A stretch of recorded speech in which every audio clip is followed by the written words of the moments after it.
All right. What up, chat? How you guys doing? What up? What's goody? What's real goody? Let's get booted up. Let's get booted up and play some games. What up? Hi. So, the day is gonna start out today with some really good games. We have some really like high end, like in terms of hours and skill games, which is really cool. We got some really good survivor teams.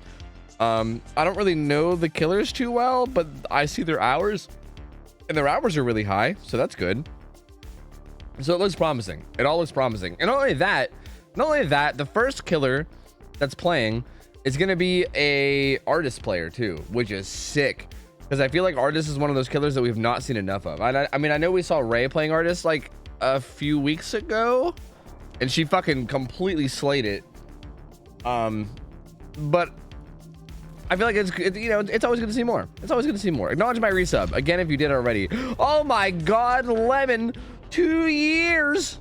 That's it. 2 years of time and money wasted. Get out while you still can, chat. Don't listen to him. He loves it here. He loves it. Don't listen to him. He loves it.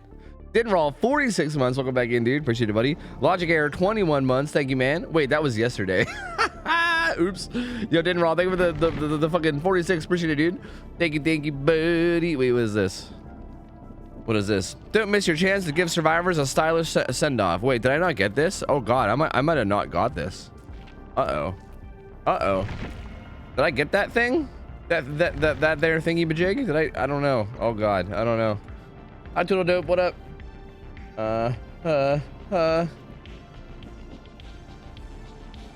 Well, while I wait to be invited, I'll just check. I'll just go check and see. I think that's a good idea. Prime. Oh fuck, I gotta scroll way down for it, don't I? Wubby Uwu. I should have just clicked on the thing. Shit.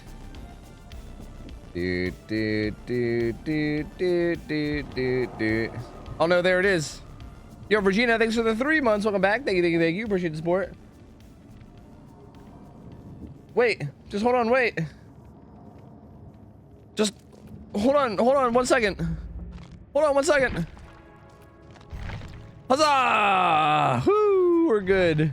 We're good. We got it, boys. We got it. That was a close one. Woo-wee, that was a close one. We in there, baby. We in there. Anyway, here we are. Ready to game. Big Gamba and Shitty Cheers. The best night of the week is here. What the fuck is this?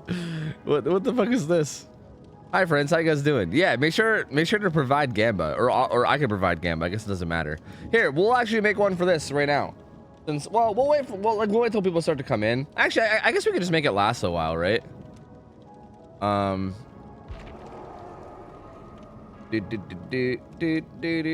Who will win, killer or survivors? Yes, that's nice and simple. We'll just make it a 5-minute prediction. All right. So before you guys put money on this, let me explain to you guys who's playing. Okay, unless you guys just want to bet randomly, in which case I mean go nuts. But yeah, we have an artist, an artist player with 8,000 hours. I don't know. Their profile says 2 times tournament winner, so like, you know, but it also says survivor main, so maybe it's a 2 times winner as a survivor. Who knows? Either way, has comp experience, 8,000 hours with comp experience, so that's the important thing, right? And then on the survivor side, we have a bunch of players also with comp experience. It's going to be Swish, Blazer, Free Kill, and Brian S, which is like really close to Instant Dodge. If you guys know, old Instant Dodge was like an old comp team. I don't think Swish was on it back in the day, but it's basically that whole team, but like you replace, I don't know, like maybe like Justin or Disco with Swish, which is also really good. So yeah, this is gonna be a really high end game. I've never seen Koi to play, but I know that these survivors are gonna be good. I'm assuming they're gonna be really good. So what's the map? The map is Shelter Woods. Artist plays on the Shelter Woods. Now, I also think possibly that maybe the rule set we use for scrims might be a little bit in the survivor's favor when it comes to like these high-end games. Like if you guys remember us talking about like restricting certain things and stuff, and how we were like debating on restricting things. Like, I mean, fuck, it took us a long time to even restrict like perks and make people run individual perks, because it wasn't really a problem for a long time. And we still don't really have that many restrictions in terms of what you can run. And I think our current rule set might be on the survivor side at like really high end play. So I'm not sure if these guys are going to show us that or not, but maybe, possibly. What counts as a win? Basically, we have the scoring system set up in a way where essentially if the killer gets 9 hooks, they win. It doesn't matter how they get to 9 hooks, but if they get to 9 hooks, they win. Anything less than 9 hooks, they lose. Anything more than anything 9 hooks or over, and the killer wins. I should say 9 hook stages is what I should say. 9 hook stages. So like, if you get a 1K and everyone else is on death hook, you win. You get a 2K and you know there's like 3 hook stages amongst everyone else or whatever, you win. I think if you get a 3K, I think no matter what, you win.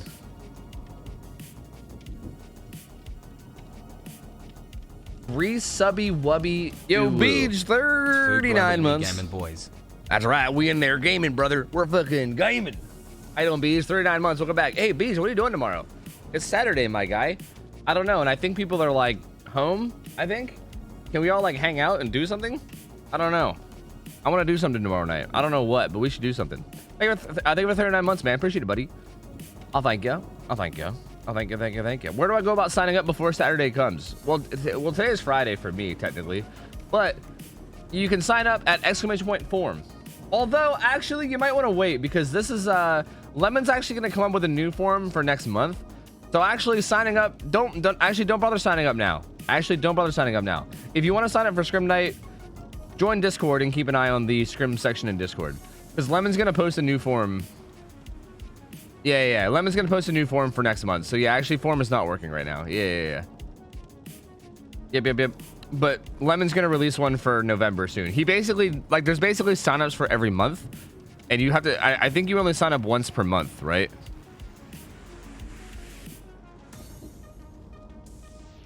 Or maybe you do sign up multiple times per month. Oh God, I don't even know anymore.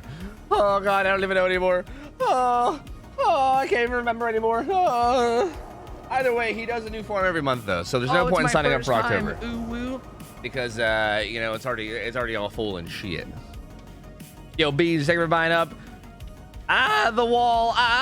With the sub. Thank you, man. Appreciate it, buddy. Thank you, dude. I'll thank you.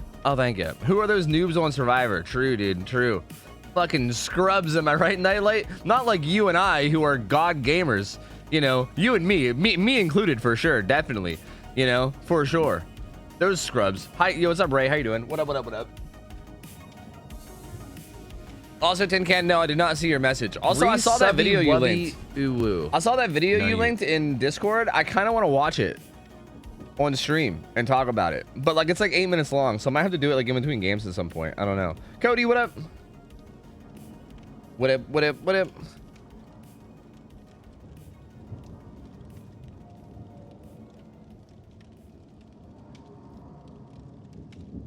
Yo, Dogwater Supreme, 2 months. Welcome back, man. Appreciate the support, buddy. Thank you, dude. Thank you. Hope we're doing well. Appreciate ya.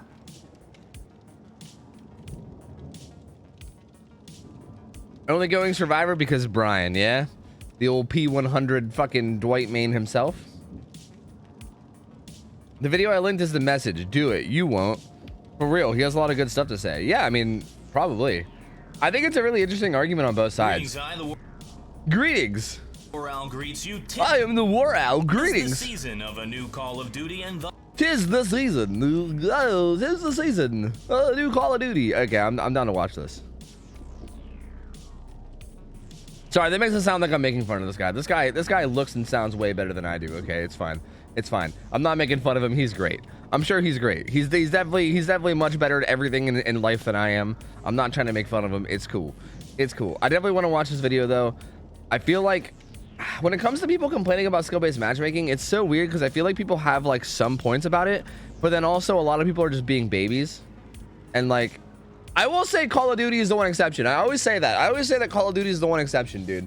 Because like Call of Duty is a game that fucking like is so heavily based on kill streaks and stuff that I think skill-based matchmaking is stupid as fucking Call of Duty. But I think to say that skill-based matchmaking doesn't belong in games like DVD is fucking stupid. Like, that is stupid as fuck. I'm sorry. If anybody thinks that, like, DVD should just abandon all matchmaking, that is the dumbest fucking opinion I've ever heard in my life. It's so fucking stupid. I'm sorry, but it's the most idiotic thing ever. Like, what the fuck are you saying? Oh, like, have you played Evil Dead? Have you fucking played Evil Dead? It's boring as shit, dude.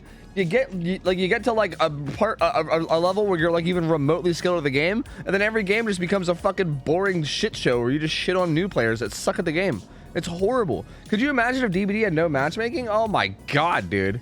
Oh my god, it'd be fucking miserable. It'd be horrible. I'd quit in a heartbeat, dude. I'd be out of this bitch. But anyway, I'm sorry. That's a whole. I don't want to get ranting about it. I'll wait until I actually watch the video before I start going on a rant about it. Sorry, a longer rant. Yeah. How's the night been, homie? What up, Zodi Pops? It's going good, man. It's going good. Thoughts on the dev update? I'm obviously like the big thing was the locker saves being removed. I'm kind of torn on it, man. Like, part of me likes it, and then part of me hates it. Like, I think I like it more than I hate it. Because, like, I've never really had an issue with locker saves until people started abusing double lockers. Like, I always felt like individual locker saves were fine. And I always felt like they were, like, kind of interesting and fun. 8 months of lurking. But, like, double lockers are fucking miserable. Oh, wait, that's right. I need to turn alerts off. That was the deal. I turned Texas Beach back on, but we have no alerts for Shrimp Nights. All right, alerts are going off, by the way, guys. I'm sorry. I'm just going to have to make sure I thank you guys in between games and stuff. 69 Cats, thanks for the gift sub. The Yabba Didn't Do. And Kraken, thanks for the 8 months, man. Appreciate it, buddy. Thank you. So, yeah, I don't know, man. But honestly, like, the more I look at it, the more I'm thinking, like, maybe even, like, single locker saves are dumb. Like, maybe as people get better at it, like, maybe it kind of gets to a level where it's bullshit. Because anyone that you're chasing can just hop in a locker and then instantly be safe, you know? Like, maybe that's a little too much safety to be able to just hop in a locker and basically be, like, immune to everything as long as there's teammates around with flashlights. And then if they get chased, you can hop out of the locker and they can do the same thing, right? Like, it almost creates, like, this weird environment where it's, like, I don't know, it just seems kind of dumb. So, yeah, I mean, I think overall I'm happy with it. I'm happy with it being gone. I'm going to miss it. I'm going to miss it, definitely, but I'm also glad it's going to be gone. Okay, so here we go. Obviously individual perks and items and everybody. Quota is the killer. We'll see what they're running. Okay. The old Columbine eruption, pain res. Oh, it's the little featsies. I think the featsies, if I'm not mistaken, you guys can correct me if I'm wrong, but I'm pretty sure the featsies add-on is the one where if a survivor is within like a certain amount of distance from one of your crows, you see their aura. So that's like a really good add-on for if you're trying to like zone out a pallet, right? Like if you set up like a crow at a pallet, like facing the pallet, and then you can't really see when the survivor is gonna run past it. This will give you the aura, so when they run past it, you can see them, and then blow, get them. So pretty interesting. So trying to figure out what gen they're working on. Currently, the corrupt is kind of all over the shack side. Ooh, that was a really good crow.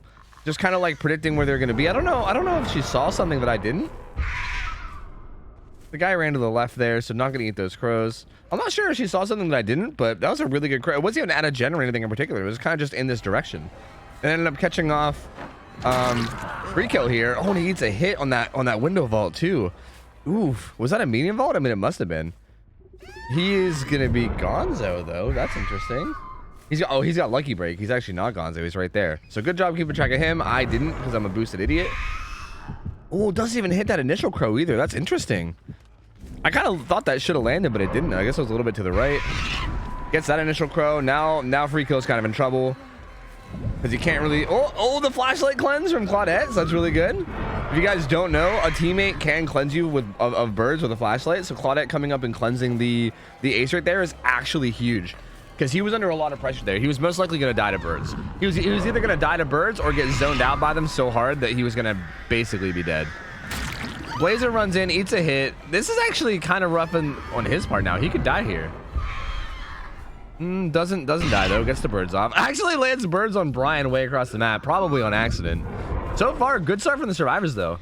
The killer was getting some pressure onto free kill, but wasn't able to follow up. Blazer kind of came in. Cleansed the birds, took the aggro, but also did a good job of not going down. We're going to be in trouble here again too, though. Needs to be careful. Like, this is tough because, like, Yeah, like even if these birds don't land, look at this. Like look at how much he's zoned, you know? Even if those birds don't actually kill him, you zone him like way away from everything. So he's basically dead anyway. They're gonna try to body block here behind this rock, and honestly, the longer this takes, the better it is. So even though they're basically dead, this is making it take fucking forever. Damn, wow, dude, and then fucking Brian still manages to take the hit. No way he's still alive, dude. No way. Shut up that he's still alive right now. Shut the fuck up. This is so ridiculous. This first down is actually taking so long. Okay, there it is. There it is. Now she's done for sure. Okay. Down goes Blazer, but holy hell, they got so much done in the meantime. Like that like it took so long. They got 2 gens done. They have a gen done here. This is kind of near Shack area. Oh, this is deep behind Shack.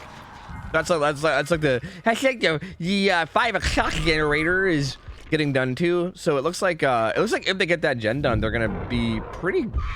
Actually, I think all the gens are on this side. Yeah, actually every single gen is on this Shack side right now. So I don't think there's really any way to avoid like a 3 gen situation. They're kind of like big 5 gen right now, to be honest with you. Every gen is on this side. I mean that one is like way down there, so that one's not really as big of a deal. But yeah, that's definitely kind of rough. Finds Brian near the hook. I'm curious to see how they're gonna play this. I want to see what perks. Okay, free kill has reassurance. So we might see that. Yeah, reassurance comes in. He's gonna eat a hit. That buys him 30 seconds here.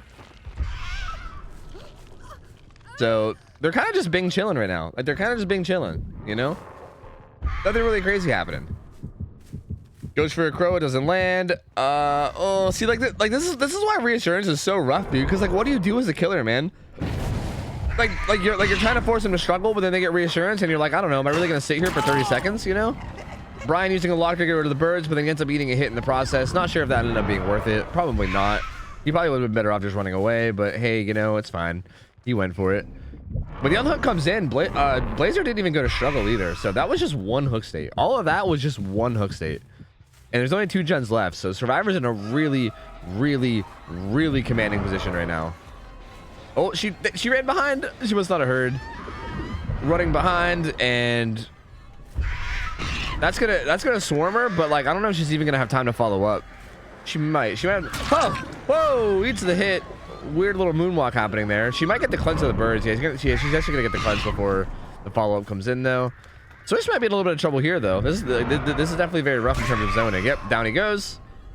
Looks like Blazer's there with a flashlight, but he's not gonna be able to make anything happen. So that'll be switch hooked as well. So that'll be second hook. But again, it doesn't. The survivors are still in such a good spot right now, though. Like, they have 2 different people and 2 different gens. Although the gens are kind of in like an interesting little split over here. Like they're all kind of tucked into like this Shack side, but I just don't think it still just doesn't seem like that big of a deal, you know.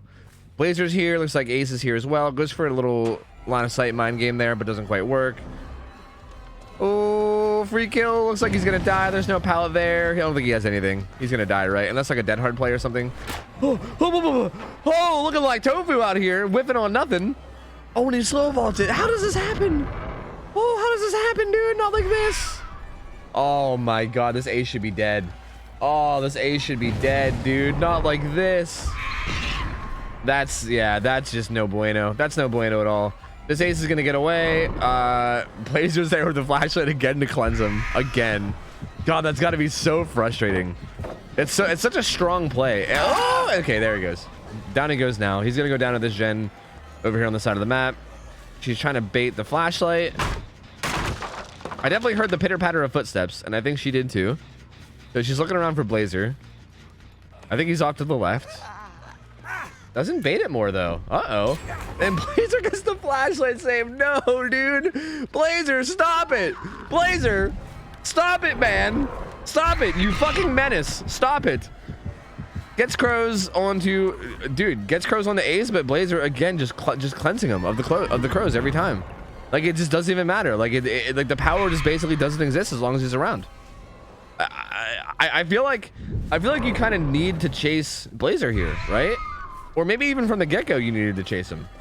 Because, like, he can't cleanse himself, right? Also, he's the only one that's been hooked. So I feel like getting him and, like, getting some hook states onto him would probably be the play here. But there's all the gens done. This chase is just going and going and going. These guys playing this really, really, really fucking well. I feel like if you have a survivor like this with a flashlight, like following around the killer, I feel like you have to chase them, right? You have to. Because, like, again, I feel like Artist ends up being just a 4.6 killer against Ace. As long as Claudette's around. Like, as long as Claudette's here, like, what can you do other than just be 4.6 Andy? Because anytime you try to use your power, it's just like, nope, gonzo. And yeah, that's like, this game is definitely over. There's no way they're gonna manage to get 7 more hook stages. They're all just gonna get out. Yep, there they go. And wow, crazy good performance from these survivors, dude. Holy hecky, dude. Fucking wild. It looks like Free Kill's gonna run around and get hatched real quick too. And there you go. They're all out. Just like that, they're all out. God diggity with the goddamn, dude. Holy shit, these guys played really, really fucking good. My lord. I feel like, I can't help but feel like about halfway through that game, the Artist player probably was a little, I don't know, like you know how you get that feeling when games aren't going very well, and then you kind of get that feeling where you're almost, where you kind of like get in your own head, because there was like some pretty bad whiffs and stuff that happened about halfway through, where I feel like it was like nerves at that point or something, once like, you know, you realize the game is going so poorly. But overall, like, well played. I think still there was definitely some mistakes. I feel, I don't know, man, because again, I think from my point of view, and I could be wrong about this, but it seems like what needed to happen was that Blazer needed to die. Like, I feel like Blazer just seems like he shouldn't have been, like, I don't know. Like, I feel like you can't chase anybody as long as Blazer's there cleansing them over and over again, you know? Because that was just so hard. It was so hard to do anything about it. But overall, good game, though. That was fucking really, really well played from the survivors. Good try from the killer. These guys are going to stick around. I think these guys are going to stick around because I think we have enough killers for them to go against, right? If I'm not mistaken. I was looking at the schedule, and I believe that there's enough killers that these guys can keep playing. Because normally the way we do this is we have the team, or the side that wins will stick around, and then the side that loses will get rotated out, and a new side, and then a new person will be rotated in. So I think we can rotate in a new killer, and the survivors will stay. And yeah, it looks like we have a good bit of high hour killers. So yeah. Sounds good. So yeah, we're gonna get a new killer to go against these guys. And goddamn, dude, goddamn. Did we pay out? Here, I'll pay out real quick. Here we go. Hold on.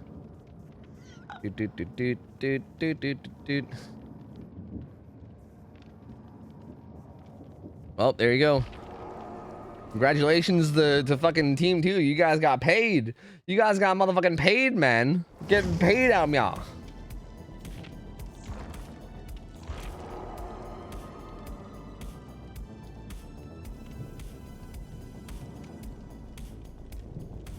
What's up, Rabbit Panda? How you doing? Hello. Yo, Unknown Importance, thanks for the resub, dude. 31 months. Welcome back, man. Missy Coast, thanks for the raid. Appreciate it. Hope you had a good stream. Thank you. Kraken, thanks for the 8 months. I think I already got you, but thank you, man. Appreciate the 8 months. Welcome back in, buddy. Delambo, what up? Blazer stole my Claude fit. He was wearing a different outfit last game, wasn't he? Dude, he's out here mixing it up, you know? Or was he? Or am I dumb? Maybe he wasn't. I don't know.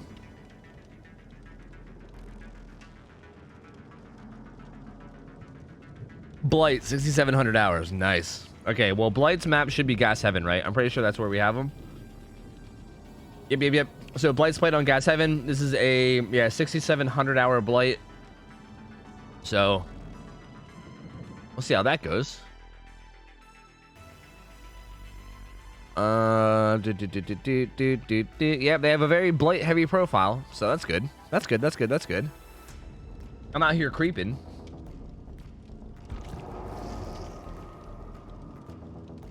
Quick question, where would you place Hag? In the trash can. I would gently place her into the trash can and then put the lid on it and then abandon it in the desert. I love Claude like a sister. Why'd you have to put like a sister on there? That's kind of weird. Because I feel like nothing was implied until you said that, and now I feel weird about it. Oh no, not these nerds. I know, right? Can you believe it? What up, Phil? How you doing, dude?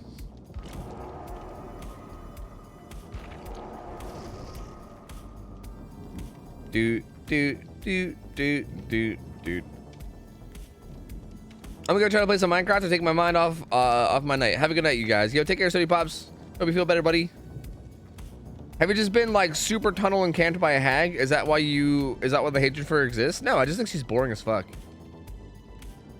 No, I think she's mega. Bro, I've been mega camped and tunneled like a million times over the years. I've been playing DBD for like 6 years now, man. I've seen it all. I just think hag's boring. I feel like survivors shouldn't be allowed to leave if they have artist birds on them, or is that already a thing? No, that's not a thing, and I disagree. That seems kind of weird. Like, getting swarmed is not really that difficult. Like, you can kind of just like chuck birds at exit gates and get guaranteed swarms. That feels a little bit weird. That feels a little bit like unnecessary and weird. So no, I don't necessarily agree with that. I think that would be kind of, I think, as a matter of fact, I think that'd be really bad. Hi, Cowboy. What's up, buddy? They can't leave if they get chains. It's the same principle. I mean, not really. Chains is like way different than swarmed by birds. Because chains also get removed in like a second. Taking off birds takes like 8 seconds or something. And like landing birds is also really easy. Like the hitbox is massive. You kind of just like chuck them like cross map with a massive hitbox. I'd say it's way different.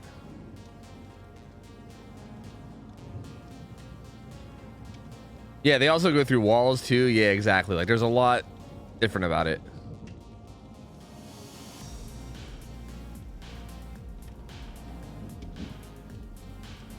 Why is it that Sabo / toolbox against Trapper was removed, but flashlight against hag / artist is okay? I'm assuming because Trapper's power is like harder to like, it's like less convenient to use, right? Like you can't completely delete everyone else's power. Like with Trapper, if you saboed all of his traps, you literally can completely get rid of his power and he couldn't even try to use it again. Like you can sabo all of his traps and he would literally not even have a chance to set traps. Whereas like with hag and artist, like, yeah, flashlights delete your traps, but you can still keep setting them, right? Like eventually the flashlight will run out. You still technically have a power. It's just like they just counter it really hard, you know?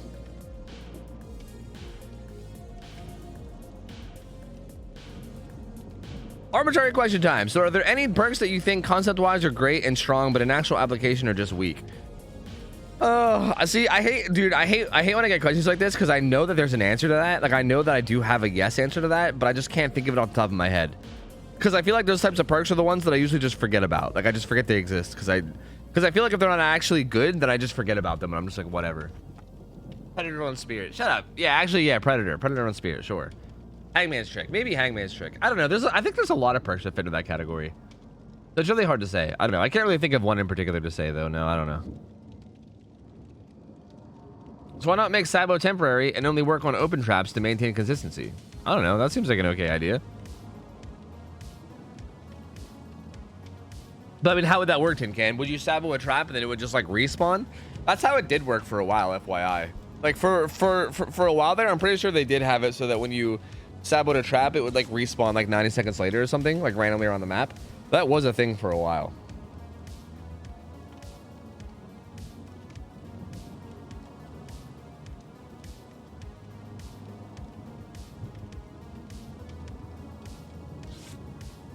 Sabo traps is just a faster. It's just a faster disarm that avoids bloody coil. Yeah, and then it would break it and make it respawn, which would take longer or something, right? I don't know. It just kind of feels unnecessary. Like I don't know, like why? Plus, whoever said earlier it's because Trapper sucks is also a good answer too. Because Trapper is dog shit. Like let's not nerf Trapper anymore. Like please, he's pretty dog shit. You know, it's okay if Trapper gets special privileges. He's our special young fucking D tier shit tier killer who needs all the help he can get. Okay, so let's not go fucking, you know, nerfing our boy Trapper anymore. All right, the poor guy's already struggling. Jigsley, what's up? All right, here we go. I'm excited for this.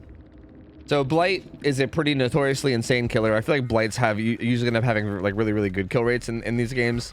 I feel like Blights in general just usually end up like fucking shit up. All right, so he's running the same two gen regression perks. That's Colubrine Eruption, and then he's got Deadlock and also No Way Out. So basically 4 slowdown, but obviously he's gonna have like the mid game gen kick slowdowns too. Double speed, which is kind of what you'd expect, I think, at this point. Sick parkour, dude. Sick parkour, dude. No corrupt intervention though, which is kind of interesting. I mean, I guess he is Blight, so he can get around fast enough that maybe it won't matter. Maybe, but also maybe it will. They're doing a gen deep in the corner there, and there's also one here. I thought that's where it was actually. No, I guess it was here. Wait, where is here? Oh, okay, this is by Shaq. Okay, yeah. And then there's also somebody deep in the corner over there as well, off to the left. Gonna kick that and put eruption on it. Okay, gonna put eruption on this gen too. Okay, so applying eruption to every gen, just for the future down that you eventually get.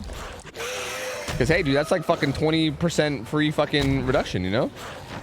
Ooh, okay. Gets away with the vault, doesn't get hit. Kind of interesting that he got away with that. That kind of, like, the second he didn't throw a pallet, I was like, uh-oh, he might be in trouble. Gets a good vault there, too. Huh, he's gonna get hit here, though. Definitely, right? Yeah. Whoa! Whoa! What? Okay, I thought he was gonna get hit there for sure. Like, that seemed like a spot where he was 100% getting hit. But he kind of just did, like, weird. What? He must be running away because he didn't want to sandbag whoever's on the generator. That must have been what it was. That must have been, I can already tell you exactly what that was. After playing with these guys, that was 100% him running in a direction, and then them being like, wait, I'm on a gen here, and him going, oh, fuck, oops, and then turning around. But he does find Brian over here. He kicked that last gen, too, with Call of Brian Eruption as well. And as soon as he gets it down, 3 gens are going to pop for like 10%, which is kind of a big deal, right? Like, this Eruption has potential to be nuts. All these gens are going to regress by 10% each. So if they have any progress on them at all, they're going to blow up for huge amounts once this down comes in. But he's on Brian here. Brian so far playing this really well. Damn, actually, is he even gonna get this down? He breaks the pallet. Interesting. This tile is definitely not easy to play as Blight, honestly. Like, it's a little bit tough, but Brian doing a really good job of playing that really smart and not going down. This tile fucking sucks, dude. This tile is awful. Brian actually managed to get decent value by getting a stun with the pallet, but he's probably gonna die now. Let's see, he has dead hard. Oh, what is happening? How do they keep not dying in these fucking situations where they should be dead? How does this keep happening? What the hell is going on? Why? How? How's this happening? Just fucking kill him, man. Oh, what's happening? I don't know what's happening. I couldn't tell if he was trying to like reverse moon dash back into the side door or whether he was trying to like, I couldn't tell what he was trying to do. Oh, he blocked the door to fucking block his collision. That was a sick play right there. He like stood in the way of the door because when you're playing Blight there, you literally have to collide with the doorway, otherwise you can't collide. Same thing here. Same thing here. You literally have to collide with the doorway, otherwise you can't collide. These guys are so fucking good at this shit, dude. Like, they literally stand in the doorway and then block the collision so you can't even get your initial bounce. It's so sick, dude. That shit is so sick. Gonna vault in here, gonna use the pallet. Dude, it's been so long and no one's gone down. This is crazy. It's gonna happen here though, I think, right? This has to be it, right? This has to be. Bro, no! No, dude, no! Come on! How? They can't keep getting away with it! They can't keep getting away with it! Brian getting in the way, gonna eat that hit. Blazer's here too. How the fuck are they still alive? What is going on? Oh my god. Oh, goes for like a giga fucking lunge there. Like the old giga flip, goes for a little mind game, does not work. Oh, this is kind of a greedy. I think he'll get away with it, right? That was a little greedy. That one had me sweating a little bit. But he does get it though. Gets a stun. All of his charges are up though, so this is gonna definitely be a dangerous spot. He's actually just gonna leave the chase. Oh no, dude. Oh no, this is snowballing out of control so badly. Like, this is rough, dude. This is rough. They have 3 gens done already. Tons of progress on other gens. He can't seem to figure out where this guy went that was here. He's gonna kick this and apply eruption to it again, as well as call it Brian. He does find this guy out here though. Who is it? I think it might be Ace, so I'm not sure. Nope, it's actually Brian. Okay, gets that hit on Brian. So that's a good initial hit. Oh man, gets the vault there. I think a bunch of the gens that had eruption on them also got done, so those are like kind of wasted. Okay. Oh no, the dead hard. I was about to say finally gets it down, but no, the fucking dead hard comes in, dude. So Shaq gen still has eruption. That gen that just went by still has eruption. It seems like they're inside there, probably doing that gen. Okay, Brian's gonna go down now for real this time. Okay, for real this time, he actually went down. So first down of the game happening. Finally. If that flashlight save would have happened, I'd have lost my fucking mind. I'd have lost my fucking mind, dude. I'd have lost it. Blazer though. Oh, he's gonna eat a hit there. He doesn't really have much. He has like this window and that's it. but I think he's gonna go back and try to protect this hook. Although reassurances are, dude, they reassurance them immediately. Look at his bar. His bar didn't even go down. Was it Blazer that had it? I don't think it was, right? I think it was, I thought it was Free Kill that had it. Maybe. Finds Blazer though at this terrible window. This window is dog shit. Like there's nothing you can do here. I don't care how good you are at the game. This tile is fucking stupid. I don't know why they added this tile to the game. It's so bad. So Blazer's gonna go down as well. It was Free Kill that had reassurance. It looks like it looks like they're gonna pop the gen and then go get the save, which is gonna take a minute. Like I think they might get hit actually getting the save, because it's gonna take a minute to get there. So yeah, I think the Blight might be able to come back and get a hit on the unhook. Maybe, sorta, kinda. Gonna be looking for Brian again, although he's gonna have, he definitely has Dead Hard. Didn't use it. He might have had borrowed time, or I mean, I don't think he had off the record. I think I saw Blazer with off the record, but he might have had borrowed time. I'm not sure if Swish had it or not. Okay, finds Blazer here too. Blazer definitely has off the record, so he's just getting in the way. He's gonna eat the off the record hit. And they only have one more gen left. So if they can get that last gen done and like get the exit, good stun there. Really fucking good stun there. Like Jesus Christ, dude. They just play this so like they play it so like perfectly. It's nuts. There it is, and then No Way Out triggered immediately. So only 2 stacks of No Way Out. That gen's only gonna be stalled by 36 seconds. Jesus Christ, this team of survivors is so fucking good. My lord, dude. My lord. Here's someone beside him. Oh, it doesn't quite get that hit either. Dude, it's such a shame. There's so many of these hits that should be landing, but they just barely get whiffed, dude. Just barely. Goes back to this really, really bad tile where he's definitely just gonna die. Yeah, what else really can he do at this window? He tries to make something happen, but nothing really can. Oh my god, if that would have worked, I'd have fucking lost it. I'd have fucking lost it. I'd have lost my goddamn mind if that would have worked. These guys don't even really need to save. They could just leave. Like, they could just leave and be fine. But I'm curious to see what they'll do. It looks like Free Kill is here. He does have reassurance. Did he already hit him with it? Probably did. No, he actually did not. Hits him with reassurance just now. But even if... Oh. I'm pretty sure even if Ace dies, I'm pretty sure if Rebecca and Dwight just leave, I think they live. Or sorry, I think they win. Sorry, not live. I think they win. But looks like Ace is gonna get hooked. Blazer's gonna run off into the distance, run off into the sunset with his teammates. Again, these guys can leave at any point and they win. So I'm not sure if that's what they're gonna do, but it looks like they want to save. Just, I don't know, because they want to do it, maybe? Or are these guys leaving? What are you doing? Nope, they're leaving. Okay, they're out. Yeah, they can leave at any point because they've already won. Based on the win conditions, there's no way, unless they run in and like all die. Like that's the only way they could ever lose is like if they even risk it. Like they don't really need to risk it. It's already over. It's already over. He's gonna end with what? 2, 3, 6 hook stages. He's gonna end with 6 out of 9. 69. he's gonna end with 6 hook stages though, which is not enough. And dude, this survivor team is just disgusting. Like that's just fucking gross. That was all just super gross. I don't even know what else to say about it. It was just gross. That was just disgusting. I don't even like. I mean, I will say though that like, I feel like there was a lot of situations where they should have gone down, but like, I don't know whether to credit to like their jukes or like maybe it's just the killer just fucked up or what it was. But there was a lot of situations where like they should have gone down, like they were in a bad position and like the Blight managed to get like a good rush that was like going right towards them. But then he would just whiff the hit, you know. Which I can't give him shit for because I do that all the time as Blight myself. I'm a fucking notorious whiffer. So I can't really say much, but I do feel like had those hits landed early game, this could have been a whole different game. I think the fact that like the first down took so long to come in was really the big deciding factor. And the fact that like so many of those whiffs happened early game were just so bad, dude. It was so bad because there was like multiple situations where there should have been hits.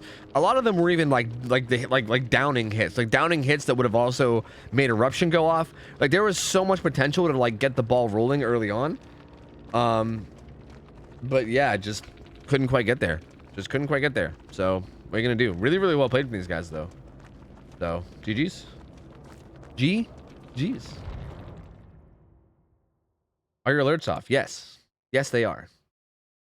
Melindy, thank you for the 16 months. Welcome back. Hope you're doing well. Appreciate you. Thank you, thank you, thank you. Sweet potato or pumpkin pie? Pumpkin pie. Pumpkin pie.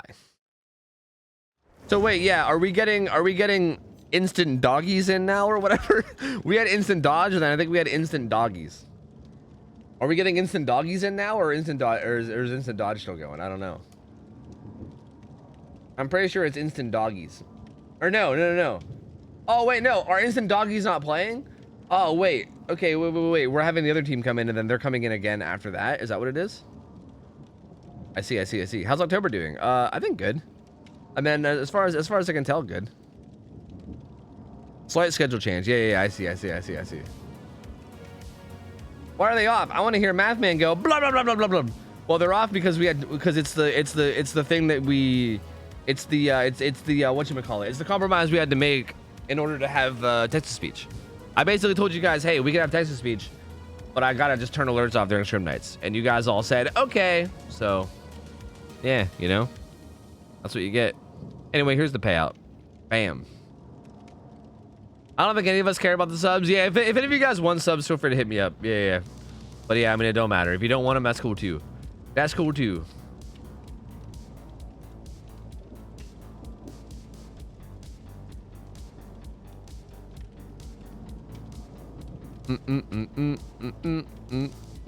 Instant doggies? Yeah, it was basically instant dodge, but like with it was basically the last team, but like with like 2 members out and then 2 new members in.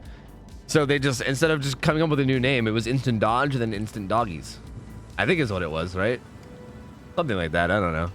Do you think Honing Stone base kit would help Trapper? I mean, obviously that would help Trapper. I mean, it depends on whether you think would that help Trapper, or if you're saying like, would that be a good way to help Trapper? Because it would clearly help him, right? Obviously any kind of buff is going to help him, but I don't know. I mean, I don't know if it would be enough. Like, I feel like that's not going to make him suddenly good, you know? Hey, I had your voice on DBD Facebook page talking about the Blood Web. You're big time now, gamer. I know, I saw. I made it big time. I'm on TV, dude. I'm on Facebook with all the moms. Hell yeah, dude.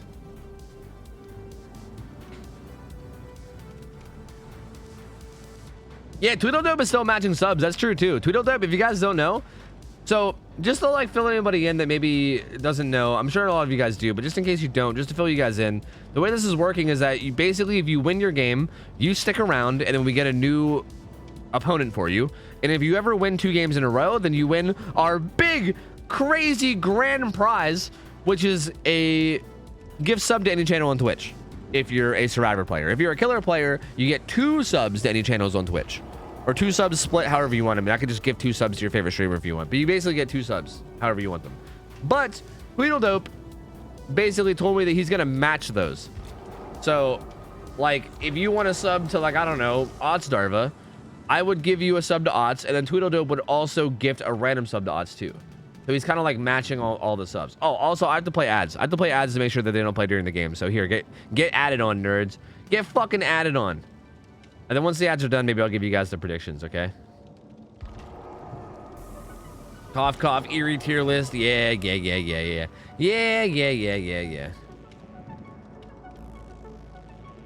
Trapper's trap should be slightly translucent, and I will die on that hill. Really? You think?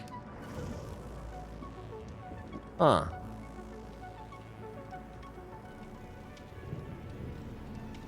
This is the #1 comp Cenobite by wins. 39 comp wins, apparently. Ooh.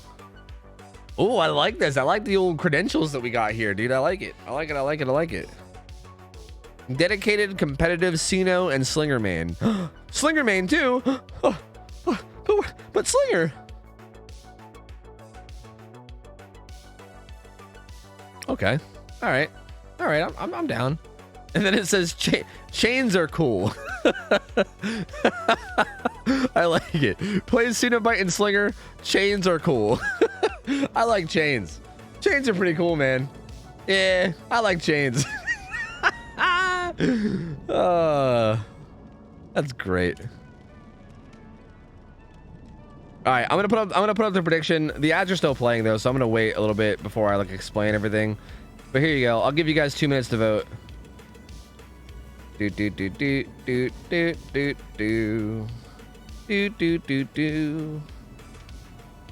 There's the Gamba. Yes, there is the Gamba. So, yeah, this killer apparently is like #1 in wins with Cenobite in competitive. Also has over 6,000 hours, 6,200 hours. So definitely high amount of hours. Apparently a lot of competitive experience. This Survivor team is a Survivor team that we've seen a lot. We've seen these guys. I think these guys have played since like week 1, right? I think these guys literally might have played week 1 of Scrim Nights, and they've been doing really, really well. These guys have like historically just like dismantled killers that we've had, but that's also before we started getting a lot more like competitive players in. So like, I don't know what's gonna happen as we get more and more like people with comp experience. I guess I don't know what's gonna happen, but like this team has definitely been just like completely dismantling killers that we get. Like this is one of those teams where like when we get people that come in that are just like, yeah, I don't really have any comp experience, but I'm pretty confident I can just shit on survivors, like get me in there. This team's like just like, yeah, nah, fuck you, and then they shit on them, you know. So like we've seen a lot of really good things from these guys in the past, but again, I don't know how good this fucking Cenobite is. Like when someone has a ton of comp experience, I never really know how it's gonna go. Like they could be insanely cracked themselves too. So I guess we'll see. I'm kind of excited. I really don't know what to expect out of this, and I'm pumped. I know these survivors are definitely solid though, and they're definitely gonna put up a good force on the survivor side. That's for sure. 39 comp wins, but how many losses? Am I right? Yeah, true. Good point. There ain't no losses there, huh? Yeah. New arbitrary question. Do you like the number of things in the game? Map, killers, survivors, perks, items, etc. Or do you wish there were more / less of them? I mean, maybe like less, but like no. Like I almost wish there could be less stuff, but also like without like killing the game. Like the problem is that you can't really have less stuff, because if you have less stuff, the game dies. You know what I mean? Like you need new stuff, or otherwise people get bored. But I do feel like there's like way too many killers and survivors, you know? Like I feel bad for a new player joining DBD like in current year and being like, holy fuck, I have to learn all these killers and what they do. You know, like Jesus. It reminds me of like trying to get into like League of Legends or something in current year and being like, what? I gotta learn like 150 characters? You fucking what now? So yeah, I don't know. I almost wish there could be less in some type of a way that doesn't kill the game. I mean, they could always delete a few killers, right? Like I don't think anybody would be too mad if they like deleted like, I don't know, like Hag, you know? Like I don't think too many people would be mad about Hag being deleted. Like see ya, Gonzo. Twins? There's like maybe like 5 twins mains. They'll get over it, you know? They'll be sad for a while, but they'll get over it. It's fine. You can just delete them too, you know? And there you go. Suddenly we have less killers, and then it's a lot easier to learn the game. So, bada bing, bada boom. How much does it cost for a new player to get all the DLCs? Is this a $400 game? Nah, it's not $400. There's no way. I mean, the DLCs are like $7 each, right? Fuck, how many DLCs are there though? Actually, now that I think about it, there's got to be like close to 20 chapters. So hold on, maybe it is a lot of money. I don't know. Yeah, I have no idea. DLCs go on sale all the time too. Yeah, and a lot of the characters you can just get with in-game grinding too, right? Like, if I was a new player, I probably wouldn't buy the DLCs. I would probably just grind Eerie Shards and get them. I would probably only buy like the licensed characters. Like I would 100% just buy like all the non-licensed one with like Eerie Shards from grinding in game probably.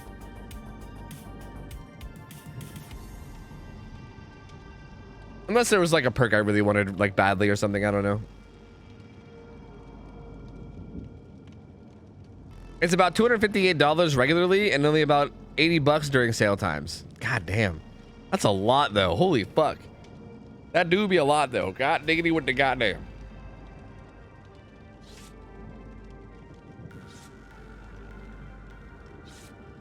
I sometimes forget that this game has like so many like DLCs. Like I forget that like this might sound like hella entitled of me or something, but I sometimes forget that people don't own all the DLCs in this game. Like sometimes I just like because I don't know, I just always have had every DLC because I've played the game forever, like as like a job basically. So anytime a DLC comes out, I like instantly buy it, and I'm just never without a DLC. Like it's hard for me to even like fathom sometimes the idea that like people play DVD without owning all the characters, you know?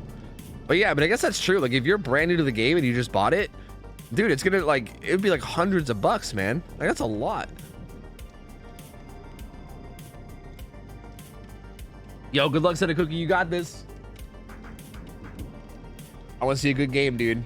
I want to see a good one. Wait, what map does shit? I actually didn't even check on this. What map does Xenoblade play on? It's Dead Dog, right? I think it's Dead Dog, unless it got changed. I feel like I gotta make sure because I feel like it gets changed all the time. Yeah, Dead Dog. Okay. Interesting. Is the Oni still good? As a new player, I wonder if he is still good. Yes, Oni is very, very good. Yes, the Oni is a very strong killer. Yes. I have a question. Can I DM you on here or Discord? You can't DM me on here. You can DM me on Discord though.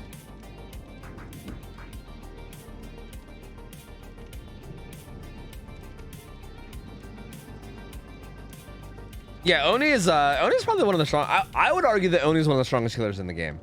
Like if you're basing your power level off of like how well can you win just like your regular public match games, I would honestly argue that Oni's probably one of the best.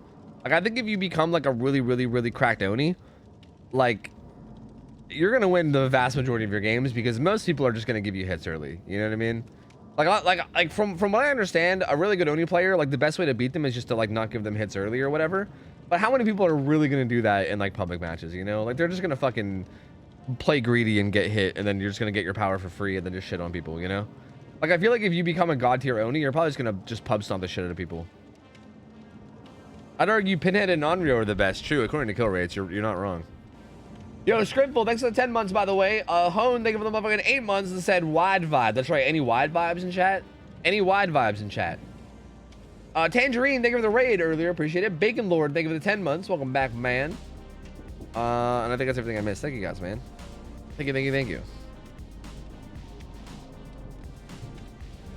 No, not wide people pussy. No. I said wide vibe, not wide people pussy. Stop it. Stop it, man.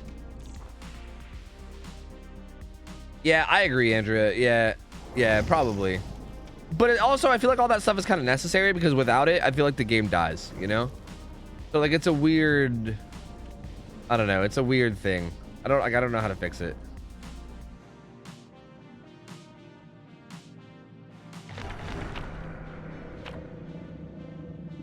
I think we're at a good number of maps, and I'm not just saying that because the last map to come out, the last maps to come out have been terrible. Yeah, we're definitely at a good number of maps. Definitely don't release any more, please, for the love of God. Like, for the love of God, just stop it. Just stop fucking making maps. But also stop working on maps too, because you're also actively making old maps worse by like adding these shit tiles to them. So just like stop all map process altogether. Just don't do anything with maps ever again, ever.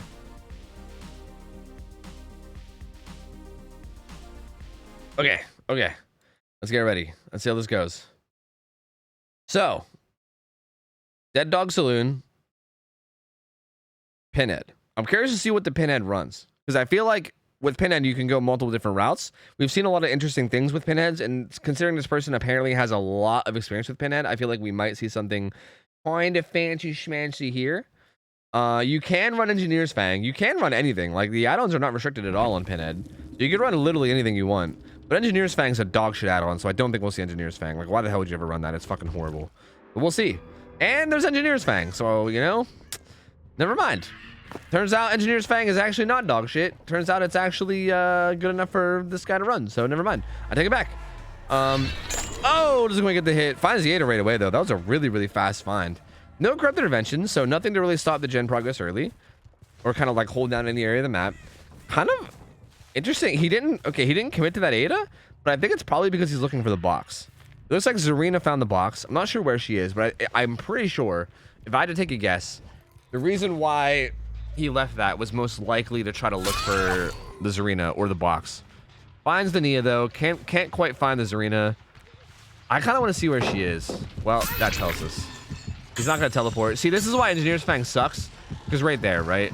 Like, yeah, you can get the initial hit basically for free, but after the initial hit, you basically become almost no power Andy. Like, it turns your hits after they're injured into, like, 2-chain hits, which is, like, nothing. It's, like, nothing at all. So, yeah, again, like, these are landing, but what are they really accomplishing? Like, nothing. Like, he's not really accomplishing anything. He does have the add-on that makes it so that when they break free from chains and they're injured, they go into deep wounds, which is a really good add-on for, like, tunneling people off hook and stuff. I would argue that's probably actually one of Pinhead's strongest add-ons. in terms of just getting around things like off the record and dead hard and stuff like that. So that's a really good add-on choice. But again, like these chain hits, I feel like are kind of pointless. These feel pretty pointless. Like it did help him get a little bit of distance here, and honestly, actually, it might get him to hit. Well, no. Gets a hit on Zarina though. Oh, wait a minute. Oh, she should make this. Good patience there. Even here, she can be patient. Oh, nope. Goes down. So well played by Pinhead. I think she was trying to inch her way over to the point where she can throw that pallet, but just couldn't quite make it. That Nia, it's like sitting under that. Oh, he's trying to go basement. Okay. All right. Good at basementer. We got hyper focus Andy over here. Oh, this guy. Okay, this guy's got reassurance, but he's also got kinship. So he won't be able to get reassurance on first hook. But once he goes to second hook, kinship will be in play, so he will be able to stall out that hook a little bit. Oh, looking around. He's probably not going to leave too far from this basement, I would imagine. I would imagine he's probably going to at least want this guy to go to struggle. I would imagine, at least. But also, if this guy does go struggle, what do they do about it? I think they have to activate kinship and then keep going, right? Maybe? I'm not sure. Because you're probably going to want to give Iga to kinship, I would assume. See, this is actually kind of interesting because, like, good hits, dude. Really good hits. I was about to say, like, I was shitting on this add-on, but in this situation, it's actually quite good, right? Engineer's Fang here is actually quite good because you can kind of just injure people around the map, and then it makes it so that the basement unhook is so much harder, right? Like, this basement unhook is going to be so much more difficult now that, like, everyone's injured. Ooh, also, if he can get this box pop, just dinks him, though. Just dinks him over and over again and, like, injures him. Dude in the basement with the struggle. He finds 8 over here with the box, so this is going to be really scary. I think she's going to go down, and this is going to be really rough because it's going to spawn a chain hunt. Oh, gets hit with chains. Oh, actually, good play from the Ada. Makes it to the pallet. Doesn't fall for the fake. Oh, but the chain hunt. Oh, he had the rock auto aim. The Dwayne Johnson. Oh, gets a hit there, though, but I think she's breaking out pretty quick. Breaks out pretty quick. Doesn't quite get the vault, though. Chain hunt goes off. Those guys are all going to get hit with chains. This unhooking basement's going to be a disaster now. They're going to get it, but this is going to be a bit of a disaster. He tried to... I think he tried to hit the guy off hook in order to, like, get him into deep wounds by having him break out of chains, but missed it and gets the knee instead. So this actually ended up being, like, best case scenario. That ended up actually kind of being best case scenario for survivors. I'm pretty sure what happened there, and I apologize for not being on the killer, but I'm pretty sure what happened is the killer went to, like, hit the guy that got unhooked with his power in order to get him into deep wounds, and he just missed. Like, he missed slash the killer juked it, or sorry, or the survivor juked it. I mean, whoever you want to give credit for, whether you want to shit on the killer or praise the survivor, either way, the chain missed. The survivor that was on hook, that's on death hook, got away, and then he ended up getting the knee instead, which is still decent, right? I mean, he still does have a basement hook, which is good, but it's definitely, like, probably best case scenario for survivor. Because if the guy on death hook would have died there, that would have been really bad. The box did get solved there, so a little bit too slow. Trying to interrupt it, but just a little bit too slow. And again, this is where this is such a weird situation. Because, like, how do you save in basement whenever anybody that gets close gets fucking injured, like, immediately, dude? It's so tough. I don't like they need to, like, get together and heal maybe or something, which I think they're doing over here. Yeah. What's the full health guy doing? The full health guy is kind of over here chilling, maybe gonna get some progress done on this gen in the corner. But it seems so tough because it's like, how do you even get heals or sorry, how do you even get unhooks whenever everyone's just injured all the time, especially in a place like basement, right? Doesn't quite get that one onto Ada. Gonna come back. Gonna be a little bit worried about the unhook. These guys are still healing. They're probably gonna get to full health and then probably just, like, send in the squad, I would assume. They have a little bit of a buffer now where there's no... Oh, well, you know, never mind. They have a little bit of a buffer now where there's no chain hunt, so they can kind of just, like, actually do stuff now without having to worry about that for at least a little bit. Ooh, spicy vault. Has live. Oh, gets slowed down, though. Does get the vault. Killer's gonna make his way back to the basement. Someone is down there. The unhook does come in. It's probably Ada, I would assume. It is Ada. Gets the Ada injured. Tries to block the Nia for as long as he can. Nope.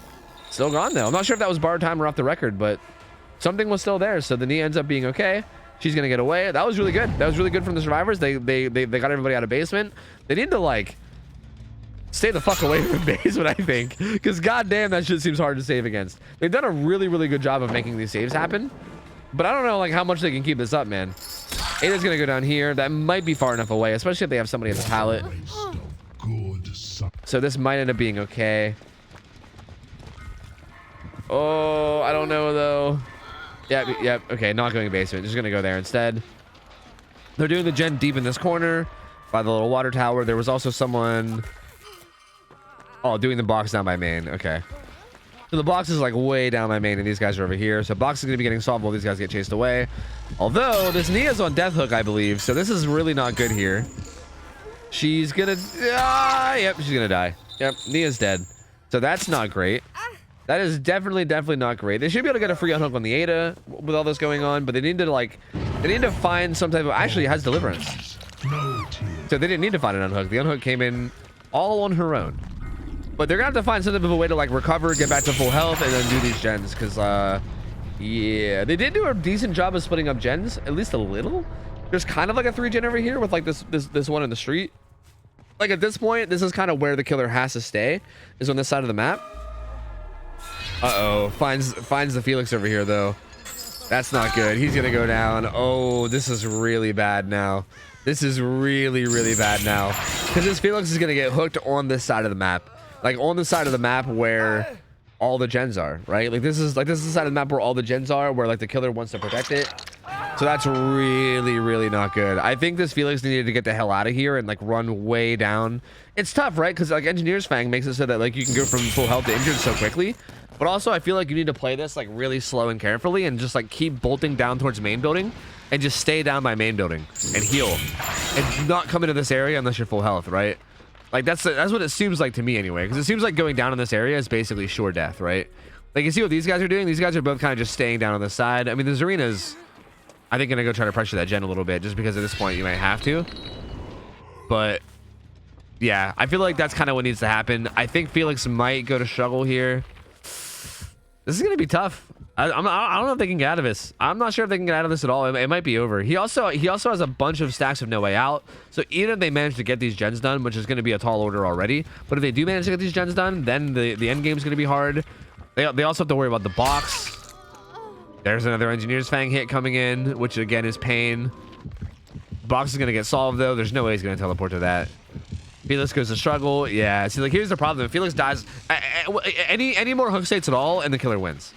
So if Felix dies, he wins. If this Zarina goes down right here, he wins. Like there's like a million ways for this Pinhead to win right now. And the survivors are like, it's such a tough spot. There is a pallet here, so they should be okay. Oh, that was a good little bait there though. He like baited like he was gonna go around and then swung at it. That was actually a sick play. Really good on that Zarina to recognize that. I probably would have died to that, just being real. So good play from the Zarina there to recognize that. Oh, did he? I don't even think that was intentional. I think he surprised himself there, because he did the fucking hay tech. He did the old hay bale tech, that I didn't know about, and I don't know if Dependent even knew about, but it kind of like made it work. So hey, there you go though. That's it. That's 9 hook states, and that's gonna be it. This gen was 99. They didn't pop it, but it didn't really matter. Because I think they knew he wasn't going to leave the side of the map. I think it was also probably 99 just to eat the dead blocks. But yeah, what are you gonna do? They can't really do anything now. They probably know it's over, but also like you might as well still play it out, right? So finds the 8 over here. We'll see what they decide to do. Gets the hit, puts him into deep wounds.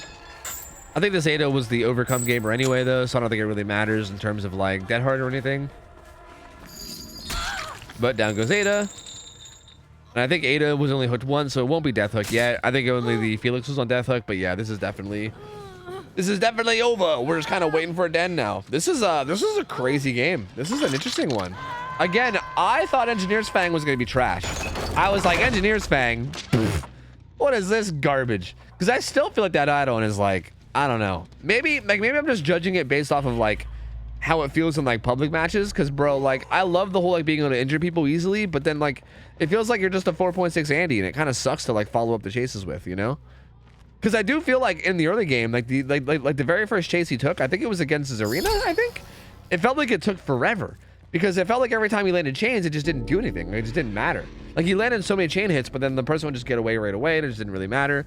So I feel like maybe the big downside here from the survivors, I think the big throw here was just going down near basement, which I know is hard to avoid because basement's like kind of dead center in the map, pretty much. So it's kind of hard to avoid that. But also, I still do feel like that was kind of the mistake. I feel like had they not got basement hooked, this would have been a whole different game. Because like getting basement hooked against Engineer's Fang and then having him just be able to basically injure everyone around basement. Like anytime anyone gets anywhere near basement, even if they don't get near basement, even if they sit on gens, like even if they were sitting on gens like anywhere on the map, they would basically just get hits on people around the map and make them injured. And people just getting injured all the time just makes it super. Yeah, warrior puppers. Yeah, dude. Yeah, dude. Hell yeah, brother. Anyway, people being injured all around the map is just, it just makes it like basically impossible to actually like do anything, right? It makes it impossible to get saves. It makes it impossible to really get anything done whenever everybody's injured. So really interesting, really interesting. I think a lot of this just came down to getting hooked in basement. I think that's really what it was. I think getting hooked in basement was probably the major thing that caused this loss, which is a shame, but. And it sucks too, because I feel like they handled it really well after that. Like after they got hooked in basement, I feel like they handled the situation like perfectly. They did a really good job of like juking the chains on the way out of the basement to avoid getting tunneled. They did a really good job of like timing the basement saves as best they could. Like I feel like they handled the situation really well once they found themselves in it. I just feel like once they found themselves in it, that was like, it just felt like maybe too much to come back from at that point, you know, which is, you know, a shame, I guess, but also good from the killer. Like the killer executed it really well himself, so I got to give him some credit too. To really, like, I obviously had a game plan here with all this and came in and fucking did it really well. So GG's, man. GG's.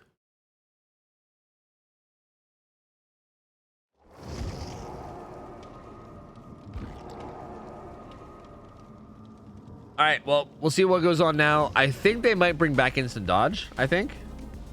Maybe. I am not sure. Oh no, I swear, breaking that 3-gen early is crucial on that map. I mean, they honestly did a pretty good job with the gens. The gens were like pretty far apart. Like, it's kind of hard to break. Like, I think what a lot of people don't realize is it's hard to break every 3-gen, right? I mean, I guess on that map, you're not wrong that it feels like that deep corner is usually where the 3-gen ends up being. Because like the main building, it's kind of hard to 3-gen with the main building, right? So yeah, maybe you're right. Maybe on that map, getting a gen done down in like that deep side is like important, or like early game. But yeah, so maybe that was a little bit of a slip up too. So I'm not sure. But here, let me pay out the prediction if you guys didn't already, or did you? No, you didn't yet. Here, I'll pay it out real quick.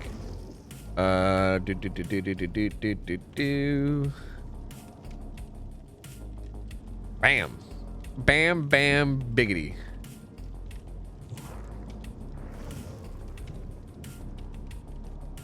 Do we not have more survivor teams? Well, we do, but we don't have any survivor teams that are like, we don't have any more that are this high level. Like, these are like the really high hour games. Like we're starting out the day with like really high hour, like super high skill teams basically. And we don't have any other, like, I think these are the only teams that we have today that are like basically this is the only other survivor team that's going to put up a fight against this pinhead. Like our other teams we have for today are people that are like still in like the grassroots sort of a part of like comp where they're still learning, right? It's like newer teams that don't have a lot of comp experience. So once we get through all the high hour gamers, then we're going to go to like the lower hour gamers where we're going to slowly scale up hours. Like we're going to start at the lowest hours of the day, and then we're going to slowly scale up into like the higher hours. I need to play more ads, by the way. So yeah, I'm going to play some more ads, but yeah, same survivor team from before earlier in the day against the Cenobite that just played. So yeah, Gamba away.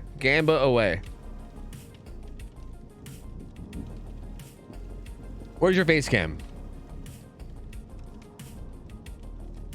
It's right there. Is it good? Did you like it? How you get into these games? I'd love to play. You have to sign up. You can't currently sign up right now because there's not a form.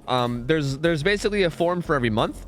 Like there was an October form that you had to sign up for that was open for all of October, and Lemon's gonna make a November form probably soon. I would assume over the weekend he's probably gonna make it. So like check back in either here or in my Discord in the next few days, and there should be a form that you can fill out in order to sign up. So yeah.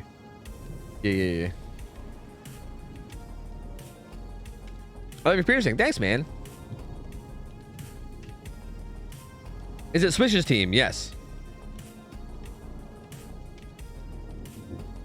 Also, yo, Fido, thank you for the resub. 10 months, man. Welcome back. Yo, Kakzu, thanks for the primer, man. Welcome in, buddy. Zaxos gave 100 bits. Thank you, dude. Dankalicious resub for 2 months and said, "Oh, gamer, my gamers." Oh, Dankalicious, my licious. That doesn't really work. Hey, man, welcome back in. 2 months. The real COD Logic, thanks for the motherfucking 11 months, man. Welcome back, dude. Irishman, thanks for the 6 months. I think that's everybody I missed. Thank you guys, man. Welcome in. Thank you, thank you.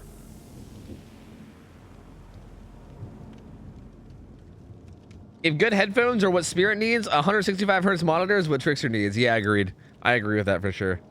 Are the hours for Survivor combined or average? No, they're average. That is average.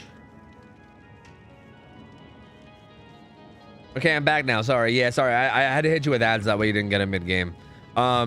If you want to sign up, you basically got to fill out the form, but the form is not currently around. There's basically a new form every month.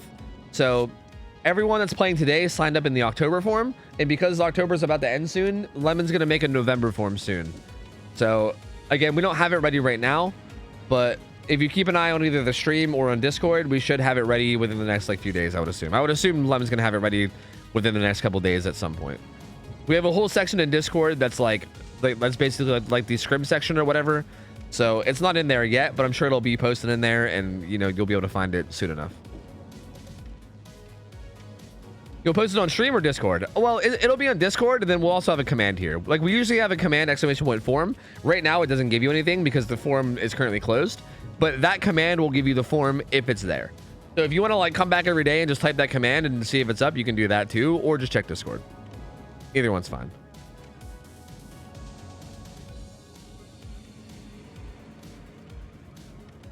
Oh, the Survivor hour is the average. Yes, it's the average between them. Yes. Yes. So yeah, these guys have 7,500 hours average. Like Brian has isn't Brian like a fucking over 10k hour Andy at this point, like me? Oh yeah, he's over an 11k hour Andy, dude. He's got 11,600 hours. Hey, he's got me beat even. I feel like Freako might even have like the lowest, right? Maybe? I don't even know. Freako has 4,800, which is low on this team. I didn't get to see anyone else's. On just that account? Oh, does he have other accounts too? My lord, dude. My lord. Freako's 5k. How much does Blazer have?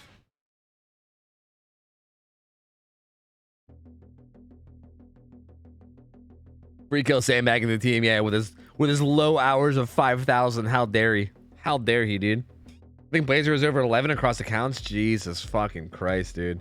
My lord. My fucking lord, dude. All right, well, let's see how this goes. So again, same pinhead. Oh, I never seen that animation actually of like from this point of view of him like lifting up the box. So same exact build from the pinhead, same exact build, nothing changed.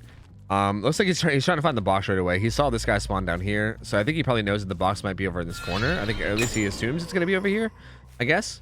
We're not really 100% sure ourselves, but he does seem to find Blazer over here right away. Also finds Adam, who is, yeah, Brian. I was like, wait, who the hell's playing Adam? But then I realized that it's Brian. No longer playing Dwight. Oh, does find the box down in that corner. He's gonna get hit. Yep, gonna get hit. It's gonna get interrupted. This is gonna be big. Like, if you can down him quickly and then get this box off early, this is gonna be really, really big. Like, getting these chain hunts early are such a big deal. But again, I think, oh no, oh, what are you doing? Oh, that's not good. Oh, that's not good, dude. That's not good at all. Uh-oh.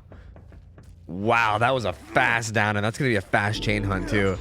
I was gonna say something that I'm curious to see about is if these guys are gonna get the gens done in this corner down here. Because again, this is something we talked about last game too, how like it always feels like the 3-gen always ends up being like down in this corner, like near the gallows basically. It feels like that's where the 3-gen ends up being a lot of the time. What the fuck? We got a weird POV there, I think, because we were switching around. So I'm curious to see if they're gonna get something done down there or not. Oh, he's gonna find Blazer here too. Blazer can't quite get the thing done because he keeps getting harassed by chains. He tried to corner juke him. Oh, what is happening? What the fuck is going on? He doesn't want to hit him. He wants to hit him with his power so he gets less distance. Oh, the slow bolt. Oh, the chains though. He's gonna die. He's dead. He's dead. Yep, he's dead. And this is gonna be another chain hunt again, really, really quickly. Oh, this is rough, dude. I think Swiss was gonna come in for a body block, but doesn't quite get it, so he's gonna get hit too. Gets a follow-up hit on him as well. He's gonna go into deep wounds. Man, this is like chaotic early, dude. This is a chaotic early game for sure. These guys need to like recover at some point. At least like at the very least get like the box solved. So there they go. Brian's gonna solve in that corner. He's not gonna be able to stop it. He's just gonna teleport to it, which basically does the same thing. But he does find Brian in this corner. Gets a hit immediately too, and now he's in such a bad spot. He's just gonna die. He's just gonna die here. Well, actually, he does have a pallet. That's gonna put him into deep wounds, so we won't have to worry about dead hard. And he's gonna die too. Dude, he's just fragging the fuck out. This pinhead is just fucking fragging, dude. Holy hell. Like, he's just literally fragging out. I don't even know what to say. Like, he's not even like playing around like the hooks or nothing. He's just kind of going after motherfuckers and killing them. It's crazy. Oh, he hooks him deep in this corner. They finally get the first gen done. Looks like they're all gonna try to heal up and get reset. They do have this boon here. He's gonna snuff it out. I'm curious to see where they are right now. Okay, so these guys are healing over here. Looks like Swish is gonna be hovering for the save. Doesn't have any of the unhook perks, but that's okay. He's gonna be out here looking. I think he's gonna be looking for the box. Is what this is, maybe. Like, it seems like he might have an idea. Maybe. I guess not. No. Ends up not really accomplishing anything over here, though. Like, this was a little bit weird. Like, it was snowballing so well for him, but like the past like 30 seconds have been very survivor favored. Like, he kind of like left the hook entirely. The unhook came in basically completely for free. They all managed to heal up. He also doesn't know where anyone is right now. Oh, man, this is actually like snuff switched out of that locker though. That's interesting. He's gonna bolt out of this corner and try to get away from it. They did solve the box though, so that's good. They don't have to worry about that, at least for a little bit. I heard someone coming in behind, but it looks like they're not gonna make it the whole way. Gonna throw that pallet. Blazer is here. Gonna just hit him like that, and I mean, it's kind of hard to body block because yeah, he can just do that to avoid body blocks, right? But Blazer getting chased now. He's gonna run to this pallet and throw it. He also does have Shack pallet nearby too, which he's just gonna throw. I'm pretty sure. Yeah, gets to throw into that. He's gonna break free of those chains and go into deep wounds. They're managing to buy some time now, right? They're doing okay now, but that early game was so rough that I'm not sure like. It's gonna be tough to come back from that, right? It was such a big snowball. But they're doing kind of okay now of like stabilizing, right? Like they're stabilizing, they're like kind of avoiding going down. They're like buying some time. I'm curious to see like what kind of gen progress is happening on the map. It looked like Ace was getting some progress done over there. Switch has the box at main. Something that I'm wondering about, I wonder if like as Survivor, I wonder if you can kind of like put effort towards making sure the box spawns where you want it to. Because the box's spawn logic is based off of Pinhead and also the Survivor's positions, right? So I wonder if as Survivor, I wonder if you can like avoid the main building right when you know the box is spawning. So that you can make sure that the box spawns on main building every time. Because obviously like the main building is going to be not where this Pinhead wants to go. Like he's not going to want to chase main building like pretty much ever. So if you can make sure that the box spawns main every time, that actually might be really, really useful. So I'm not sure if that's what they're doing because it does seem to be spawning there really, really often. So I'm not sure if that's what they're doing or not, but it kind of seems that way. Goes for a little bit of a weird one. That one kind of just got spiked right into the ground. Doesn't quite bait that vault. Oh. But he ran around. He ran around the AFK Pinhead. He's like, don't mind me. Just runs right around him. Ends up getting hit though, but does a really good job of like avoiding hits for a long time there. And again, everyone recovered. Everyone's back to full health. Wow, finds Blazer. I didn't even see Blazer back there. Whoa, weird little like standoff they had right there. The Blazer gonna try to get away. Pinhead gonna try to cut him off. Oh, what's happening? He ran around the outside. I think at this point, oh, he's actually gonna make this window too. He's actually gonna get away. Interesting. They solved the box again. So yeah, at this point, we're kind of in the same situation as last game where he's holding down this area on this side of the map, right? Again, it's kind of impossible to avoid this on this map, I feel like. Like, unless you get a gen done down here, like, instantly, which is really, really hard to do with all the chain hunts and stuff that were happening early. But I feel like unless you get a gen done down here basically instantly, it's kind of hard to avoid this situation where he kind of ends up just holding down the side of the map. I think this is just how most Dead Dog games go, because, like, how can you, like, why wouldn't you, right? Like, you're not going to try to hold main building. There's no way. Like, you're obviously going to hold the corner that's far away from main building. This corner also has, like, no good pallets in it at all. Like, there's pallets here, but all the pallets that are here suck ass, and once they're broken, it basically has nothing at all. Switch got a little bit of progress on that, but he's just going to run away. Because, again, this is basically just 3 gen at this point, right? Like, they're going to basically just try to get some progress on these gens when they can, but then bolt the fuck out of here. And this is going to be a long one. This is going to be a long one, boys. So, hope you guys are ready. Hope you guys are ready to strap in for a long game. Because, yeah, this is going to be basically a constant back and forth of these guys running in, trying to get some gen progress. And then every single time they get injured or get chased, they're going to bolt down to their side of the map. And then they're going to reset. I think the box and how they handle the box is going to play a big role in how this plays out. That was a really good hit, though. This could be a troubling situation. I hear teammates running in. There's Adam. He's going to run down the other side of the map now, too. Did you think there was someone else there? There was someone over by the gen in the corner. Did you not see that guy? He sees him now.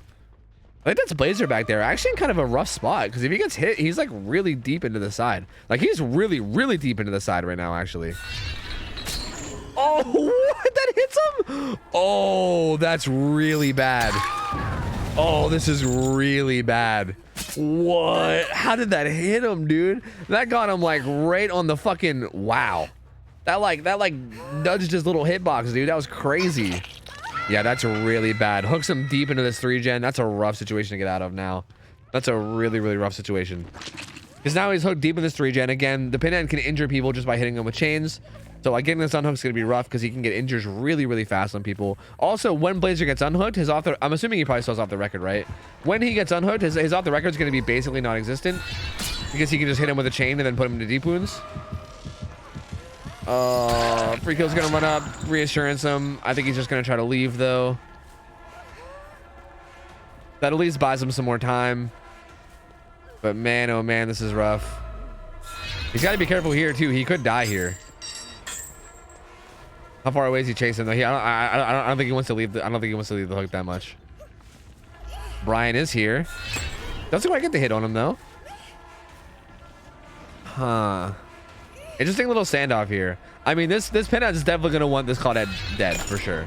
Like, whether the unhook happens and then he gets tunneled after, or if he can just get him dead on this hook right now. Definitely going to want this Claudette dead. Okay, Brian just rushes the hook. He's going to 1-for-1 for it. And then Blazer's going to get the fuck out of here with Sprint Burst. Again, these chains are going to make it so that off the record's basically completely out of play because Deep Wounds is already there. Actually, looks like Pinhead's just going to try to get this kill. Interesting. Misses that one, though. Has to go back. Ooh, Brian actually gets picked up, though. Okay. So, wait, they actually kind of recovered from this fully. Okay, the real question is, though, is can they get out of this corner? I can't really say that they recovered fully unless they get out of this corner. Like, if he still goes down in this corner, then they're still kind of in the thick of it, right? So, I can't quite say that they're out of that they're out of the woods yet. But this is definitely, so far, looking good for the survivors. Misses that. Brian, wait, he's gonna get out. He's actually gonna get out. Never mind, dude. They're out of it. They're out of it. They're out of it, dude. They actually full reset against that. Wow. Really, really well played from the survivors. Holy shit. That was super good from them. Because that was a really tough spot, man. Like, having Blazer hooked deep in this 3-gen is a really, really tough spot to be in. That was really, really good to get him out. Like, that was all around, just like from everyone, super well played. They played the chases perfectly. He's actually going to teleport to main. Huh. Is he in the little side room? Wait, where is he? Okay, he's in like the main hallway. That's interesting that he teleported to main here. I didn't think he would teleport to main. He's like really far away from his 3-gen now. If they're getting gen, yeah, I was gonna say if they slam on a gen over here now, they have Prove Thyself. He's repairing it with a toolbox. Okay, but they must have calmed it. They must have calmed that he's coming back. So, yep. As you again, keep in mind to the other teams that are watching this. Do you guys see this, right? This is kind of the things that we're always preaching about with comms and stuff. How big comms can be. Like, these guys got such a massive head start because of like because of their comms, right? Like they calmed it the second he started coming back towards the corner, and they instantly got off the gen and started running away, and then they all got away without even getting injured, right? Like that's so huge. That's so huge. And I feel like that's something that I want to like keep pounding into people, because I feel like in a lot of our more low hour and like a lot of our more I can't speak, a lot of our more lower hour games, I feel like a lot of times the killers will just walk up the gens, and then a survivor will just be sitting on the gen, and then they'll just get hit for free. And I'm just like, no, why? Okay, the killer's trying to force out an engineer's fang hit here. They keep running around the outside of the map like this. This is really weird. I'm really curious to know from these guys' point of view why they're doing this. The cactus? Question marks? Okay, eats an M1 hit there. Looks like Brian's here. He's gonna take a hit real quick too. They're both gonna run away over here. Again, this is kind of sketchy. They're gonna try to run deep into this corner. This pallet is already used. I think Brian's gonna go down. Yeah, Brian's gonna go down. Not a great spot to be in. Oh, it gets double eruption too. Oh no, dude. Oh, so Swish is currently giving Ace prove thyself because they really want to get this gen done is what's going on here. So he's giving him the prove thyself buff to try to help him get this gen done faster. I don't know if he's gonna be able to get it done in time though. Maybe he will. Yeah, he will. Swish eats the hit. They're gonna get the gen done. Oh no! Oh no! He fell! Oh no! He slipped and fell down the hole! Oh no! Oh, and Blazer's solving the box too, so he knows that the unhook isn't happening. Like he knows for sure that the unhook isn't happening because he saw where the last guy was solving the box. So, oh fuck! What do they do now? They're scrambling, dude. What do you do now? I don't know. Pinhead's coming back. Oh, this is there you go. This is rough.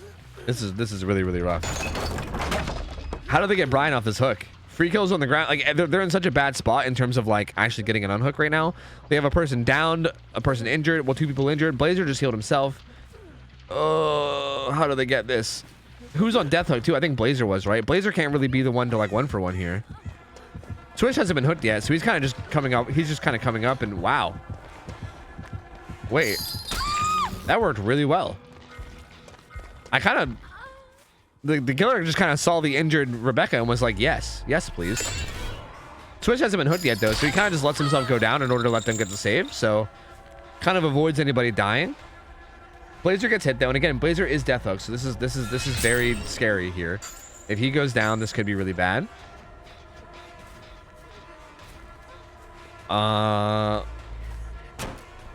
Okay, waits for the vault and then gets the chain. Nice. Gonna vault out here. He's probably gonna try to hit the ace here with his power. Never mind, it wasn't on cooldown. Just gonna get a normal hit. They're gonna keep buying time for Blazer as much as they can. I'm assuming while this is happening, they might even avoid healing, and they might honestly just run into that corner and try to get a gen done. Because Blazer basically is trying to trade his life at this point for like good gen progress, I think. Free kill literally dying for him. Is free kill on death hook too? No. He still has a hook state. He's basically dying for him. And yeah, they're just gonna like wall injure and try to get this gen done. Because they basically know that in order for them to win this game, they need to break up this 3 gen for sure. Free kill gets hooked. Oh, I don't know if they're gonna be able to get it done or not. It's gonna be close. I think they need to just get it done though. Like I don't know. Oh fuck, dude. Oh, there's no way they get it done. They're gonna commit though, I think. So it just dies for it, dude. Oh fuck. I think they have to do that. Wow, actually that was a good juke. Wait a minute. I was gonna say I think they have to do that, but also I think it's like a losing move, but also I don't think there is a winning move here. But then again, maybe. Good dude, the way these guys play chases are just so good. Like all these little plays where they just like double vault, all these like little like stalling outs are just so good, dude. They're so fucking good. Good body blocks here to try to keep him alive a little bit longer. He's probably going to try to use his power to get an instant damage state on him, maybe. Yep, going to get an instant damage state on him, but again, buying more time. Free kill is going to die, though. Everyone's on death hook now except for Swish, so he's going to die. That's going to be a person out. Swish gets picked up. But now the 3 gens split up, so if these guys can manage to reset and get it together, there's still 2 hook stages until it's a loss, right? Is he going to teleport? No, he sees scratch marks. He does teleport. Okay, so he teleports onto Brian back here, who's already in deep wounds. Uh-oh. Yeah, Brian's going down too. Ooh, blocker? Yeah, but he's gonna go down too. Oh, this is not great. It's so close, but I feel like it's just gonna be just not enough for the survivors. Because he's also gonna have 3 stacks and no way out. Even if they manage to get this gen done, they're gonna have 3 stacks and no way out. So yeah, I think this is definitely the win for the pinhead. This is definitely the win for the pinhead, I think here. God, this was a crazy game though, dude. This was a crazy game. Gets the hit on the Blazer. He's are they all so good in chase?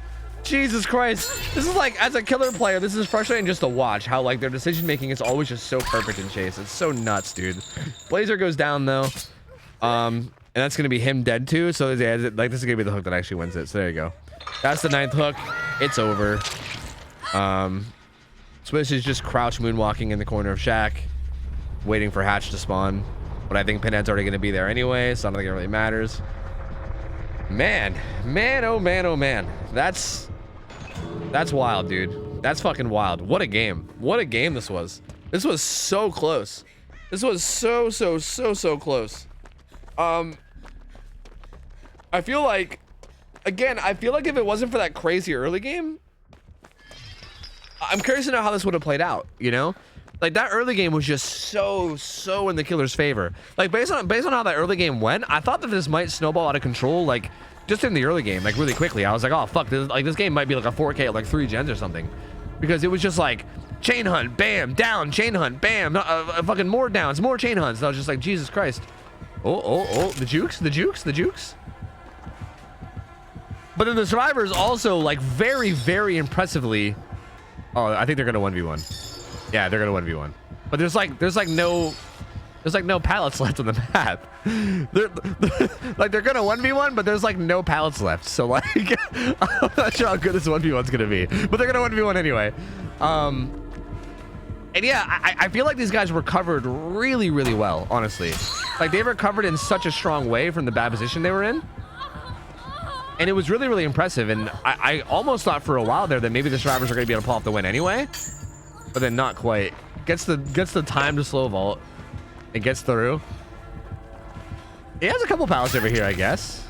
Gonna instant throw that one. Oh, I think he's gonna catch up though. Yeah, he doesn't get this. No way he gets that, and that's it. Yep. And hey, GG's. GG's. This pinhead, quite cracked. I gotta say, quite cracked. Quite cracked this pinhead. Quite cracked. The GG's well played from everyone involved. Again, just like the last Survivor team, it's so interesting because I feel like these guys found themselves in a really bad spot early game, and then they managed to handle it like really well, like as best as they can, right? They handled the bad spot they were in like as best as they could, and it looked like they like were possibly going to come back, but then the pinhead just turned around and said no, and then played really well himself. And this was just, man, like all around super well played from both sides. Really well played. Fucking wild, bruv. Fucking wild. And yo, congratulations to the pinhead player, Shua. If you want gift subs on Twitch, you win our big grand prize. Woo! You win 2 gift subs to any channels on Twitch that you'd like. Let me know what you want, if you want them. If you do want the prize, DM me on Discord. If you want it, DM me on Discord and let me know what channels you want subs to, or if you just want me to gift random subs to channels or whatever, just let me know. But 2 subs to any channels on Twitch, and I got you. And congrats, man. That was a wild game. That was really well played. A wild set of games. 2 gifts to one Pump Willie. So just random gifts to one Pump Willie. Can you link one Pump Willie's channel? Here, I'll give you permits. Can you link his channel for me real quick? I'll just do it right now. If you're gonna tell me right now, that's fine. I can handle it real quick. Oh, there you are, one Pump Willie. Hey, cool. There you are. Okay, cool. I'll just use your name. All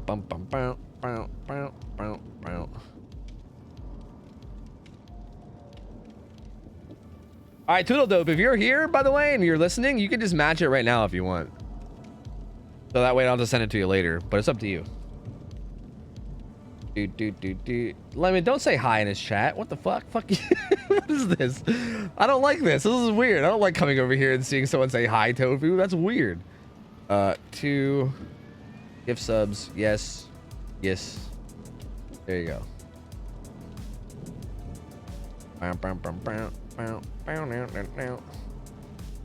What the fuck? What is this? Whoa, wait, why is the payout shit all different on Twitch? What's going on right now?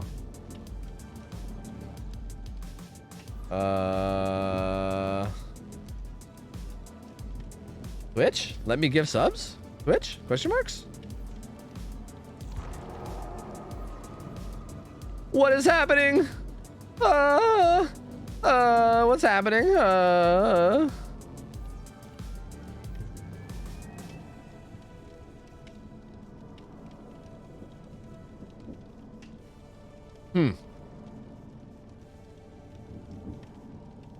One Bump Willie, what happens is that if you win in scrim nights, if you win 2 games in a row, you basically get a prize of like gift subs. If the killer wins, they get either 2 gift subs. They basically win 2 subs on Twitch to whoever they want, like split however they want. And Shua wanted 2 gift subs gifted to you. Bro, why is this not working? Twitch, just let me, hello? Dude, I usually just like click a button and it's like, here you go, subs. But now it's being a cuck. Just fucking pay up, motherfucker. Just pay up, man. No, I don't want to punch in my credit card info. What the fuck? I never had to do this before. Fuck you. Fuck you, man. Twitch.tv/OnePumpWillie gonna steal my fucking bank account info out here. Okay, hold on a second. I think I need to resign into PayPal. This is fucking stupid. It's being stupid.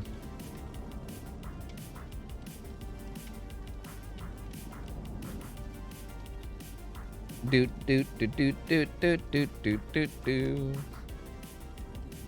Yeah, fuck you, man. Yeah, torture killer. Fuck you, man. Yeah, fuck you. Yeah. Fuck you, man. Wait, what are we doing now, by the way?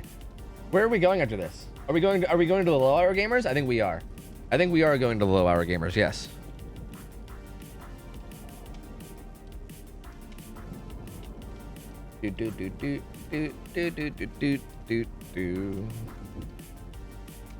Those were some sick games though, dude. Those were some sick games. I liked them a lot. I thought they were really good.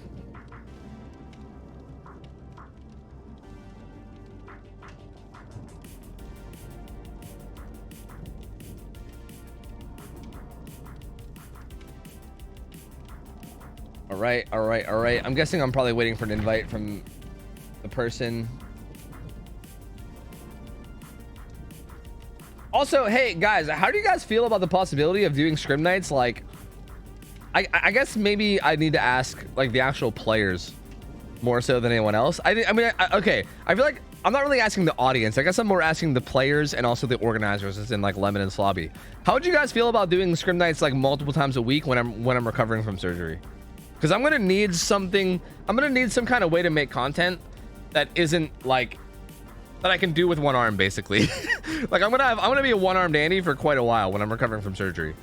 So like, you know, I don't know if we would have like the player base for it, or if you guys would have like the means to run this shit multiple times a week, or if you guys even would want to or whatever. But if it's something that we could do, I would expect at least a 300% raise. You know what? I'll give you a 400% raise.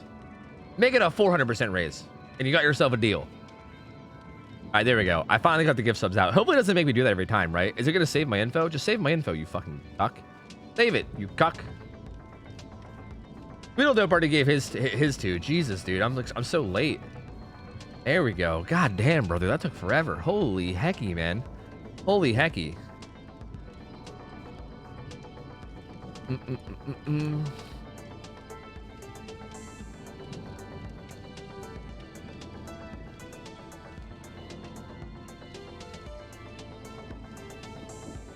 Oh yeah, okay. I actually owe Cinecookie a sub to my own channel too, from like, yeah. There you are. Yeah. I see you, Cinecookie. I actually just responded to your DM. Yeah. Here, I got you. Here, I got you right now. Here. Bada bing, bada boom. See, that one was just one click. Why was that one just one click? Why was my one-to-one pump really? Why the fuck did I have to punch in 30 passwords? There you go. I got you. Yeah, I owed you that from like maybe like a week or two ago. Because your sub, you like wanted to wait till your sub expired or something, and then I forgot about it because I'm an idiot. Bro, I feel like if something requires me to like remember it after like 7 days or something, you know, it's hopeless. It's hopeless. I'm too dumb. I got too much like ADHD brain, dude. I forget things after like 24 hours. One-armed Among Us streams? Do people still play Among Us? Is that a thing? People still do that? Hey, Twiddle Dope matching it. That one was from like weeks ago, but hey, I ain't gonna argue if you want to match it. I ain't gonna argue it. I'm down with it. Twiddle Dope, thank you for the gift sub. Andrew, thank you for the resub. 8 months said, I'm really impatient. Today, intercede and expedite relevant. Lists include selfish tasks. Read that and then read the first letter of each word. Eerie tier list. Just a eerie tier list. I was waiting for the WHEN too, but not quite. God fucking damn it. Algie, thanks for the resub. 35 months. Fail proof, thank you for the 1 year as well. Welcome back in, dude. Thank you, buddy. Appreciate it, man. Fuse Spy, thank you for the raid, buddy. Appreciate it, man. I need to play some ads, guys. I need to play some ads to make sure that we don't get them during this game. Okay. All right. All right. Where the fuck is my gift sub? Hey, join Scrim Night and fucking win games. All right. If you join Scrim Night and you win games, then ta-da, you get a free sub. Cookie got a free sub because Cookie be out here juicing killers and shit. All right. Once if you get in here and juice some killers, I got you. All right. I got you. But until I see some juice, no gift subs for you. All right. No subs until I get the juice, man. I need the juice. Anyway, I'm gonna hit you guys with some ads. Minute and a half, just to make sure we don't get them in game. Okay. That 3-gen was incredibly rough when playing against Engineers Fang. It's really easy for him to zone with it, and it's a dead zone. Yeah, it's so tough because like you can't even really get out of the 3-gen zone without potentially dying because the first hit just comes in so quick. Yeah, fucking wild, dude. If you don't mind me asking, what kind of shoulder surgery are they doing? I don't know. I have like a little packet that probably has more info on it, but I didn't actually look at it yet, so I don't know.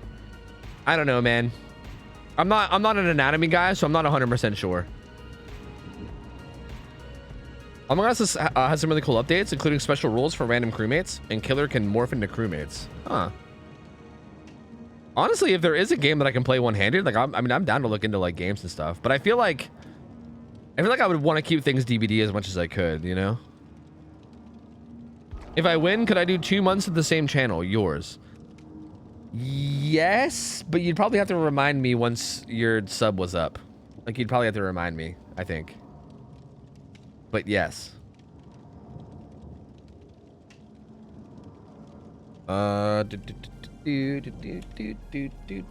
Okay, so this next game looks like it's going to be it's the Chimkin Squad. We got the Chimkins, dude. The motherfucking Chimkins. And they're going up against Callie D-Boy, who is Huntress. Apparently Zipzo. Huntress, 1,400 hours. Wait. Is this the wrong lobby? We're restarting the lobby. Okay. Okay. Huntress? That's what it says. I don't know. That's what it says on the overlay. Why? Wait, why? Were you expecting something else?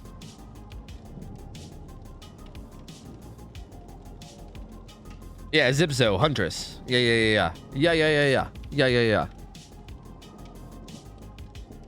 What happened to the ghost face? I don't know. There is a ghost face that was scheduled today, but did they just like not show up or something? Maybe they're not here. Look, I don't know, man. I'm not the one matching people up. Hey, take it up with like Slobby or Lemon or someone else other than me.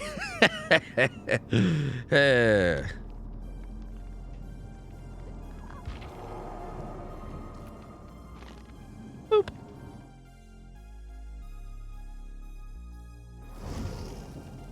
Body block o'clock. These hens are tens. Killers get wrecked. Killers get pecked. Yeah. Hell yeah. Hell yeah, dude. Hell yeah. That's a good cheer right there. I like it. I dig it. I'm with it. I'm with it.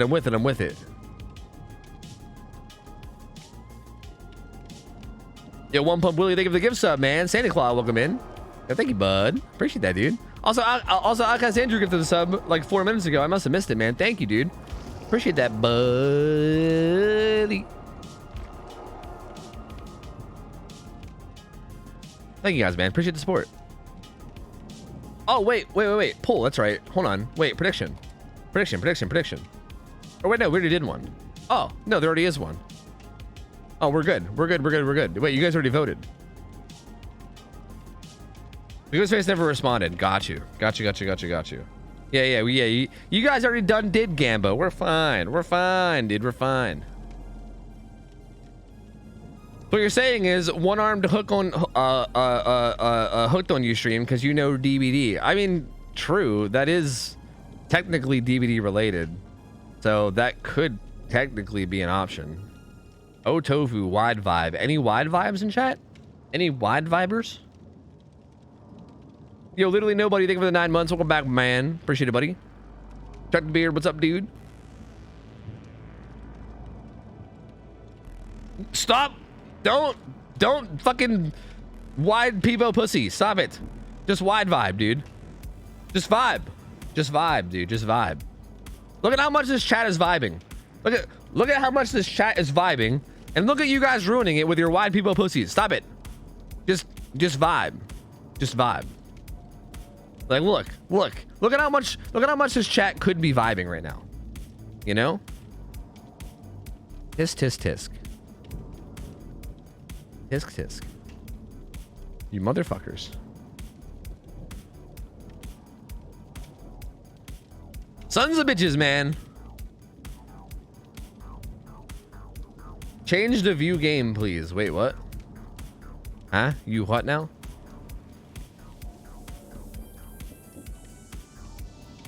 Imagine not having 7 TV right now. Yeah, if you don't have 7 TV right now, chat probably looks really weird. It probably looks really weird, huh? Probably looks super weird. What's wrong with wide peepo pussy? It's weird. Why is it named that? Why is it a thing? No, man, no. You're holding us. Oh, you're saying switch to spectator. Oh, that's what you're saying. Oh. View game as in spectator. Oh, I see.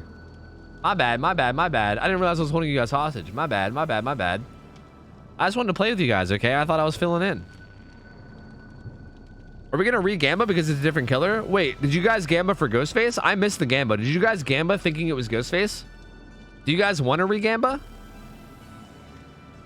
Because I can give you like a quick 1-minute pull if you want. I did the gamba after it said Huntress. I mean, gamba. It seems like a lot of people seem to think it was Ghostface. So I'm just gonna quickly redo it. Okay, I'm gonna redo it, but I'm gonna give you guys only a minute. Okay, I'm gonna give you only a minute.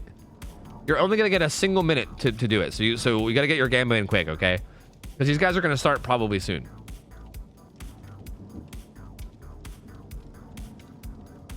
Yeah, it only takes a second, Lemon. It's fine. It's fine. We'll let him re-gamba. It's fine. Even if they're a bunch of lying bastards, it's fine. We'll just let him re-gamba. It's cool. It's cool. In a sense, yes, my art has been commended as being strongly vaginal, which bothers some men. The word itself makes some men uncomfortable. Vagina. Wait, what? Wait, where did this come from? What? What? I don't know. wait, where did this come from? Huh?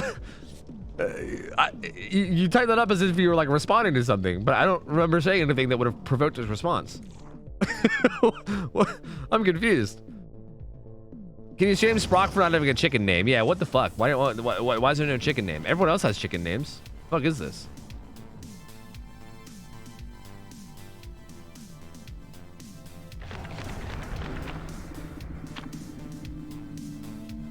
There you go. Perfect, Andrea. There you go. There you go. Perfect. It makes no sense, but it's perfect. I love it. Wide peepo vagina male discomfort. That should be a new emote right there. Wide peepo vagina male discomfort. Yes.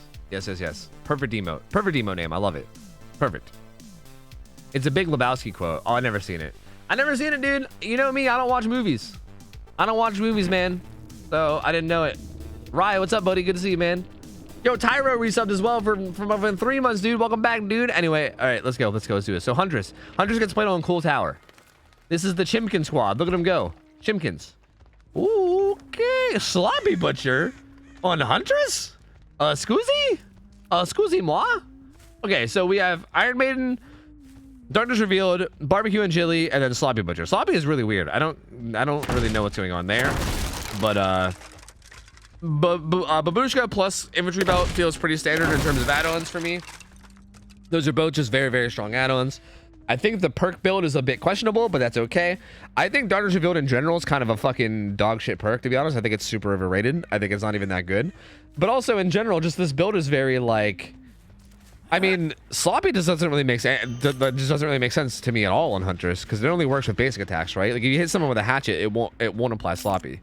So sloppy just seems weird no matter what. But also the rest of the build is very just like aura reading, like, I don't know. I mean, we'll see how it works. Finds a hit on fried rolls right away. Did you not see? What? Wait, what's happening? Wait a minute. Hold on. Wait a minute. What's happening? Is the Huntress playing on 10 FPS? Doesn't quite get the follow-up hit on her. Sees her running away. Not sure how that even happened, but couldn't quite keep up with the Claudette. She's gonna make it to this tile. Gonna run around this. The homie, the jiggle, the arm jiggle, doesn't quite get that hit. Fried rolls kind of poked out a little bit. Might try to go for a hit here at the window, but maybe not. Oh, predicting the vault though. Fried rolls is in trouble. He's in trouble. Let's see what he does. Fades the window, goes down. They do get a gen done down across the map though. I'm curious to see how they're gonna choose to play this. See, this is a big thing with me because I feel like, yeah, I know, yeah. I think everyone, including myself, has to remember that we just went from like the highest hour teams that we're going to see during scrim nights to the lowest. So from here, we're at the lowest hours, and it's going to slowly scale up. So I think it's important to keep that in mind. So these are like probably the least experienced after we just came from the most experienced. So it's a bit of a big change, you know. But something that I'm curious to see is how he plays around the hook, which it looks like the answer is not at all. Because this is interesting to me because I feel like, how do I say this without sounding like dumb or weird? But I feel like it's been like ingrained into killers in like public match games to just like not even play around the hook at all, because playing around the hook at all makes you a dirty camper or a tunneler or whatever the fuck. So people just like don't do it at all, and I feel like we see this a lot in these like lower hour games where people just don't even play around hooks at all. Like he hooked that guy in the corner and he just like completely just left. Like he didn't care, he didn't protect the hook, he didn't try to like get him off hook and like to like tunnel him.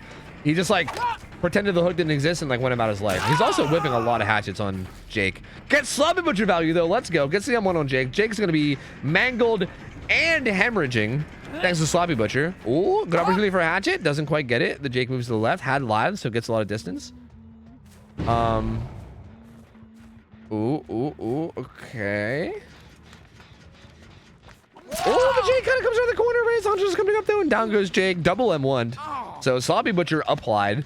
Jake's gonna be hooked too. Basement's honestly close by, but I don't think the Hunter's gonna hook basement. So just gonna hook in this little corner here. And yeah, and like again, it's very interesting to me because I find this to be a very big thing, because you'll also see that at these lower games, occasionally you'll get people that do play around hooks, and usually when you do, they end up getting way better results. And it's really like interesting to see like who chooses to play around hooks and who chooses to like not shy away from things like tunneling, and who like plays more like this, where like he's not even turned around and looked at the hook at all, right? Like the man has not even looked in the direction of the hook. Like right here was the first time they even looked in the direction of the hook the whole time. So like, again, it's really interesting. That was actually a pretty well aimed hatchet if they were still there, but I think they left. Looks like they're going to be over here just 4 lane. There's only 2 gens left, so only 2 hooks for 3 generators done, which is not a good ratio at the moment. Goes for a hatchet there on fried rolls, doesn't quite get it. Oh, gets a good vault though. Pretty good positioning. He should be able to get a hit on him here, I think. Oh no! Brings up a hatchet at a bad time and doesn't get it. Fried rolls just throws shack pallet. He's gonna run away, buy a lot more time. So there he goes. He's gonna have to reload too, which is gonna give him even more distance. So that Claudette's now in Narnia. He's out of here. He's fucking out of here, dude. Oh, sees an aura here though. But Darnish revealed. Can't really do anything about it. The survivor there is playing really safe and is sitting behind the box. Gonna run away and get some distance. I mean, the survivor players are playing this really well, though. I do gotta say, like, they're playing this really smart and playing it really well. Oh, the little zigzag Enos. C's would be proud. Does get the hit on Claudette, though. Not really in that safest spot. She could die here. Misses the follow-up hatchet, though. She makes it inside. Oh man, doesn't quite get it. Would like to see a little bit more patience on those hatchets. Like I feel like in that position, you can literally just hold the hatchet and just keep walking to her, right? She wasn't really anywhere near anything. Like the only thing she had, well, okay, you know what? She ended up walking into the killer anyway. So you know what? Whatever. All's well that ends well, right? Fuck it. But I do feel like while she was in that open field and you were holding the hatchet, you could have just held the hatchet in your hand and kept walking towards the Claudette and kind of just zone her, right? Because the only thing she really had to use was the pallet. So like if you just hold the hatchet, if she ever actually makes a move for the pallet, you just kill them with the hatchet. If they don't make a move for that for the pallet, then you kind of just slowly inch closer until eventually you get like a guaranteed hit. But instead doesn't do that. Oh my god, committing to the gen, basically just gonna eat the hatchet for it. Oh, I don't like that little spin.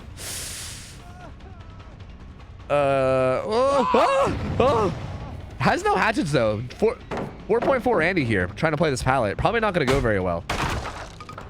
Jake gonna get the pallet throw, gonna go over to the window, gonna run away with live, gonna get a lot of distance. So well played by the Jake there. And only one gen left. Only one gen left now. And again, another situation where the unhook just comes in completely for free, no contestation at all. Yeah, I mean, I don't know, man. I don't know. It's kind of looking like this game is already over for survivors, unless, I mean, you never know. It could snowball really quickly. That was a really good hatchet. That was a really, really good hatchet on the Claudette running away. But it kind of seems like the game is pretty much already over for the you know, for like the survivors end. This gen's like pretty much done. But Fried Rolls is also injured. Oh god, that was close. That actually could have been a really, really nice down. Fried Rolls is injured and in a pretty, I wouldn't say a super bad spot, but a pretty rough spot here with Shaq. Oh, good vault. Fried Rolls should be dead here. And he will be. In basement too, for that matter. But again, him being dead does not really matter. Actually, he's death hook. But again, this doesn't really matter too much, right? Like him dying here isn't really the end of the world because all they gotta do is open a gate and get out now. As a matter of fact, all they gotta do is open a gate and have 2 people get out. Like literally, they can even sacrifice somebody. Like one of these guys can die because she needs more than 3 hook stages. She needs like Monka? Yeah, she needs like what, like 5 hook stages right now in order to win. So even if somebody dies here, it literally doesn't even matter. Like even if this Meg dies, like you can kill the Chimkin Queen, but the other Chimkins will live on. See? And then there they go. There they go. That's enough Chimkins to repopulate and then bring the Chimkin population back to what it formerly was. It doesn't matter if you kill the queen. There will just be a new queen. It's fine. It doesn't matter. The Chimkins will live on. So GG. I mean, well played from Chimkin Squad. Again, the Huntress, like, I feel like the Huntress had some pretty okay hatchets. Like, there was definitely some situations, like, if we're just going to talk, like, chase-wise, there was some situations where I feel like she could have been a little bit more patient as far as, like, holding the hatchets a little bit longer and maybe trying to, like, zone a little bit better. But I feel like the biggest thing here was, and again, we see this a lot, and I feel like these low-hour games, I feel like the choice of build as well as the choice to basically not play around hooks at all is really the main thing that led to the loss here, which is fine, right? Like you're not forced to play any way in these scrims. You can play them however you want, right? Like I'm not going to force anybody to play in a way that they don't want to play. So you're free to do whatever you want. But I do feel like had he played with a different, but maybe a little bit of like a meaner slowdown build, as well as like, you know, around hooks a little bit more, I think this could have been a little bit more of a different result, because I really don't think he played that bad in terms of like his actual hatchets, right? Like obviously they could have been better, but they definitely weren't terrible. Like I think it wasn't bad. Like I think he definitely could have done better had those other things been changed up.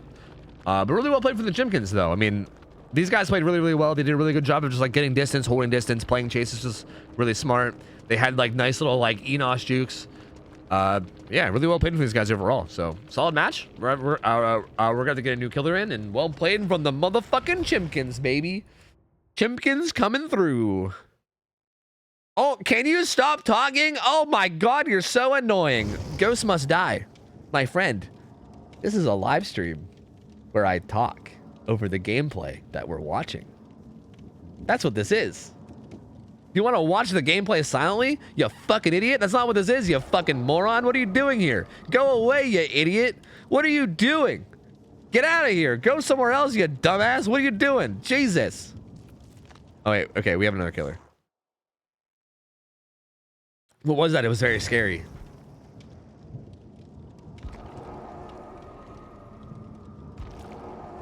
Who's this? Legendary Rue. Who's Legendary Rue playing? Is it on the overlay? Onryo. Ooh, 1,500 hour Onryo.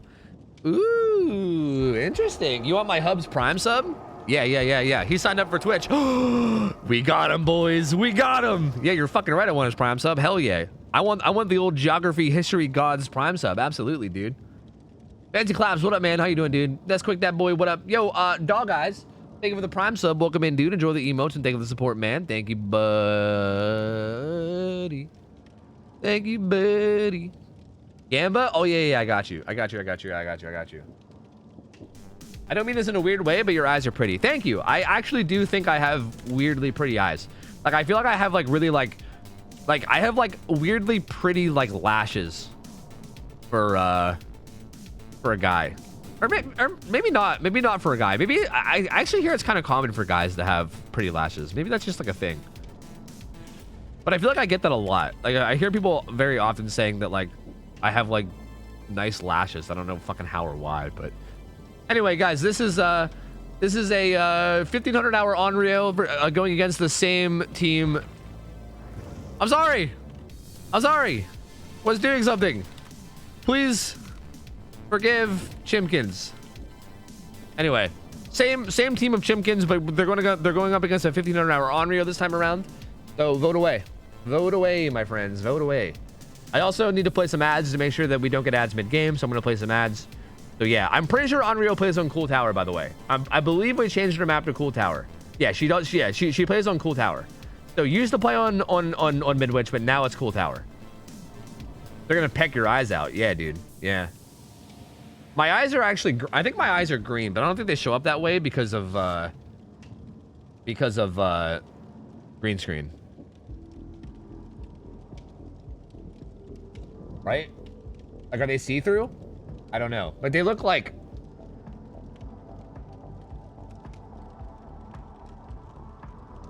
What color are my eyes, chat? What color are my eyes, chat? What color are they, chat? Huh? Huh? What color is this eye, chat? Huh? Huh? I don't know. I don't know, man. I don't fucking know. Brother. Gray, maybe? I don't know. Yeah, I'm preparing you guys for Onryo gameplay. That's right. That's just a taste of what you're gonna get in this Onryo match. Don't worry.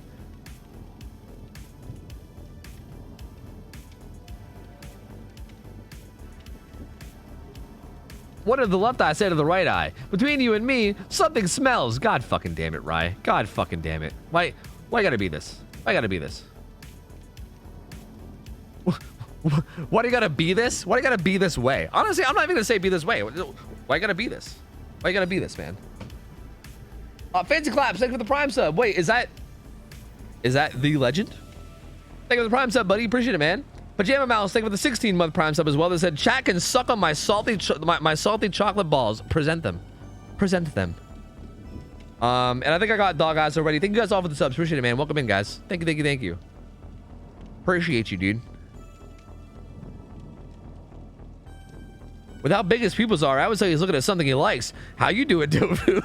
Yeah, please. Twitch chat? Hell no, dude. You fucking these nuts, fucking joking, fucking goddamn wide people, pussy posting motherfuckers. You think that's what got me big pupiled? Please. Yeah, you're right. My pupils were big because Hubby Fact Bot just subbed, you know? Whew. Got hot in here all of a sudden, you know what I mean? Whew. Hey, Dobu, please give me a good horror movie to look at. Do you want like a recent one or like an older one? Yeah, I mean, VHS, dude, I love the VHS movies, dude. Like the original VHS, like VHS 1 and VHS 2 are both really, really good. I think in terms of like more recent movies, I've been going out to like the movies lately a lot more and like seeing movies. And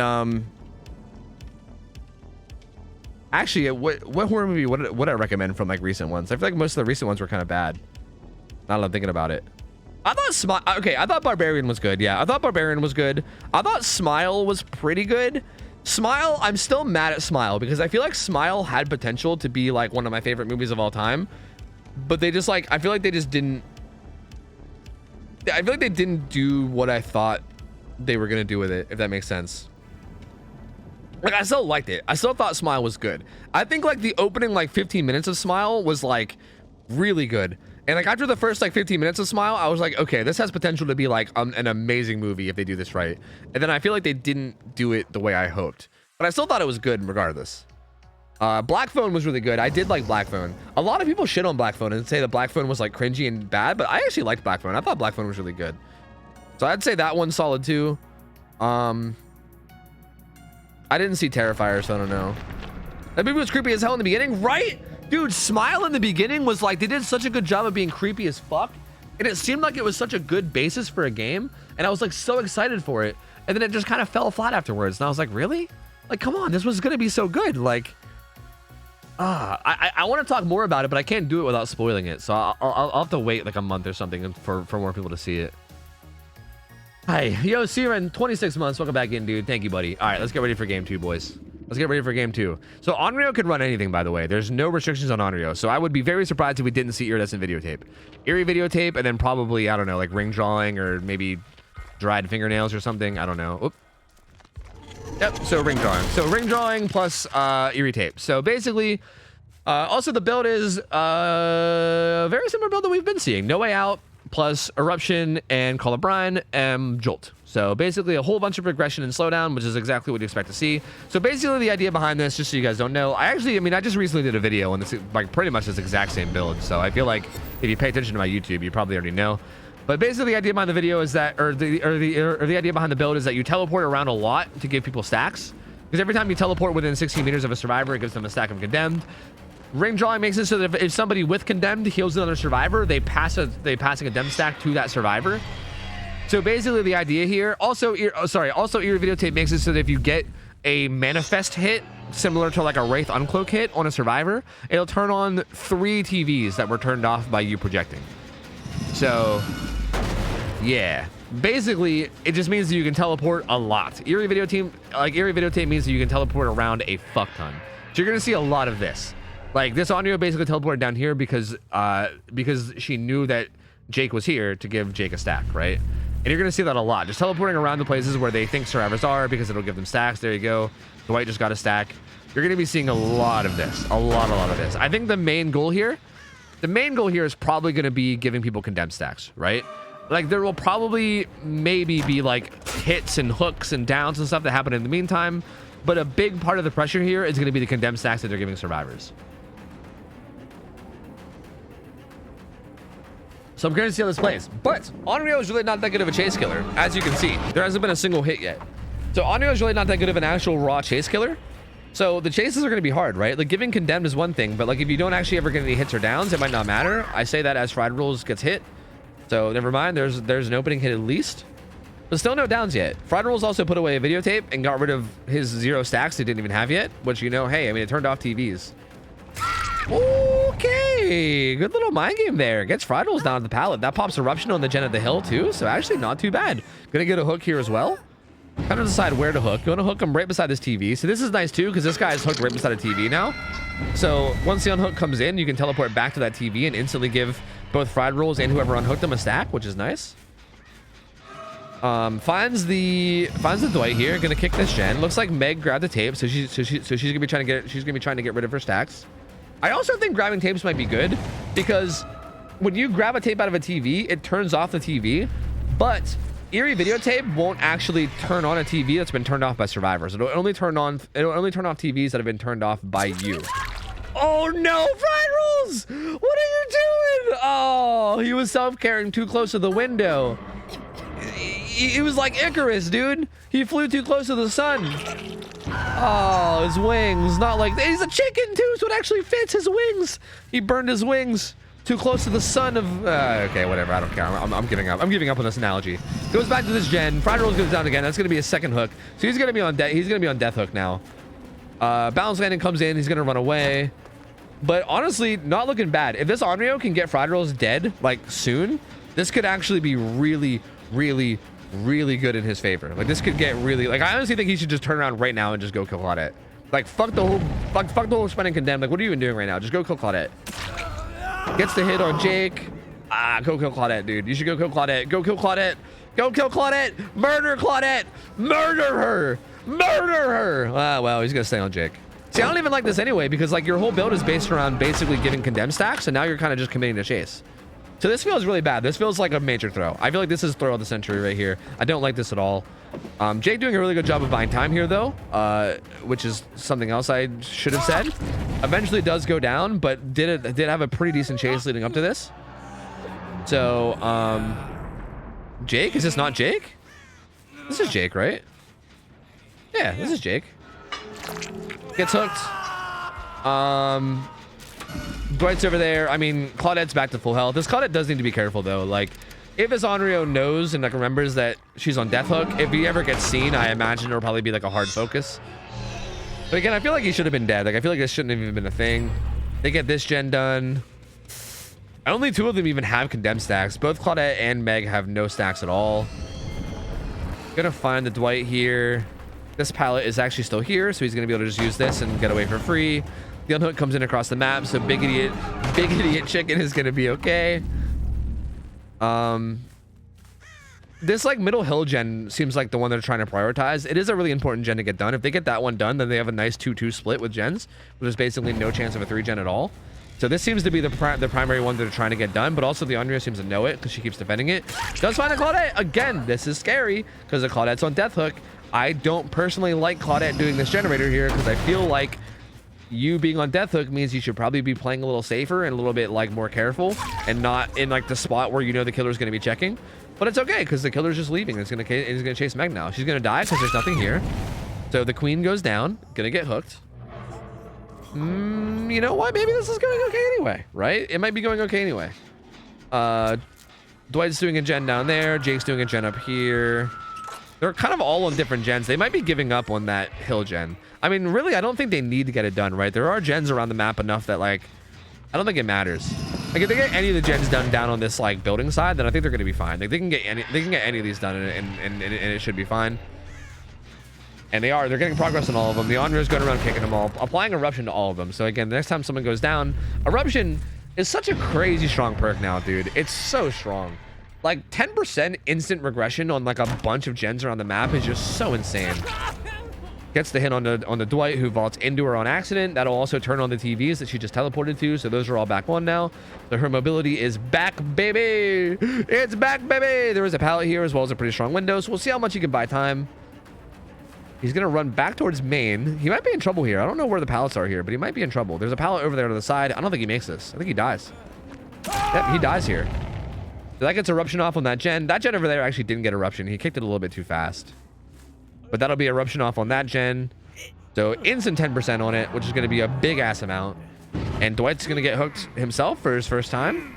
That's a lot of spread hooks. This gen has a lot of progress though. But I don't think it's enough. Yeah, she's going to come chase off. Definitely kick it, right? Definitely kick it with Colin Brown Eruption. See, her Eruption might still be on cooldown, right? Was it? Yeah, her Eruption was still on cooldown. So this actually didn't get Eruptioned.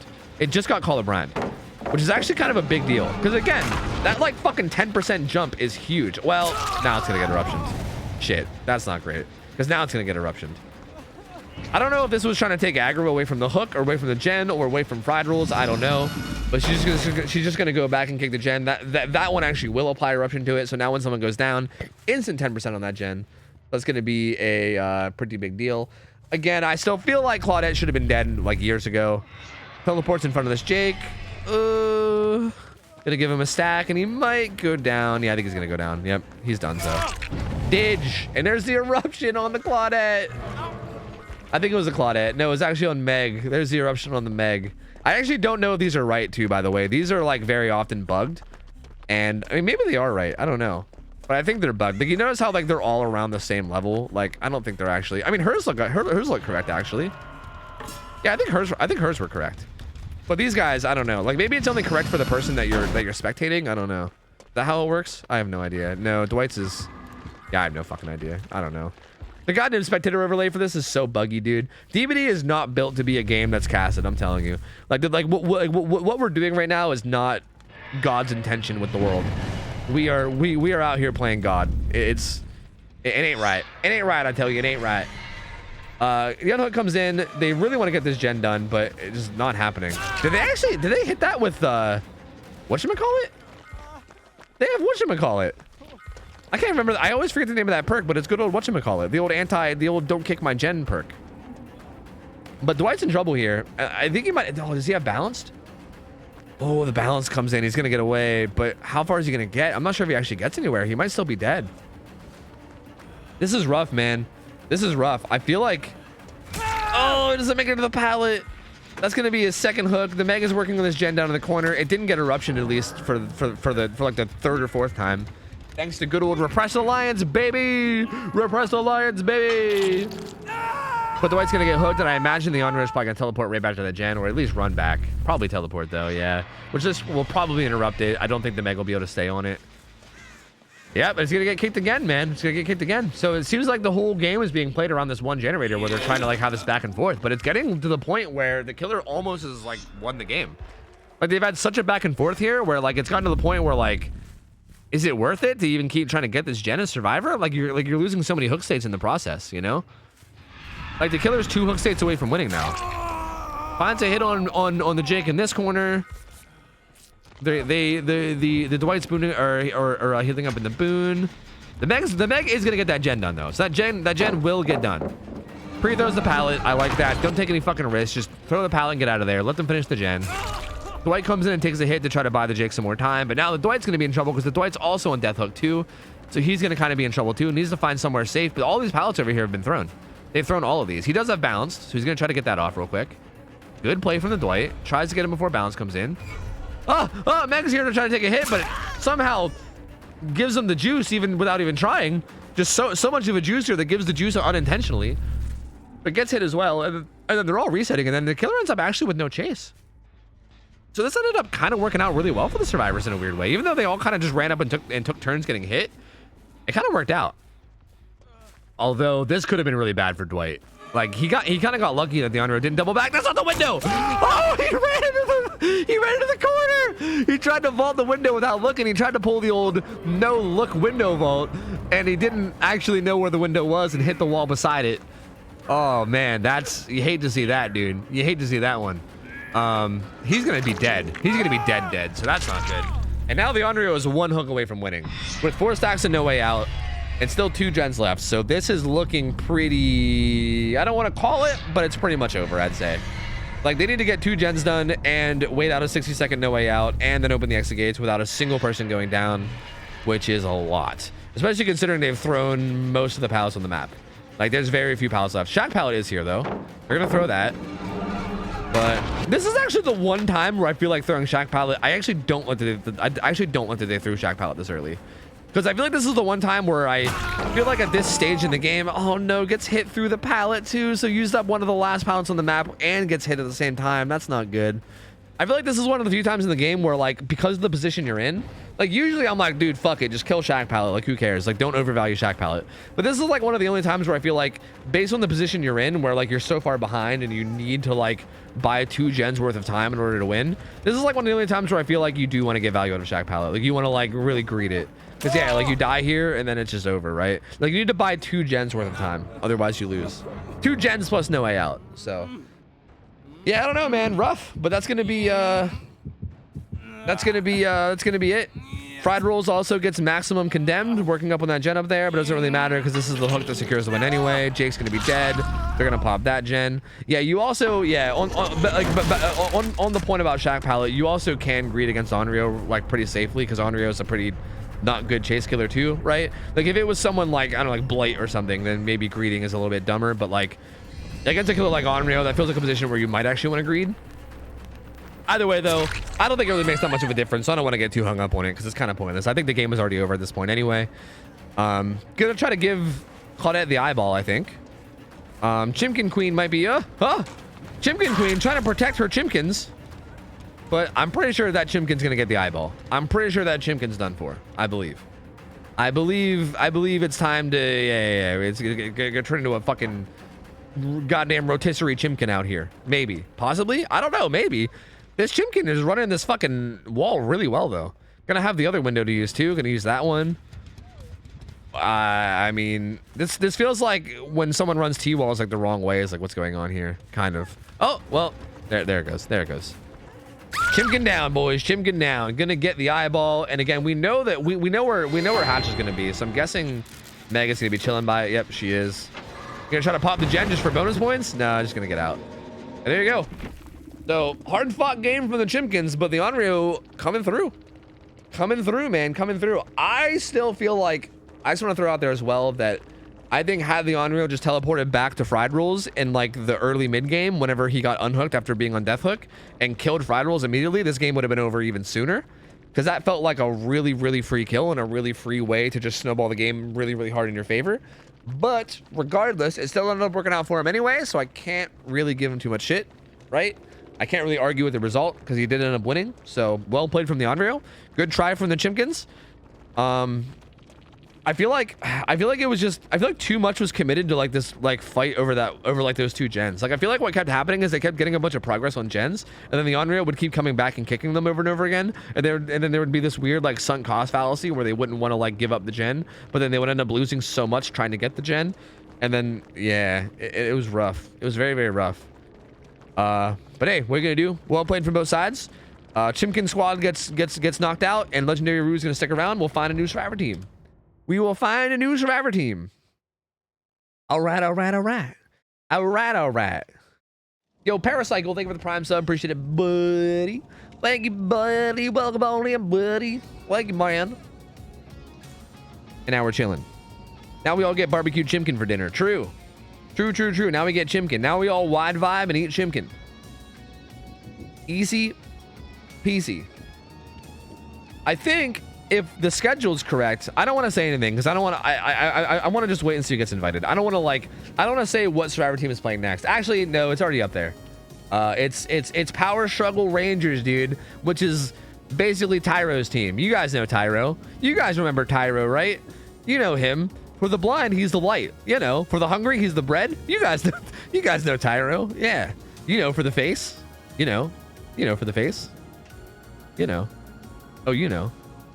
Anyway, I need to play some ads to make sure that we don't get it. To make sure we don't get it mid-game. So again, pardon me while I fucking blast your eardrums with annoying ass ads. Probably for dumb shit like Poker Stars, but you know, hang in there. Okay, hang in there. But we're gonna have game 2 up in a minute. BRB. I'll BRB. Well, BRB to the non-subs anyway. The subs are gonna hang out and we're gonna, you know, probably talk about nothing. But yeah. All right, so who's on this team? It's Tyro, Swingblade, Triangle Bill, Sandy Sushi, and Degel. So I remember actually, I think last week these guys played without Tyro because I think they almost played against Tyro, but they played really well last week, even without their team captain Tyro. So these guys are definitely. Oh yeah, Gamba. You're right, Gamba. Bam.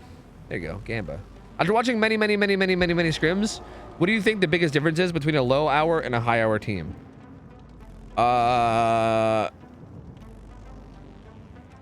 It's hard because the games are so different. Like, there's so much different about all of it. I don't even think it's like body blocking and comms and aggro management. I actually don't agree with Destin. I honestly feel like it's chase. I really do. I feel like it's chase. Like, I feel like, for instance, when you guys were getting chased by that pinhead, I feel like there were so many situations where I was like, I would have died right there. I would have died right there. I would have died right there. I would have died right there. I would have died right there. Like, there were so many situations like that where like the survivors played so patient and like literally like the killer would have like a really good mind game on a pallet or something, or they would do something really like good and mind gamey where I was like, that probably would have killed me. But then the survivor like would just play it perfectly and be super patient and not go down. And I feel like when I watch the high hour survivor teams, they get so much value out of everything. Like they don't, it feels like they almost never go down at a pallet like for free, right? Like they almost never get hit for free. Like getting a hit on a good survivor almost always takes like really like a lot of effort. Like getting them into a dead zone, breaking all the pallets in an area. Like it takes a lot of effort to get a hit on them. Whereas I feel like the lower hour teams, it seems like sometimes they just like walk into killers on accident and stuff, right? Which again, I get it. Like I get there's a big difference between having like 1,000 hours in the game and having 9,000 hours in the game, right? Like I'm not trying to give them shit for it or anything, but there's definitely a big difference between that, right? Like getting a hit for free by having a survivor just walking into you on accident and then having to like fight and earn just a single hit on a survivor that's like playing pallets like perfectly. There's a big difference between that, I feel like. Like I really don't even think the strategy part is even coming through that much. Like I feel like and like again, I'm not trying to be mean with like with any of this, so I hope it doesn't come off that way, but I feel like the strategy almost doesn't matter as much in the lower tier games because I feel like the killers aren't playing so harshly themselves, right? Like for instance, both the killers we've seen so far are not really playing around unhooks at all, right? Like they're not even trying to tunnel people or whatever, or like any of that stuff. Like Fried Rolls should have probably been tunneled to death that last game, right? You would think.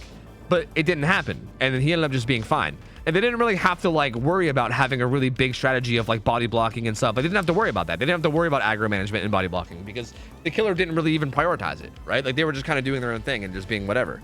Whereas like I feel like in higher, like in like the higher hour games, the killers seem to like be way more on top of that kind of shit. Like if they know someone's on death hook, they're gonna be gunning for him no matter what, and you got to make like big plays to keep them alive and shit, like strategically. So I feel like it's interesting because it feels like the strategy almost doesn't even come in because it almost isn't even needed yet, you know? Like it feels like what's needed is just good chase. And yeah, your strategy doesn't matter if the chases aren't good. I agree with that too, yeah. Like no amount of strategy will help you if you go down in 10 seconds in every chase, right? Which I'm not saying that's what's happening. Like I think Chimkin Squad did a pretty good job of like delaying their chase as well. They did a really good job of like playing pallet safe and not like overly risking it. I would say the biggest downfall of them was just having people walk into the killer on accident on occasion. Like I saw on multiple different occasions, like people would just say like would just like turn a corner and the killer would be there and like bam, like hit for free. Like that would happen a lot. But outside of that, like their actual chases were honestly solid. Like they definitely they didn't shy away from throwing pallets. They played safe. They like tried to buy time. It seemed like if anything, the big thing was maybe them not knowing where to run when they were being chased. Because I felt like sometimes they would like get chased and they would run into like a dead zone and then get hit because they like maybe just didn't know that like the pallets were there or something. Yeah, there's your prediction. There's your prediction. Sorry. Same on Rio. This is Tyro's team. A little bit higher hours than the last team. We did see these guys play. We see these guys play almost every week, so you guys will probably remember them. It's Tyro's team. Power Struggle Rangers. I better see a Power Struggle. I better. How would you go about practicing chase against good survivors? You could always like ask a good survivor for a 1v1. You could always just go play public matches and just make it a point to chase any survivors that you think are good. I mean, honestly, that's one of the things that you can actually practice like in public games. Like I feel like a lot of like the scrim stuff is stuff that's hard. Like I feel like a lot of like the like strategy stuff in scrims is stuff that you can only learn in scrims. But I feel like chase is like the one thing that you can actually just learn in public games. Like if you just chase around people in pubs, sometimes you can get like really good chases and you can just get a lot of practice for chases, you know? Like it's pretty reasonable to do that. I mean, I don't know. Everybody's a bit bigger now because the team name was too large. Okay, that's fair. That's fair. As long as it's not like taking up a bunch of space or anything, I think it's fine. It'd be fine.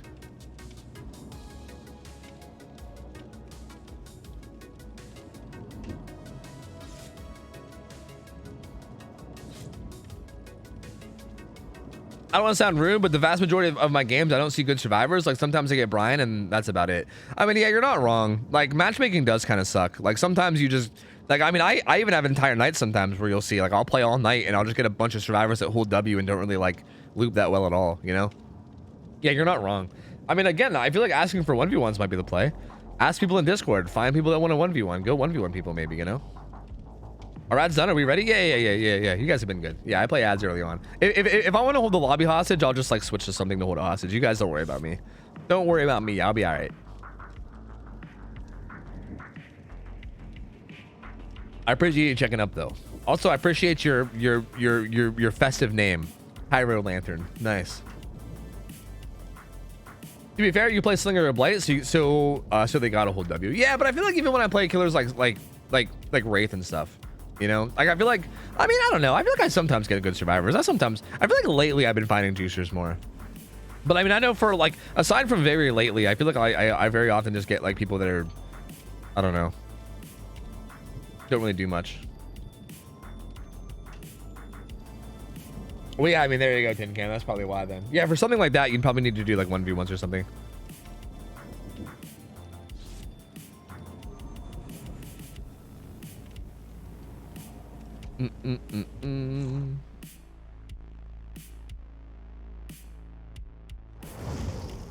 What's the copy pasta for the Power Ruggle Strangers? It's basically just the Tyro copy pasta. I don't know if we have one based on the team name. I think everyone just loves the Tyro copy pasta so much that we're just sticking with that one. It's because you're bad too, probably. Yo, what up, motherfucking Grank? Motherfucking Grank. Yo, shut up, Grank. Shut up, Grank. 1v1 me, Grank. You won't. Load up, pussy. Let's go. 1v1.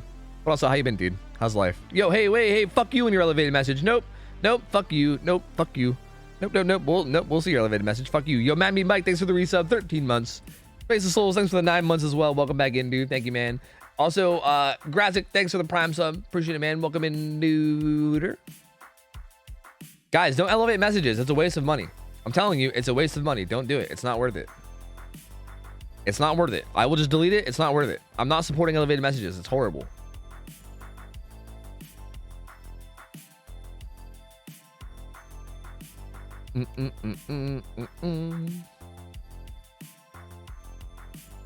I'll waste my money how I want, bitch. Okay, I mean, go nuts then. If you want to waste it, then fine. Go nuts. Go nuts, dude. Yo, Dedoy, 4 months. Appreciate it. Welcome back in. What up? Hey, yo, also hope you're doing well too. Good to see you, buddy. Good to see you. And hey, man, ain't nothing wrong with starting to work. Hopefully you're getting good money, you know? Fuck it. Sounds a lot more worth. Yeah, get him. Yeah, get him. Yeah, get him. Fuck that wide vibe. Fuck him. Fuck him. All right, here we go. So, Unreal. Again, same thing. Same map. Server builds. There's no power struggle. I don't see a power struggle. We've been lied to. We've been lied to. Killer has the exact same build, which is something that we've come to expect. I mean, you know what they say, failures. You know what they say. If it ain't broke, don't fix it. You know, if it ain't broke, don't fix it. You know what else I say? If you can't duck it, fuck it. You know, that's two livings I live by right here. Let me tell you what. Hey, they find Dragon right away. Gonna get a hit like immediately. Tyro with the slow ball. Tyro, no. Tyro gets a hit on the slow ball. That's not good. That's a lot of hits basically for free. Finds Rebecca here at this tile again. This is getting off to a really fast start. She's gonna go down. Oh no, dude. Oh no. This is a really fast start for an Onryo. This is really not great. That was a super fast down. Uh-oh. TVs are now up. You can start teleporting around. Again, I don't like the thing about this too though is that the fact that that down came in so quick, I don't even know if it's gonna matter that much. Because again, I don't know if this guy's gonna play around the unhook at all. Like if this unhook comes in and the Rebecca can just leave and then full heal and then like completely reset, then this quick down ends up not really being that big. No, Tyro gets found. Massive jolt value, damages 3 gens. Well, maybe it was actually 2 plus eruption. But either way, a ton of regression coming around the map. That gen just lost like 17% or some shit between jolt and eruptions. So massive explosion onto that bad boy. Gonna teleport back over here. Oh, and we'll see. Here's the Rebecca. See some scratch marks. We'll see who they chase. The Rebecca. Uh-oh. Uh-oh. Uh-oh. Makes it to the pallet, though. Gets the stun. Okay, so Rebecca's going to have a really good chase here. Like, if this Onryo even commits, which it looks like not going to happen. Onryo's going to teleport back. Try to get some stacks. So, again, the idea behind this build, from what it seems like, at least for the add-ons, gets a free hit on Swing Blade here, too. See, this is kind of what I mean about, like, I feel like, again, I'm not trying to, like, I hope this doesn't come off mean, but I feel like these are positions where people shouldn't be getting hit by Onryo, right? Like, kind of chilling at these tiles where there's, like, strong pallets. It feels like they shouldn't be getting hit, but they are, right? Gets a good stun there. What was that, trying to fake the pallet kick? It seems like it actually worked. That was kind of fancy. I don't know if I've ever seen that. Well, I wonder what that looked like from Dwight's point of view. She started to demanifest while looking at the pallet, and... like, I think that might look really similar to the pallet kick animation. And I think it baited the... that was actually a really cool play. I'm gonna be honest. That was actually a really cool play. I don't know if I've ever seen that. That's actually kind of neat. I know I've seen people do that on, like, different killers before, but I've never seen it on Onryo in particular. At least not from the survivor point of view, so I'm not really sure what it looks like. But that worked out really well. Like, that actually was, like, the perfect mind game. Caught him off guard, going to the next tile, and down he goes, too. So 3 different hooks on 3 different survivors, and... yeah, I don't know, man. I don't know. Looks like we're off to the races here. I mean, doing really, really well. Wait, guys, you guys think I'm afraid to say dragging me nuts? Yeah, yo, dragging me nuts. Dragging me nuts. Dragging me nuts on your face. 420. Yeah, it's fine. I'm not afraid to say their name. It's fine. Fuck you guys. I get hit with these nuts jokes all day, every day, okay? I'm used to it. It's cool. Uh-oh, Rebecca, kind of in trouble here. No pallet. It's not near. Actually makes that. Wow. I said no pallet because I didn't think she'd be able to make that. With how close she was. That's really odd that she actually was able to make that. Interesting. But gets the Shack pallet throw. Gets away. Still stays at Shack, though. Gets the vault in. Finds Tyro over here.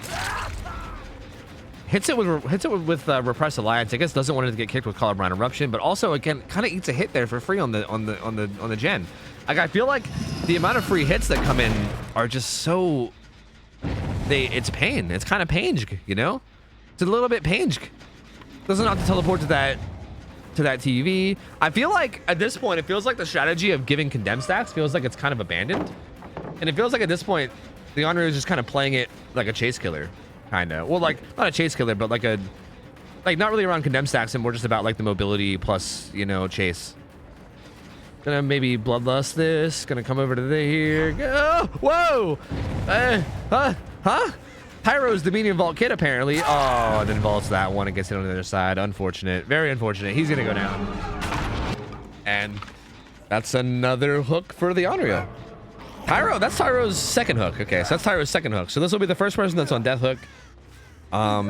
Still 4 gens left too, so there's still a lot of gen progress left to go before these guys are in a good spot. And he's almost halfway towards the amount of hooks he needs to win. So, looking a little scary here for the survivors. They're gonna need to get some shit done here real soon, like real soon, like. I think there's a survivor over here, maybe. No, ran back in towards main. I'm kind of curious to see what they're doing. Jake is like near the hook guy. Did he just run right by the hook guy and was just like later? Was he going to tap this first? I guess he just wanted to tap it first. I feel like he could have just unhooked, you know?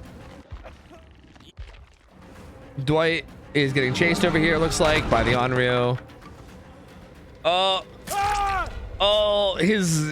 Dude, his condemn must be really high. If he was trying to die to put that in, his condemn must be really high. So when he gets unhooked, he's probably really close to being mass condemned. He has to be like, I don't know if we can see it. That's actually probably accurate. That's actually probably accurate. Because his condemn must be really high if he was like trying to die for that. Like he obviously knew that even if he got that like TV in or the tape in, that he was gonna die for it. Although I will say, now that he is on death hook, it doesn't really matter. He doesn't even really have to worry about it. He can literally just let himself be mass condemned and it doesn't even really matter anymore. Gonna find the Jake here. He's gonna throw the pallet. Gonna try to buy some time. Again, though, it just feels like I might just be too little too late at this point. Like, this is gonna be hook stage number 6. Only 3 more needed, and still 3 gens left. 3 gens left plus 4 stacks and no way out. Yeah, hook versus an eye is like 8 seconds of time, but also like dying. Like, I feel like how long is it gonna take for you to like deposit the TV? Like, I just don't think it's like major priority. Like, if you can do it conveniently, sure, but I just don't think it's like extremely worth. Whoa, Rebecca. Big dick in the Onryo and just kind of landed right in front of her and was like, what, bitch? What are you gonna do? And the Onryo was like, oh god, nothing, and then spun in a circle freaking out. Like, this is not worth. Like, for instance, this I don't think it's worth. What was that? Freaking out. Like, this wasn't worth it all, right? Like, if you're just gonna run over there just to die, then like, what's the point, right? Because like, you're dead. Like, you're dead if you do this, right? Like, you're dead no matter what. Like, this feels like this is exactly what I was talking about. This is the exact situation where I feel like, why even bother worrying about the videotape, right? Like, if you get the mass condemned but you die to get rid of it, then you're still dead though, right? Like, it's the same result. You're still dead no matter what. So like, I don't know. That felt kind of pointless. I mean, I do feel like there was a little bit of a moment of a freak out there where they probably didn't think they actually put the tape away, but they did, and then they tried to do it again. But either way, like, I feel like they could have just ran to the pallet and just like looped and like tried to stay alive for as long as possible, as opposed to trying to put the tape away. But they didn't. Jake's gonna get hit here. Only 2 stages away from confirming the win. They still have 3 gens that need to be done. So this is looking a bit rough. Jake's gonna run upstairs. Probably has bounce landing based on this decision, I would assume. Might die beforehand though. Actually doesn't have bounce landing, so never mind. Dies. Eruption gets knocked on that gen, so it's gonna stop progress there. Rebecca's gonna be hit with the old incapacitation. And 1 more hook stage. 1 more hook stage for the Onryo. And that's gonna be it. It's gonna be over. It's gonna be all over with just 1 more hook stage, and then it's gonna be all over. Let's see what she can find. I mean, if she wanted to, she could probably just stand in front of this hook and face camp it and try to force them to double unhook. She can, I mean, she has so many options at this point. I mean, she can do basically whatever. I think this is where Tyro was, so I think she's gonna find Tyro now. He repressed Alliance as the gen. He's gonna run towards Shaq. He should get this vault, right? Yeah, he has enough distance to get that vault. He should be okay. I mean, there's no pallet here, so this is definitely a little bit risky. The medium vault kid, let's go, baby. The medium vault kid coming through. There might still be. Did they use this pallet over here? I remember this. I remember they looped this early, but yeah, I don't think they ever threw it. So, yeah, so still a pallet here too. So Tyro doing a good job of buying time here. Gets a stun as well. Can play this pallet a little bit after it's thrown. He's gonna zone him back towards Shaq and then kick it. I mean, this was not. That was like a good little sequence of a chase. Like it was good, but I feel like that's kind of what needed to happen all throughout the early game. But like, I feel like at this point it might be. It's like too little, too late. Again, just needs one hook stage at this point. So don't get me wrong, it's possible for the survivors to still win this, like theoretically, but realistically, it's not, because there's Tyro getting hit. Triangle Bill is still injured somewhere. It's just a matter of like this Onryo just finding a down is all it is. Just finding one down. Gonna come back over here with his teleport, see what she can find. Finds it a Rebecca, gets a hit on her too. Oh, like, see, this isn't worth. Like, that's not worth no matter what, because this is like the game deciding hook. So no matter what, that's not worth either. But yeah, I mean, I don't think it really matters anyway. I don't think it matters anyway, because this game's been over, I think. This game's been over for the past like few hooks, I think. There we go. That's the end. That's hook number 9. At this point, they're just going to play it out just to play it out, but this game is over. Everyone's now on death hook, so everybody that goes down from this point out will just be dead. Oh, Tyro with the juice. The juice. He's going to go down here. He's going to get hooked. He's going to be killed. And at this point, they might just let Triangle Bill get hatchet Shaq, which looks like, yeah, give him the pointer. Yeah, give him the pointer. Yeah, give him the pointer. Well, maybe the unhook will happen. I don't know. Oh, the Arky gamer. Uh-oh, the Arky gamer. Uh-oh. Gets smackarooed. I'm curious to know if they're gonna even keep all they're playing, but yes, they are. They're gonna unhook. Kinship coming in, baby. Kinship. The unhook comes in. Rebecca's out of this bitch later. Maybe Rebecca's just gonna go to Shaq. Maybe. Jake is dead. Circling back around to steal his item, right? Is that what it is? Doing laps, doing NASCAR, baby. Picking up Tyro? Doing NASCAR? Picking up Tyro. All right, we'll see who's getting chased. Oh, I think she teleported, actually. I think she teleported the TV that was back on that tile. She's gonna be chasing down Tyro. And then another right turn. I think NASCAR does left turns, though. I don't think that was actually NASCAR. That was like reverse NASCAR. That was like alternate dimension NASCAR. Whoa! What the fucking phase up, baby? I mean, I feel like that was actually like her getting spun, kind of, but then she pulled it together by just like 360 swinging. I don't know what the fuck that was. That was some dizzy shit. My lord. Tyro's dead, and again, we already know where Hatch is going to spawn. So at this point, it's just a matter of way to get out. Rebecca not in position for it. Onryo is in position for it. So she's going to close Hatch, and then that's going to be it. That's going to be it, fellas. That's going to be it. So Legendary Rue actually pulling out the 2-0. I'm telling you guys, man, kill rates, Onryo. S tier killer, dude. The kill rates don't lie. You know, we all thought the kill rates were full of shit. They're like, no, the kill rates don't mean anything. There is no high MMR in DVD. Nah, man, Onryo S tier. It's confirmed, baby. Confirmed.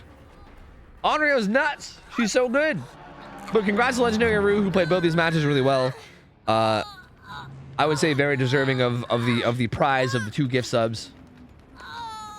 And very good try from these survivors. You know, it was a very solid try. Again, I feel like the big critique. It's tough because I feel like the big critique I have for like both these last 2 matches isn't even really like the strategy, because I feel like the strategy was like fine. I feel like it was just like the free hits.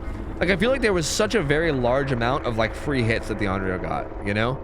Like I feel like you need to play in a way where like the killer really has to earn every hit. Like even if it's like a healthy to injure hit, right? Like even if it's not a hit that like kills you, if it just gets you to injured, it's still a hit, right? And it needs to be like something that the killer is forced to earn, or at least has to like give something up for, right? Like make them chase you really far away or something in order to even get the hit, all right? Something, just something. Make them lose something for the hit. And I feel like there was a lot of hits in both these last 2 games where the killer didn't really lose anything at all. I don't know why I'm typing GG's. Where the killer didn't really lose anything at all and just kind of got him basically for free. And then just kind of kept going and kept running around just getting more hits, like almost for free. So yeah, if that happens too much, then there's really no amount of strategy that's ever going to pull you back, right? Like no amount of strategy is going to help you win if the killer is getting, you know, that many hits that are like essentially unpunished or like borderline free. But good try regardless. I mean, I do think they played pretty well, all things considered. but the Onryo just played a little bit better. And what are you gonna do? What are you gonna do, man? GG's. Well played from the Onryo. Hey, Legendary Rue, if you want 2 gift subs, let me know, man. Let me know. Let me know what you'd like, my friend. You can DM me on Discord, and I'll give you 2 subs to any channels on Twitch. Any channels that you want. Or I can gift 1 channel 2 random subs. It don't matter. Whatever you want. Whatever you want. One of the burglars is having vision issues. Me. Can we get special consideration? Make hunters run no perks. Yeah, no. I don't think we can do the no perks thing. I'm sorry you're having vision problems, though. But I don't think we can force the hunters to run no perks. That feels like not something we can do for you, no. Do you think Behavioral will use the DVD community cups to pull data to compare to their pub data? I hope not. Because the community, like, fucking cups are kind of a joke at the moment. I'm hoping at the very least that they'll, like, take the community cups and maybe, like, do something for, like, spectator. Maybe, like, help out the spectator experience a little bit or something. Like, I'm hoping other things will come out of it, but I have no idea.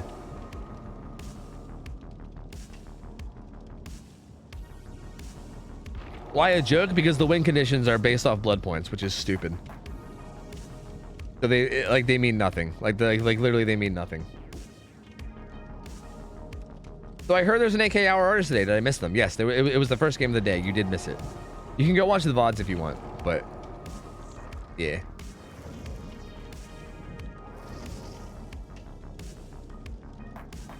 That's dumb as fuck. I agree. I agree it's dumb as fuck. I've been poking people to try to get it changed, but I don't think it's gonna happen. I don't know. I don't know if it's gonna happen. I think if that tournament, actually that tournament's just happening kind of soon, right? Isn't that like next month? Isn't it like early next month? I think that actually starts kind of soon. When does the cup start? I can't remember. Are gonna participate in the Extra Life charity event on the 5th of November? No, I don't even know what that is. Gamba. Oh yeah, Gamba. I forgot. Choose outcome. Bam. And I'll give you guys a new Gamba. Here you go. So this is, what's this team called? Basement Burglars. Oh yeah, Basement Burglars. So similar team, we got Fried Rolls and Blind Idiot Baby again. So both these guys were on Chimkin Squad, but now we got Kurt and Milky filling in. Slightly higher hours overall than Chimkin Squad, but also a kind of similar team. And we also have Kratos playing Killer, who's a new killer. We have a Huntress. 1800 hour Huntress. Huntress is also played on Cool Tower. So pretty good map for Huntress. So yeah, I mean, bet accordingly. I don't know. I don't really know what to expect out of Kratos. I guess we'll see. Can you send one to my community and one for yours? Yes, I can do that. So like gift a sub to your channel and then also a sub to my channel. Is that what you want? Yeah, I can do that. Yep. I'm so excited for teams to kill themselves on first hook to win. I know, same. I'm really excited for people to kill themselves on hook in order to beat the win condition. That's fucking great. I'm super excited for that. That's gonna be lovely. Oh boy. Oh gosh, you willikers, I can't wait. All right. Again, I don't know if Tweedledope is here, but if you are, I'm gonna gift the sub to Legendary Rue, and then I'm gonna gift the sub to myself. And that will be the 2 for this one. So I could just pay this one out real quick. If it's like this, I could just pay this out conveniently right now, because this is pretty easy. And I'll throw you a follow too while I'm there. Fuck it, man. I got you, man. There you go. There you go. All right, cool. And then let me get one of myself too. Did I miss other ones earlier? No. You didn't miss any. You're good. You're good.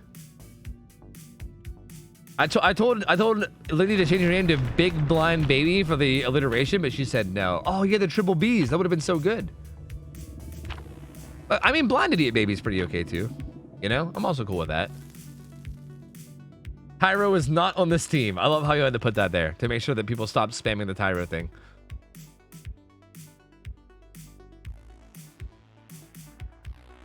All right, Chicken Claws, welcome in.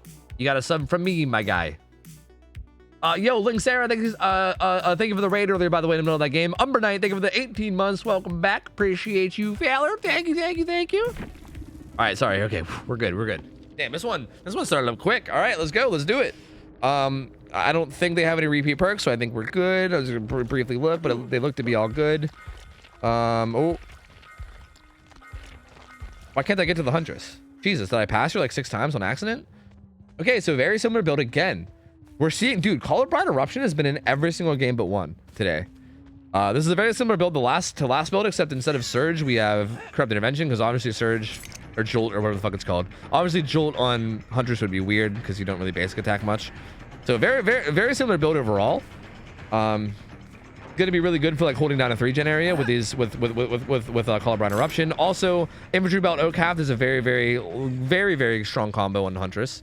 Pretty much what you'd expect to see, I think, considering your head is banned. Goes for a hatchet over the wire spools, but throws it a little bit low. So doesn't quite get it. Corrupt Intervention's still up though, so can kind of take the time to like kick out these walls and stuff, and it's not that huge of a deal.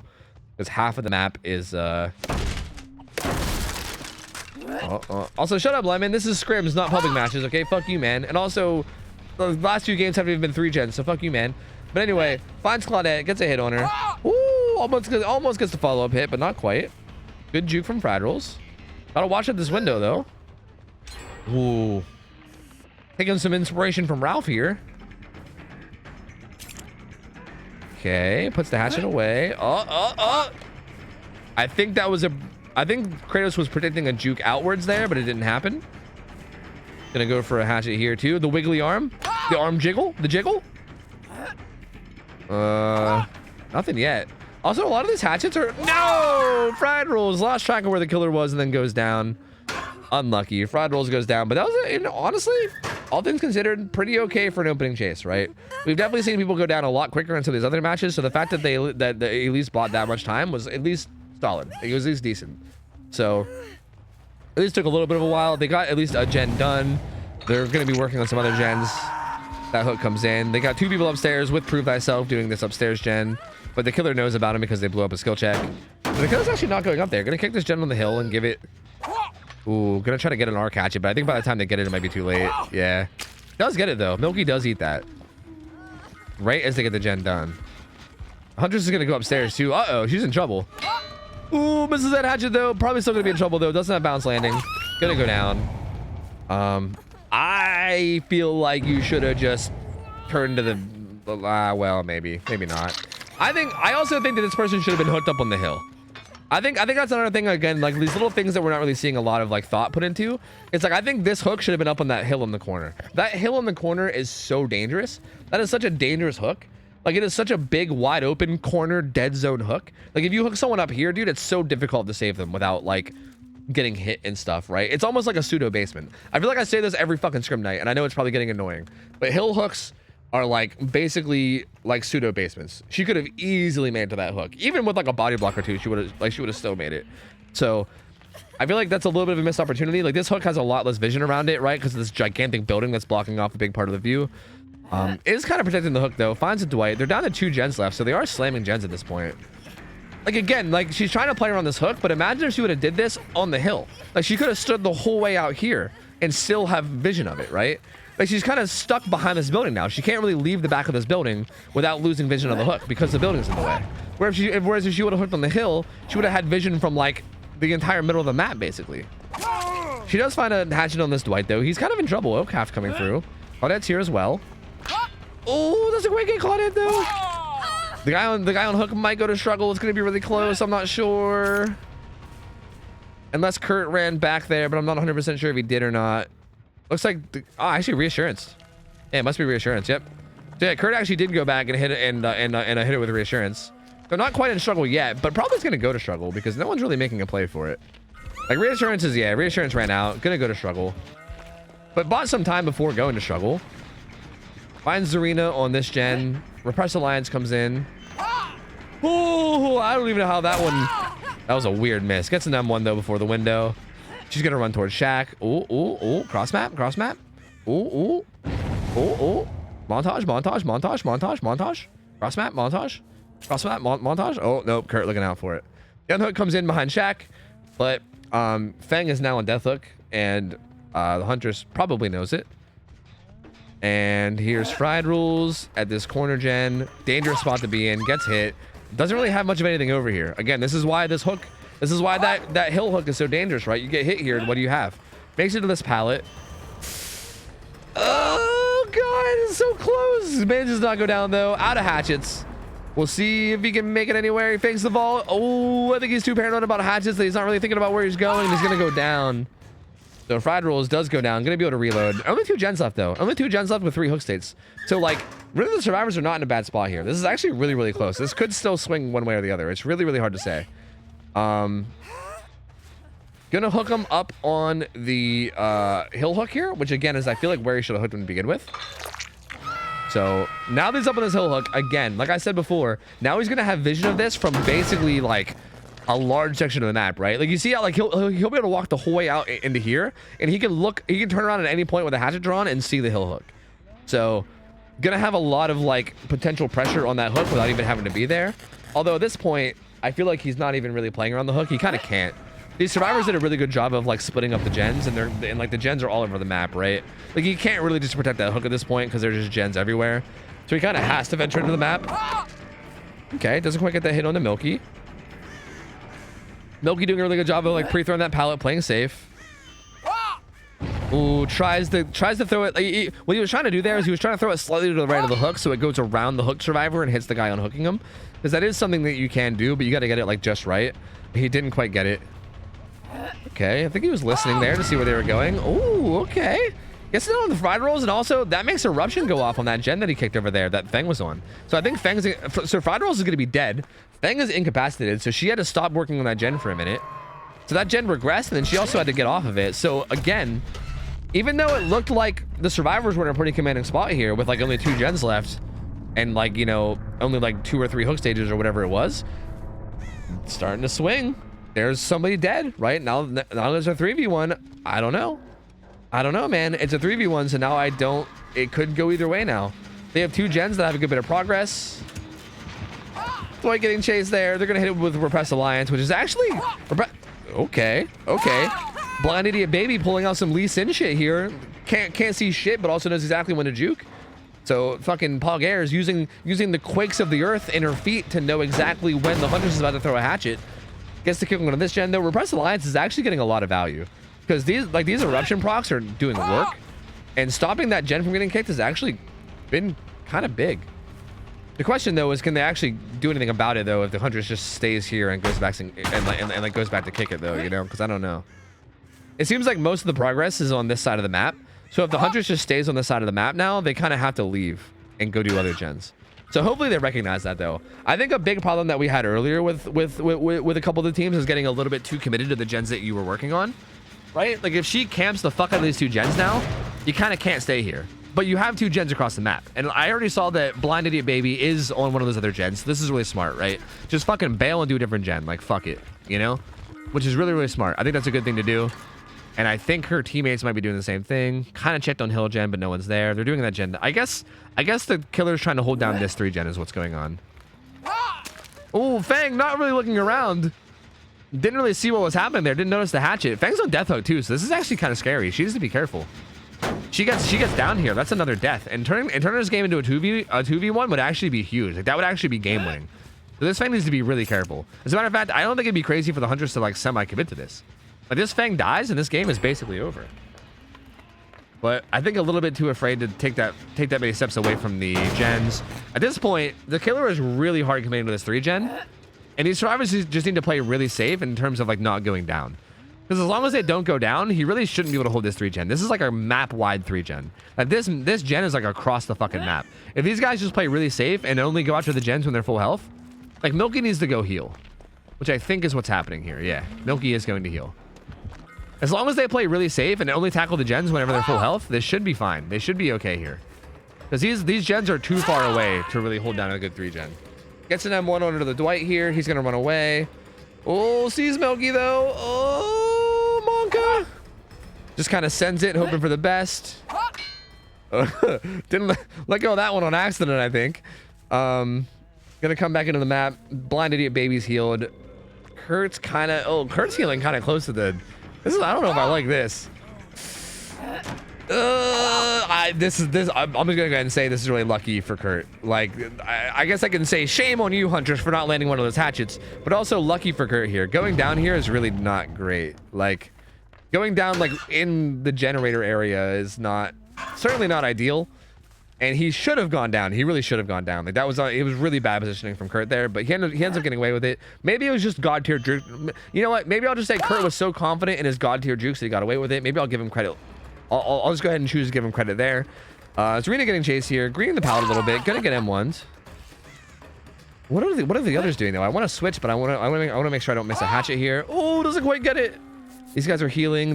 She's kind of running right towards them. Okay. She went back to the gens. So again, they should heal Zarina now. They're not. They're not healing Zarina, but they should heal Zarina. Milky gets hit. Again, if Milky dies here, it's going to be huge. If Milky dies here, it's basically over. So I think as Huntress, you should commit to this. Yeah, just get this down. The Dead Hard comes in, but it wasn't really necessary.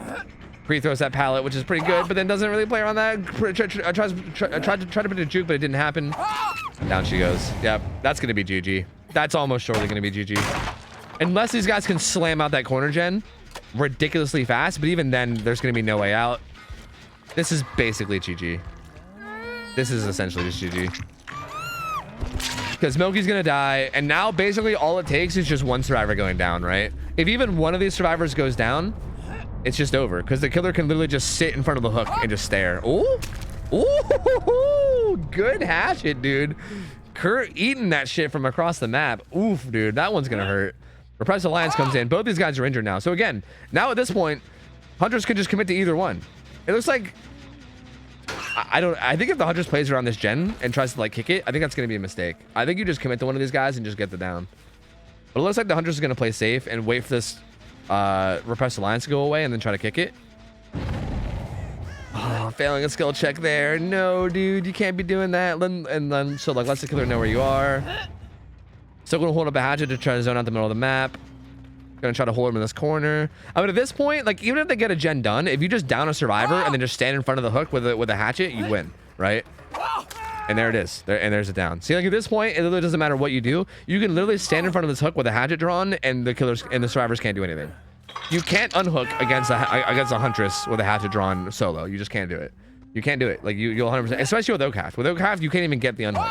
Like at best, you could 1-for-1 without OhTofu at best, and with OhTofu, you 1-for-1. Well, he actually just deliveranced. So you know what? You know what? They got the gen done, but there is 3 stacks of no way out. Again, it's still just gonna take one down from here. It's still just gonna take one down from here. So I don't know. Because again, even there with deliverance, you stand in front of that hook with a hatchet, deliverance comes in, and then you just instantly down him again, right? But there's another down, and again, same thing applies. He can hook the Zarina even on like that hill behind him or something, and just stand there with the hatchet out, and then that's basically it. I don't really see how they're able to get around this at all. Kurt also has no way to heal himself, so he can't even get the full health even if he wanted to. So, yeah. Oh, is he trying to line up a shot on... Yeah, he's trying to line up a shot on the gate. He's like, let me activate the crosshair real quick, see if I can get this perfect... oh, yeah, calculated, beep, beep, beep, target locked, calculated, beep, beep, beep, beep, boop, beep, I mean, those are landing close to the gate, right? I'm going to get one from the survivor point of view if he keeps throwing them. I mean, he's looking at the gate, but like, I feel like this is just him being like polite, because again, he could literally just stand in front of the hook and just hold a hatchet, you know? Oh, a little too high. A little too high there too. But yep. Hey, what are you gonna do? Hey, what are you gonna do? I mean, I guess Kurt's gonna try to make a play for the hook because he kind of has to in order to win. But I think she's gonna go. Yeah, she's gonna go to struggle, and her going to struggle right there is the loss. So I guess Kurt, knowing that the win condition is basically opening a gate and unhooking her, just did what he could in order to get the win condition, which is 100% hopeless. Like there is no way that works out. But I gotta give him credit for at least trying. Right? He knew what the win condition was, and he at least like made an effort to do it, even though it was hopeless. So kudos to him. He goes down. Blind idiot baby gonna also go down. And you know, hey, what are you gonna do? What are you gonna do, boys? What are you gonna do? GG's. Basement not burgled. This guy's basement is not burgled. Not burgled at all. And GG's, yo, well played from Kratos, man. Really, really well played. Well played from the survivors too. I feel like they did pretty well. Again, I feel like there was a few things that I was not a fan of. I feel like once they got into that final 3-gen scenario, they really needed to like play more careful and not like, they needed to wait till everybody was full health and then try to tackle the 3-gen together as a team, as opposed to like kind of trickling in one at a time and then getting hit and then like rinse repeating over and over and over again. Like I feel like if they would have like all got healed and then tacked it and then like tackled it together as a unit, it would have been better. Also, like Milky being on Death Hook needed to be like highly protected. Like I think Milky needed to play it even safer than the other two, because obviously her dying means that it's basically over, and that's how Kratos ended up winning. Like getting Milky dead has ended up being the win condition, right? Once you turn the game into a 2v1, there's just like nothing you can do in like a 2v1, right? A 2v1 is just so hard, because as soon as someone gets hooked in a 2v1, there's really no one hooking them, right? If the killer plays around the hook at all, there's just no getting the unhook, and you're basically just fucked. So like finding yourself in that situation is just rough. And once they found themselves there, it was just over. So solid game though. I mean, honestly, that was really close. It was a lot closer than it might have seemed. It was really, really, like, that could have swung either way. Like had Milky not died, or you know, had they played that 3-gen a little bit safer, that could have easily swung the other way, and the survivors could have won that. Yeah, solid game. We're gonna get another team of survivors in. I need to get coffee. So I'm gonna switch to killer, and I'm gonna hold the lobby hostage because I need some coffee. I shouldn't be. I'm gonna switch to Huntress, that way people don't think that the game is gonna be an artist game. Okay, it's gonna be a Huntress game. All right. Let's pay out. Let's pay out the prediction. Killer wins. Yes. Yeah, I'm gonna play ads, and I'm also gonna give you guys a prediction. So this is the same Huntress, but this is gonna be the survivor team is Clean House is gonna be their name. This is I mean, I know them as Unknown Importance, this team. We've seen these guys play before on survivors, and they played pretty fucking well. I remember these guys playing Survivor, and I remember them playing pretty fucking solidly, which I know doesn't really mean anything. Like I feel like that's a very vague description of how they played, but that's really all I can do, is just they played solidly, you know? So there you go. There's a prediction. Feel free to vote away. You got 2 minutes. Vote on either killer or survivor. I'm gonna play ads, and I'm gonna go get coffee. So when I get back, we'll probably start this game. But yeah, bear with me, chat. Bear with me. BRB, uno momento. I will be right back.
Okay, and back.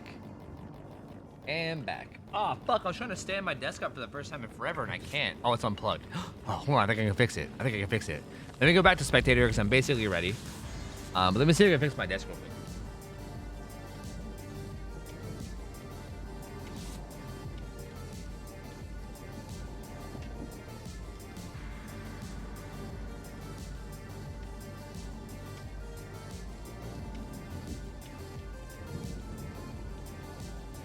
Oh, yeah, I haven't stood in a long time, dude. Let's go.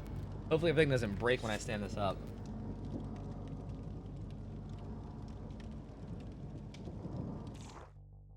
So far, so good. Nothing is broken yet. Poggers. Just got here. What's wrong? Why no tofu voice? Dude, I love that me not talking for like any period of time makes people know that something is wrong. I'm such a fucking, like, idiot fucking never shutting the fuck up Andy that like if I ever shut up for more than like 10 seconds, something's wrong. All right. Whew. I had to get everything set up. How much did your desk cost? I think it was like a few $100. I can't remember. I can, if you remind me later, Phil, I can give you the exact price. I can just go look on Amazon and get the exact like receipt for it or whatever. I think it was like a few $100 though. I don't know. All right. So same killer, Huntress again. On Cool Tower against another survivor team. We'll see what happens this time around. Did he change up his build at all? No, not even a little bit. So to pick up a hatchet. Oh, good for the window, but not quite able to get it. Finds Claudette here, so we'll see how long this first chase lasts. Again, we talk about this a lot, but first chase is really important. Goes for a hatchet there and doesn't quite get it. Claudette gets the window. Looks like she just ran away, and the Huntress didn't quite manage to keep track of it, but it looks like she's just gonna opt to leave. Didn't really get anything out of that chase, not even like a pallet throw or anything, so really no benefit from the killer there at all. Just kind of leaves. Gonna kick this gen with the old Columbine eruption, apply eruption to it for later. That'll be nice. Interesting little mind game there. Spicy. Must not have heard the pitter patter of the footsteps of the survivor. Kind of bumps into a wall while trying to turn the corner. Must not have known how long that wall was. Ooh, nice little mind game there. Might get a hit. Ooh, okay. Nice. I think the Yui expected her to pull up a hatchet, and then the Huntress expected her to expect that, and then kind of hit her with the old 1-2 mind game. The patience. The patience from both of these guys. My lord, the fucking standoff, dude. Oh. Nope, not quite, though. Not able to get that one either. And again, let's see how long this lasts, because this first chase is going to be huge. I'm sure her teammates are doing gens right now, right? A little mind game. Ooh. I would have liked to see a little bit more moonwalks there. Like, I think if they would have moonwalked that corner, would have had a chance to get it down there. I feel like there was like an initial mind game, but after the initial mind game, they kind of just held W and kind of showed the red stain exactly what they were doing, which probably gave them a pretty easy chase. Oh.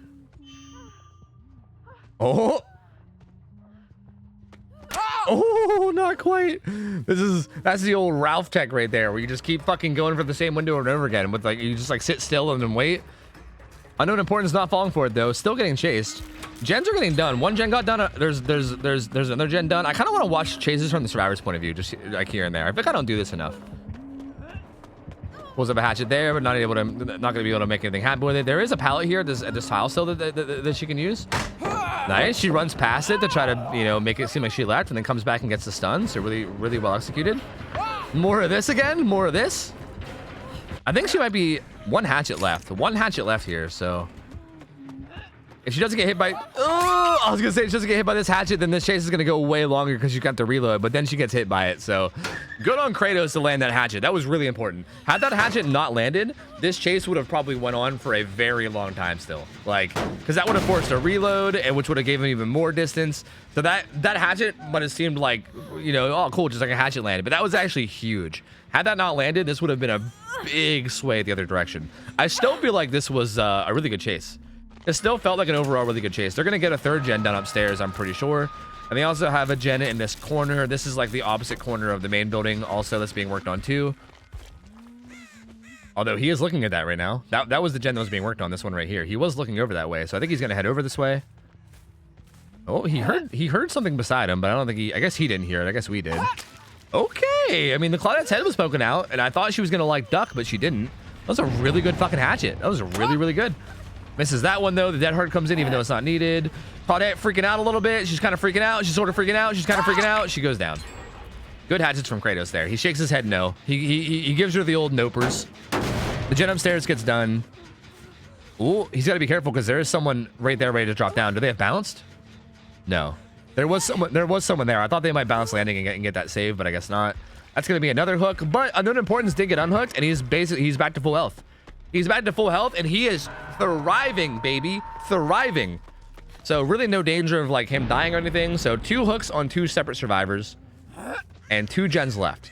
So far, right now, feels like a very strong position for survivors. This feels like right now, the momentum is definitely in the survivor's favor, and the killer's going to have to make something happen here to like finish this out. The gen positions are not bad though. Like there is like kind of like there's kind of a 3 gen that he can do on this entire like 12 o'clock side of the map, or just this entire side over here, like the entire like left side of the map, either the left side of the map or just like the main building side. Both of those can kind of be 3 gen'd. Oh, the reassurance. Gets the hatchet onto the fang. I like the patience there. Again, we were talking about the patience earlier, and that was really good patience. Arm wiggle, the wiggle. Commence the jiggling. Oh, nope. Gets the unhook. No punishment either, so gets that unhook basically for free. Trying to decide who to chase here. Both these guys have been hooked, so I think either target's fine. He's gonna go after the Yui. Gets another gen done. So now they're kind of sucking this 3 gen down at main building side, but it's really not even that good of a 3 gen. Like that gen on like the path is not really that close to this one right here. So this shouldn't be too hard for them to tackle. Again, Yui doing such a good job. Doing such a good job here from the Yui, man. Like, he keeps putting the hunters in this like 50-50 spot where he has to predict whether he's going to throw the pallet or run it, and then throws the pallet perfectly whenever he predicts the other thing. It's just really well played from Yui. Playing this chase basically perfectly. Buying a ton of time for his team. Gets hit. Gonna get some distance with that hit and try to make it to this tile. Avoids that hatchet. He should be able to make it in here. I think the pallet's still there too. Yeah, he knows that they have to be on that gen, right? It sounded like that gen didn't have that much progress. Yeah, it has like barely any. So these guys can bail. Unknown Importance is actually... Wait, no, I don't know where he is. He's gonna be chilling over here. He's actually like mid-map. Does he want to go get that gen? What's he doing? I think he's trying to sneak his way into circle healing range so he can heal, because he needs to get back to full health. The boom gets snuffed though. The fang. Oh, he heard the Yui. Heard the Yui. Gonna turn. She's not in a... Oh, good duck. Decently strong pallet, although you can get a hatchet through the middle, although he's out of hatchets. That was his last hatchet. Has to reload. Yui's actually gonna stay during the reload. That's interesting. But again, I think they're going to be getting gens done this whole time too, though, right? They have a gen at the hill basically done, and there's also someone on a different gen that has some progress too. He's going to interrupt the hill gen, but yeah, what's he do? There's just too much pressure at this point. There's just too much. He's trying to get the hatchet through the middle thing. You can get a hatchet through that middle, and it's pretty strong, but not quite able to get it. There's just too much map pressure right now for him to deal with. Yeah, there's just no way. This game's long over. 2 stacks of no way out. So once they trigger no way out, there it is. So that's gonna be 36 seconds of of the gate being blocked. So unless he can get it's like 36 seconds plus like what, like 20 seconds to open a gate or something. So he's got like a little less than a minute to get 7 hook stages, which, you know, I don't know about all that. Good duck from the Nia there. The hatchet didn't quite go where it needed to go anyway. A pretty good duck, and yeah, there's no way. There's no way. Gonna hold a hatchet, see see if you can get a cross map, but not quite. Nia's still here. Hey man, really well played from these survivors. I gotta say, this was an impressive performance. I mean, Unknown Importance, kind of a juicer. Gonna be honest with you. It's interesting too because we've seen Unknown Importance. I think a big thing that plays into this as well, that you guys might not realize, Unknown Importance is also a really good Huntress. Unknown Importance has played Scrims as Killer a few times before, and he's played Huntress a few different times, and he is a fucking good Huntress. Like, that motherfucker is a beast of a Huntress. So because he's so good at Huntress, it probably makes it a lot easier for him to know what to do against the Huntress. So that probably helped him a lot in terms of like I would argue that like Huntress is probably his best like killer to go against, just because he has so much experience as playing as her. So that probably helped him a lot here too. But I feel like he definitely was a force this game and kind of like did a lot. Like he did work in his chases. He's so going down the knee here. Everyone else is just leaving. Oh, he's got a flashlight. He's got a flashlight. He wants it. Does he not see him? Okay, he sees him now. he wanted the flashlight save, dude. Yeah, kill this motherfucker. Just fucking kill him. I mean, it's already over anyway. With them getting out, it's already over. But at this point, just fucking kill him. Just murder him, dude. He deserves it. He deserves it, dude. Kill him. Well, we'll see. I mean, he might not.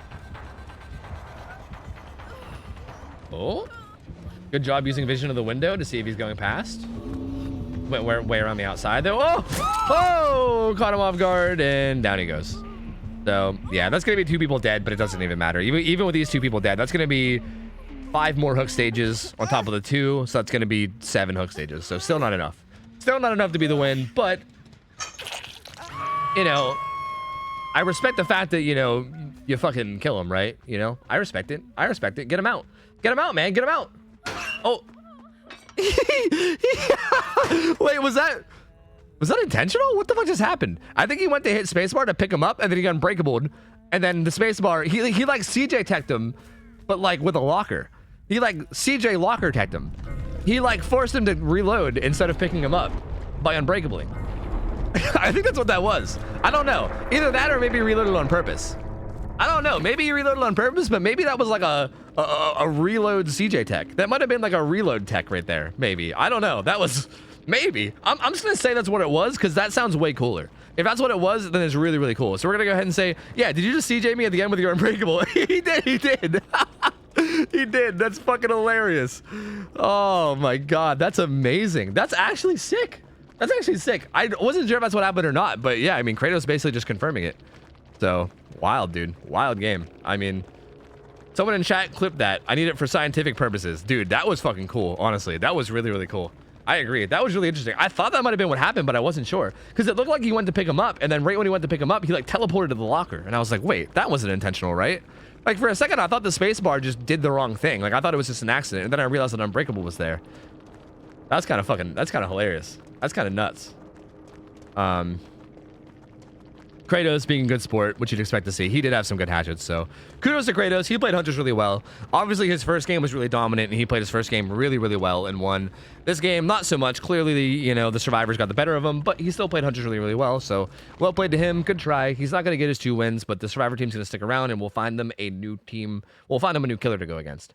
This team seems solid, though. The survivor team definitely seems really solid, so I'm curious to see what we find for them in terms of a killer. Bunny Chan, thank you for hooking up Akiba Stranger with us up. Akiba Stranger, welcome in. Spider-Man, thank you for the 27 months. Welcome back, buddy. Thank you, man. Dr. Sax, 8 months. Welcome back, dude. And I think that's everything I missed. Thank you, guys, man. That was fun. Thanks. Hey, of course, dude. Thank you for playing, man. Thank you for playing. Hope you had fun, dude. All right. Let me pay out the prediction. There you go. Let me also give you a new. Okay, so Kurt is a killer that plays macro. Okay, I'm gonna let you guys know. Kurt has historically done really well in the past as killer, is what I'll say. Now again, this team also seems really solid. So this is gonna be a good game, I think. Kurt, like in the past, who's he even playing? Who's he even playing this time around? He's played a lot of different killers. Twins. He's playing twins. Interesting. Kurt historically in the past has played a lot. Like he plays macro really well. Like he's the type that will just like fucking tunnel someone out and punish the fuck out of like bad positioning and shit. He's been really good for that. Kurt it's interesting because he has like a low amount of hours. He's like below 2K hours or something. So we like put him against survivor teams that have less than 2K hours, and he usually ends up dominating them. Usually. Like historically in the past, that's kind of what's been happening. Like Kurt's one of those people where I feel like we should be matchmaking him higher than his hours, but I also feel like I could maybe say the same thing about this survivor team. This survivor team does seem to play at least a little bit above their hours, so I think this will be a good match. It feels like both of these guys play a little bit above their hours in terms of like your average, you know, 1800 hour team or whatever the fuck, or your average 1800 hour killer. So it should be a really, really close game. In terms of like a prediction, bro, if I was betting on this, I don't know who the fuck I would bet on. I have no fucking idea, dude. I don't know. So, I mean, have fun. I don't know. Have fun with it. The caster curse is about to be real. Maybe, but I have faith in him. I bring my average team's hours up by almost 1,000. Oh, really? That's interesting. So wait, is it a bunch of like low hour gamers and then you have like a lot? Huh. I haven't played DBD since Overwatch 2 came out, so I think I did okay. Hey, yeah, I think you did then. I think you did for sure. Hey man, just play Hanzo. Just play Hanzo, and then you know you'll never get rusty. You just come back and it's just like slightly slower shooting Hanzo, right? Easy peasy. But yeah, no, you definitely did good, Kratos. You definitely did good. It was fun to watch. It was fun to watch for sure. Oh, this one will be interesting. I like this one. Gamba, the Gamba's up right now. The Gamba's up. You gotta hurry up and bet. Oh, it might be over. It might be over. I don't know. I'm pretty sure the Gamba was up, was it not? I don't know why you guys are saying Gamba. I'm pretty sure, or no, is it not there? Okay, I'm gonna give you guys 1 minute. I guess it wasn't there. I'm gonna give you guys 1 minute. 1 minute. 1 minute, because the game's already starting, so I don't want to give you guys, so 1 minute. Hurry up and pick. Oh yeah, Twins is played on Azrael's Resting Place, by the way. I forgot to say that. Azrael's Resting Place is the map that Twins is played on. He has Forest Stew and Toy Sword, which is exactly what you'd expect. Toy Sword makes it so that you charge your pounce faster as Victor. That's why the bar is yellow. Forest Stew makes it so that Victor runs faster, which is really good. He also finds Claudette instantly. This was so fast. Finds Claudette literally instantly. His build is also... Oh no! In basement too! Oh, this is... can we end the pool early? I gotta end this pool right now. End submissions. Yep, we're ending submissions right now. I'm not letting anyone bet after this point. Sorry, nope. You are not betting with a back hook in basement in the first 10 seconds of the map as knowledge. Nope. Nope, nope, nope, nope, nope. Nope, nope, nope, nope, nope, nope, nope, nope. So I had to end submissions real quick. Okay, cool. So yeah, this is obviously a really, really good start. Having someone in basement in the first like 10 seconds of the game is quite insane. Finds a pounce on the Nia right there. So he's probably just gonna chill around this basement. How's the gen setup though look? I don't know. Like, does he not have that many gens here? I think there's kind of a 3 gen here, but the 3 gen that's here is not even that good. Like, it feels like the other side of the map seems way better in terms of gens, but I don't think it's gonna matter too much because like this was a really fast down, and if he can get this guy dead quickly, I don't think it's really gonna matter what the fuck the gen setup looks like. So I think he's gonna want to try to protect. He knows that at least 2 people are there, right? Because he saw the killer instinct, and he also knew that Victor was on someone's back, but he's still missing 1 survivor. If he knew where all 3 of them were, he would probably feel comfortable enough to go out there and kick that gen. But I don't think he's feeling quite comfortable enough. He wants to really make sure this guy goes to struggle. Like, if someone sneaks into that basement and gets the unhook, that's going to be huge. Okay, she went struggle. She went struggle. So there she goes. She went struggle. Let's see what these guys are doing. They're all across the map. Actually, this guy is doing a gen. Oh, this guy's doing a gen on the side of basement. He's doing this gen, so that's actually really good. Kurt didn't realize. He didn't realize that had progress. So this gen over there to the right is actually getting done. This one right there, I'm pretty sure, right? So that should break up the like late game 3 gen, at least on this side, but there still is 3 gens on the other side too. I don't know if they realize it or not, but if they recognize that there's still 3 gens on the other side, they can try to get a gen done over there, and that'll be really good. Because there still is a 3 gen on that side too. If they can at least break up the different sides 3 gens and make sure that the gens are split, they might have a good chance in the late game here. But they should maybe at least try to get this save before he dies, right? Is it the reassurance? No. Somebody has reassurance. But nowhere near. Literally complete opposite side of the map. What is that? Why is that a thing? I guess I actually got blind. They're just gonna let him die. They're just gonna let him die. They're not even gonna bother trying. Interesting. Literally just letting him die. But like I said, if they get a gen done down on the side of the map and they like break up this other 3 gen too, that's gonna be really good. And I think that's what this is. If they get like for instance, if this Feng gets that gen done, that's gonna be huge. Sorry, let's go back to the chase. Nia gets hit. We're like mid map right now. The Nia gets hit. I think Kurt's probably going to recognize these 3 gens. So if he can get to that gen that Feng's on and stop it from getting done before it gets done, which I think he's going right towards it right now, that might end up being like a game-winning situation. Ooh, but he commits to the Nia. I don't know if the Nia did this on purpose or not, but honestly, if the Nia did this on purpose, it wouldn't even be crazy. Because I think getting this gen done is literally like a game-deciding thing. Honestly, I was kind of hoping this would have more progress, to be honest with you. Because if he goes over now and kicks it with Colorblind Eruption, they're going to be in trouble. He's going the opposite way. He went to the gen. No, he's getting Victor. Uh-oh. Uh-oh. He went everywhere but this gen. He's going now. Okay, he found it. He found it. Yeah, see, I feel like this feels like it might be like game ending. Especially if yeah, this might be game ending. This might be game ending. Yep. Then Hook comes in, but now there's just so much pressure, right? Having someone dead like this and now having it be a 3v1, I think he needs to go kick that gen though, but he's also worried about his downs. Yeah, they're both here, so he knows where everyone is right now, so it's not really that big of a concern. He's gonna see if he can down Yui, and he might be able to. Oh, a little bit of a whiff. A little bit of a whiffer. Gets the down. He really needs to kick that gen. He needs to go kick that gen. I don't think he should even hook right now. Okay, they're not doing it. Honestly, if I was him, I would kick that gen immediately before even getting this hook. I would maybe carry the Yui to that hook or to that gen and then hook her above it and then kick it. That way you can just watch the hook and the gen regress at the same time. Because again, this 3-gen over here is like gonna be huge. Like if they can't break up this 3-gen, they literally have 0 chance. Like I would say even without breaking up the 3-gen, they have a very little chance. But without breaking up the 3-gen, it's a literal 0 chance. Like right now, I think this game's over. I think this game is pretty much over. The fact that he actually established control over here and he kicked the gen, is currently regressing with Call of Brine at 200%, eruptions on it, and he's also got this hook here. I think this game's over. This game is pretty much over at this point. And this is what I mean about Kurt and how he plays macro, you know? He plays it really, really, really, really well. Like, he will punish this shit. He will punish the shit out of this, right? You go down in you go in your basement in the early game, he'll punish it. And he did. Feng gets hit with Victor right away. Here's Nia. So he knows where everyone is, right? He doesn't even have to stay anywhere near the hook anymore because he knows where everyone is. He knows that Feng is down there with Victor. He knows that Nia's right here. See, I'm surprised he's even going back right now. He knows that they're all down there, right? I guess he just wants to hold this like middle still. This like little choke point. He sees the injured Feng. He sees the Nia. Yeah, he just has so much information, man. He has so much information here. Like, he knows where everyone is all the time. And, you know, he's got this little, like, choke point in the middle that they have to go through in order to get the save. It's just so tough for them to really make anything happen here. That gen in the corner probably has regressed down to, like, basically nothing.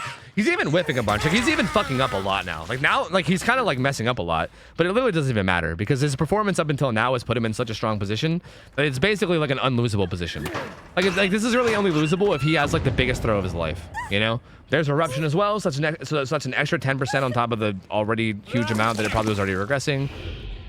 He's going to try to cut off Nia on her way to the hook. There she is. Could at least just get a pounce on her so that, you know, get some more health states. Gonna hook the Fang. Yep, this one is definitely over. This one is definitely over. What's the difference between microplay and macroplay? So microplay is like how you it's like basically like, you know how micro means small, right? Micro is like the small interactions that you have with the killer. Like, for instance, like right now, if this Victor runs up to the survivor and then they like do a little fake at the pallet and then throw the pallet and then kill Victor and buy themselves more time, that would be a good macro play. Or even you can say right here, this was a good macro play by the killer, just running straight at her, getting a pounce without missing really quickly. That's good. Or sorry, micro. That's good micro play. Fuck, I'm saying the wrong word now. I'm probably confusing you even more. That's good micro play, right? Those are the small little things that happen in the game. Macro play is kind of how you play the overall game. Like how you play the map, how you play the strategy, how you play around who to hook, when to hook them, like where to hook them, what gens to kick, what gens to protect. Things like that are like your macro play. And same thing as Survivor. As Survivor, it's like what gens do you focus on? Like what gens do you want to make sure you get done early? Which ones do you not get done early? If you're getting chased, where do you go? Like as opposed to like the little things that you do to outplay, it's more like where do you go, right? Like if you're getting chased, do you run to one side of the map? Do you stay on this side of the map? Like where do you go? Right? Like things like that are what makes up macro play. It's basically how you play the overall game as opposed to how you do like the little interactions, you know? At this point, one hook stage and it's over. Everyone's injured. They have 3 gens left. There's really nothing that they can do to stop this. He whiffs that one, so I mean that's nice, I guess. Long distance, baby. Oh, let's go. The snipe. Lynx, you'd be proud. Was that eruption? That might have even been eruption on that gen. I think it was. Yeah, he's gonna come out. I mean, he can go hook that Fang and it's over. It's been over. So I don't know. Oh. Okay. Gets this hook too, so there you go. That's the game-winning hook. I think this unhook might come in over here, but I don't know. Might be too late. I'm curious. Did they have a boon? They did. 'Cause I didn't see it for like most of the game. I thought it might have been on the Claudette because I know she died like really early. I thought it might have been on her, but I guess not. Yep, and there you go. I mean, I think I know the importance myself. Unbreakable from last game, maybe? Yeah, still unbreakable. So I might have to worry about that, but we'll see. Unless he just picks him? Nope, he didn't pick him. Can you reopen the Gamba? I want to win more. No. No, no, no, no, no, no, no, no, no, no, no, no, no, no, no, no. Dude, Kurt's cracked. I don't know, man. I still think we should match Kurt with like a little bit higher hours. Like I saw that, like like there's a little like mod only channel in the scrim part that I'm assuming other people can't see. And there's like a list of people that like Lemon has listed that we got to match make at like higher above their hours, and I think we should throw Kurt in there. I deleted the prediction. Killer votes almost tripled when he got that down. Okay, good. Yeah, good. Cause yeah, I tried to end submissions as fast as I could, but like yeah, that was like if I saw that and I was like able to react to it, I would go all in on Killer immediately. Yeah, so I don't. Yeah, fuck that. I'm glad. Sorry guys, no Gamma this time around. The Gamma came in too late. You guys got way too much info. It just couldn't happen. Is he giving him hatch or is he gonna close it in his face? No, he's giving him hatch. The old respect hatch, you know, even though it means nothing, the old respect hatch. Hey, GG's. GG's. I mean, he even had no head to fall back on if he needed it, so. GG's, I mean, really well played from, again, like, honestly, what this boils down to, and again, I hate doing this because I don't want to, like, make it seem like I'm, like, it feels, like, too personal to do this, but I also feel like for the sake of learning, I think I have to. Like, I think primarily all this was the Claudette going down in Shaq early, right? Like, that was a massive, massive mistake. And Kurt, again, who is someone who plays really good macro, is someone that will take advantage of that mistake and just literally run away with it. And that's all that it was, right? Again, if Kurt didn't play macro this heavy and he played kind of in the way that some of the killers that played earlier today played, where they play a little bit more chill around hooks, that might have still been fine, right? They might have got hooked in basement, they might have got unhooked, and everything might have been totally okay, and they might have been able to like come back and be fine. But like again, when you play macro this heavy and you play around hooks and you like really punish that mistake early like Kurt did, and you just force that kill, it makes it so hard, right? Turning the game into a 3v1 that early is just so fucking difficult to come back from. So, like, what are you gonna do? You know, like, what are you gonna do? So, pretty big mistake from the Survivor team that early game. They just were never really able to come back. Again, I feel like had that mistake not happened early game, this could have been a closer match. We did just see these guys play really, really fucking well against Huntress last game. So these guys maybe could have put up a good fight had they got out of that early game in a little bit of a better position, but unfortunately they did not. And Kurt kind of just ran away with it. And, yeah, fucking rip, dude. Ripperoni. Unluck. Oh my god, my fucking desk is making weird noises. Please don't collapse. What are we gonna do with the scrims if the more animation comes alive? I mean, nothing. We're just gonna keep doing it, right? I mean, nothing. We're just gonna keep playing, I guess. And I mean, if you get four-man slug, then that's just a 4K for the killer. There's really nothing different.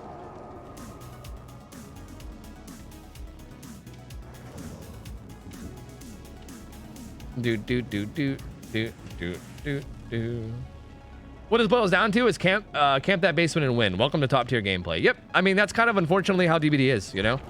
That's the unfortunate situation that is DBD, but also like we're all aware of it, right? We're all aware of it, and there's ways to get around it. Like again, like going down near basement that early against the twins on Azrael's resting place is just like from a strategic point of view, that's just a major throw, right? So like it is unfortunate that's like the winning strategy, but it is the winning strategy. And you know, if you know it's coming and you know that that's like if you know that that's the winning strategy, you got to do your best to avoid giving it to like the other side. You know what I mean? All right, I gotta play some ads, guys. Let me figure out what the next team is. If we're throwing shade at Claudette, I'm not trying to shame the Claudette too much, because again, it's just one minor mistake, dude. Everyone makes mistakes. Trust me, if I was playing Survivor on any of these teams, I would probably do even worse shit. I would probably make even dumber plays that would make everyone in chat like go mega lol and be like, what the fuck is this idiot doing? Like, trust me, if I was playing, it'd be even worse.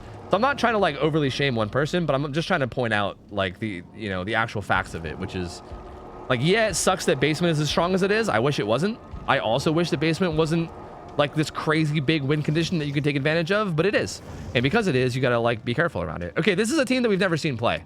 We've never seen this team play. I have no idea what to expect. Yeah, so there you go. Vote away. Okay, yeah, these votes are definitely going in a certain way. I'm gonna play ads, vote away. We've never seen this team play. I know nothing about them. All we know is their hours. Their average hours are around 2K. That's it. So, yeah. I'm gonna play some ads, and if you guys are a non-sub, you might get them, but we'll be back in a minute. Also, yeah, we got 2 TTVs and 2 TikToks. Are they actually like streaming to TikTok?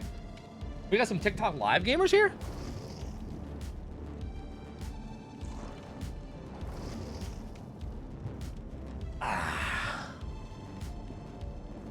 Is this a thing? Bum. Can I check this? How do you even check? I don't know. I don't even know how you check for live streams on TikTok. I have no fucking idea. I'm too boomer for this shit. I can't figure it out. I don't know.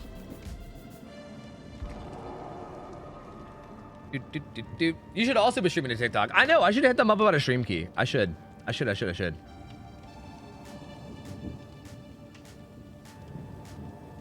Yeah, we watched Shofu Light in the Fog. He knows all about mistakes. Okay, the Light in the Fog games are just fuck around games anyway. Okay, please.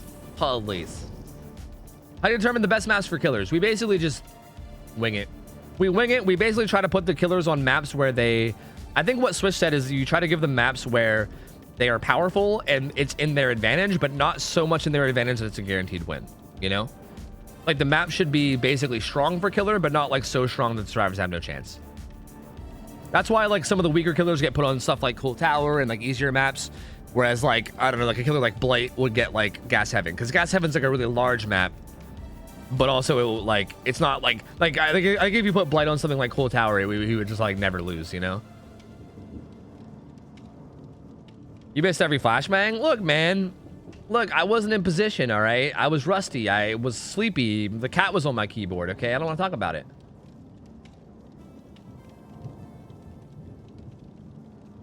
Imagine TikToking. True. True.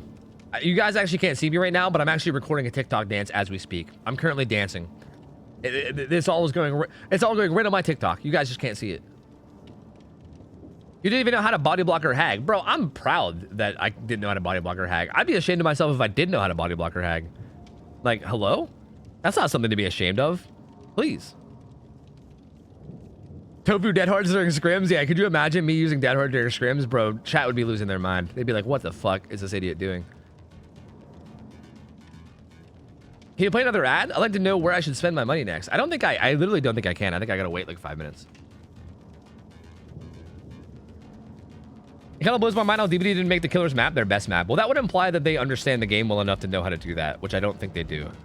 And also, like, they'd have to understand everything about the killer while they... Oh, I shouldn't even say that. That sounds kind of mean. Realistically, even if they understood their game really, really, really, really well, they would still have to, like... They would have to preemptively know how a killer's going to be played even before he's released and while he's in development. Because I'm assuming the map and the killer get developed at the same time. So, like... I'm sure there's a bunch of changes that happen in the middle of development to both things. So, like, that just seems impossible. They'd have to be already, like, 100% sure how a killer's going to work without a doubt and then make a map based around... I don't know. It just seems not really possible. Even if they were, like, geniuses, you know? Like, if they knew everything there is to know about the map and they're, like, fucking geniuses or whatever, it would still be hard. According to a certain dev I talked to, they're supposed to be strong on their own map. Well, that's just not true, though. I mean, I'm not saying it's not true as in they're not supposed to be, but they're definitely not. But also, like, bro, I mean, you're kind of rigged. Like, you're kind of rigging some people, right? Like, poor Piggy. Like, she's fucked, you know? There's 1 million points on Kurt. Oh, Lord, dude. Oh, Lord. Dodo, 53 months, by the way. Welcome back in. Rare's Terror, thank you for the $1 that said, I'm new to the Tofu experience. May I ask why you don't like hag? Because fuck hag. Fucking beef jerky looking ass. Fucking setting traps down looking ass. Not chasing anyone looking ass. That's why, all right? Because fuck hag. Why is Haunted Grounds banned? I'm assuming because it's a very like RNG feeling perk.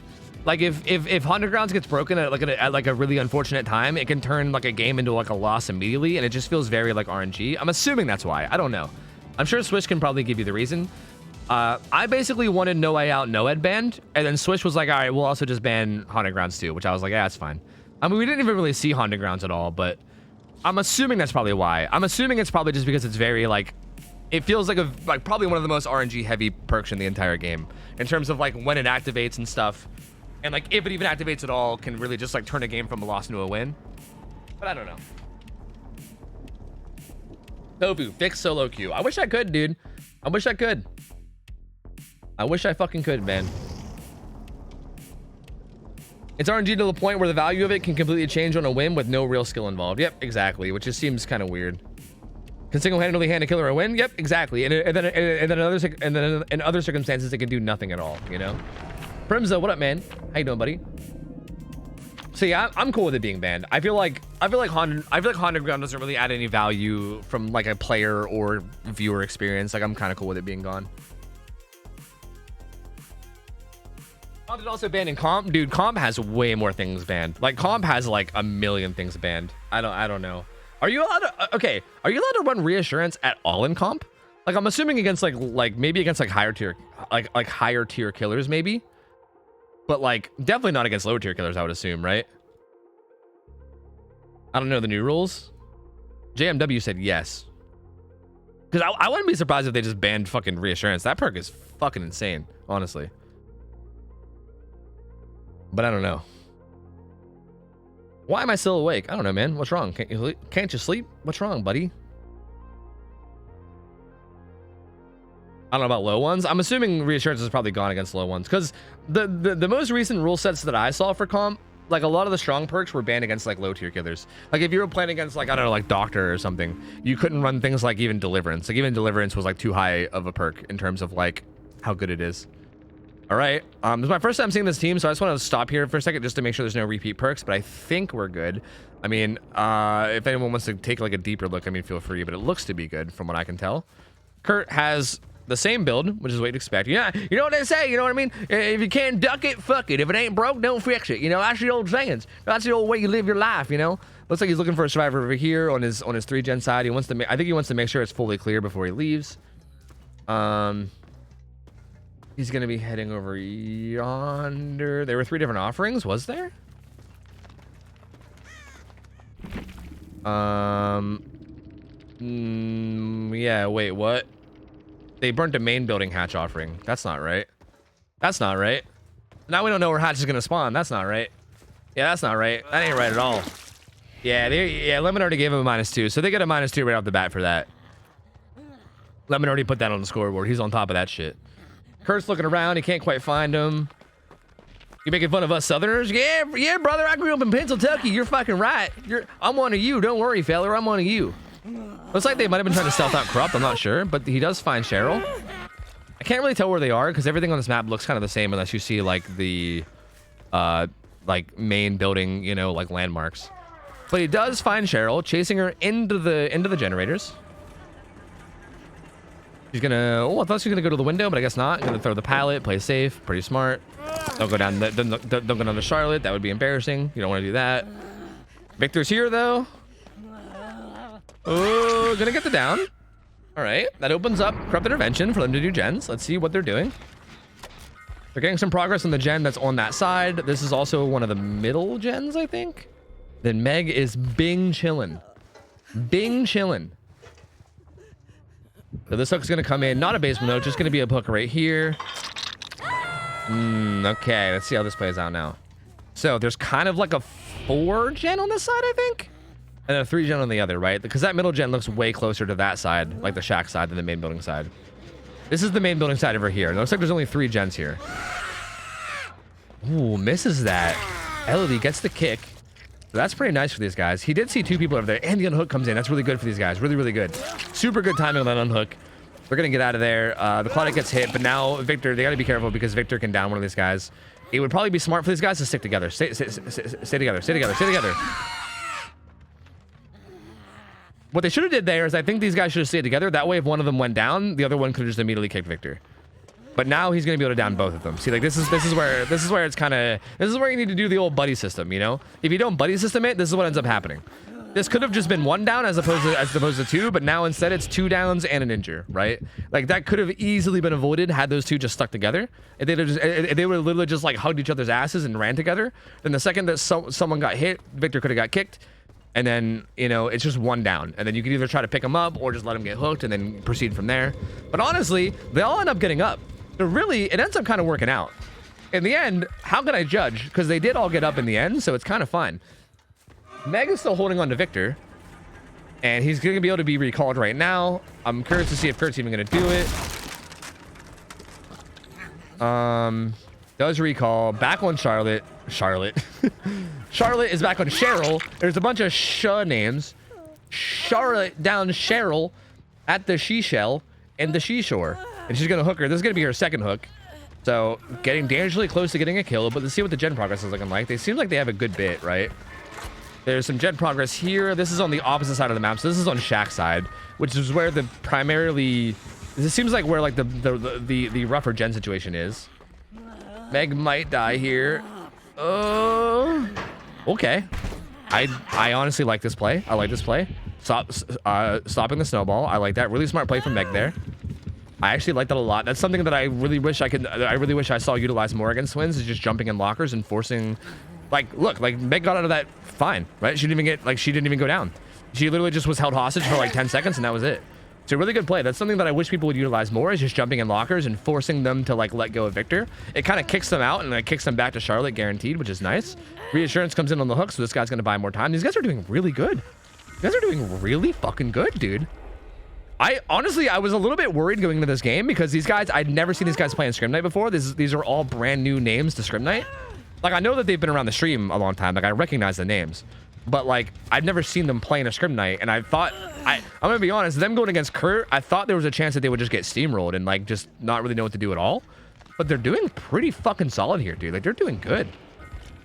They're really cool to see, man. But this guy still might be dead. It's going to be hard to save him. I think Claudette's just going to die for this.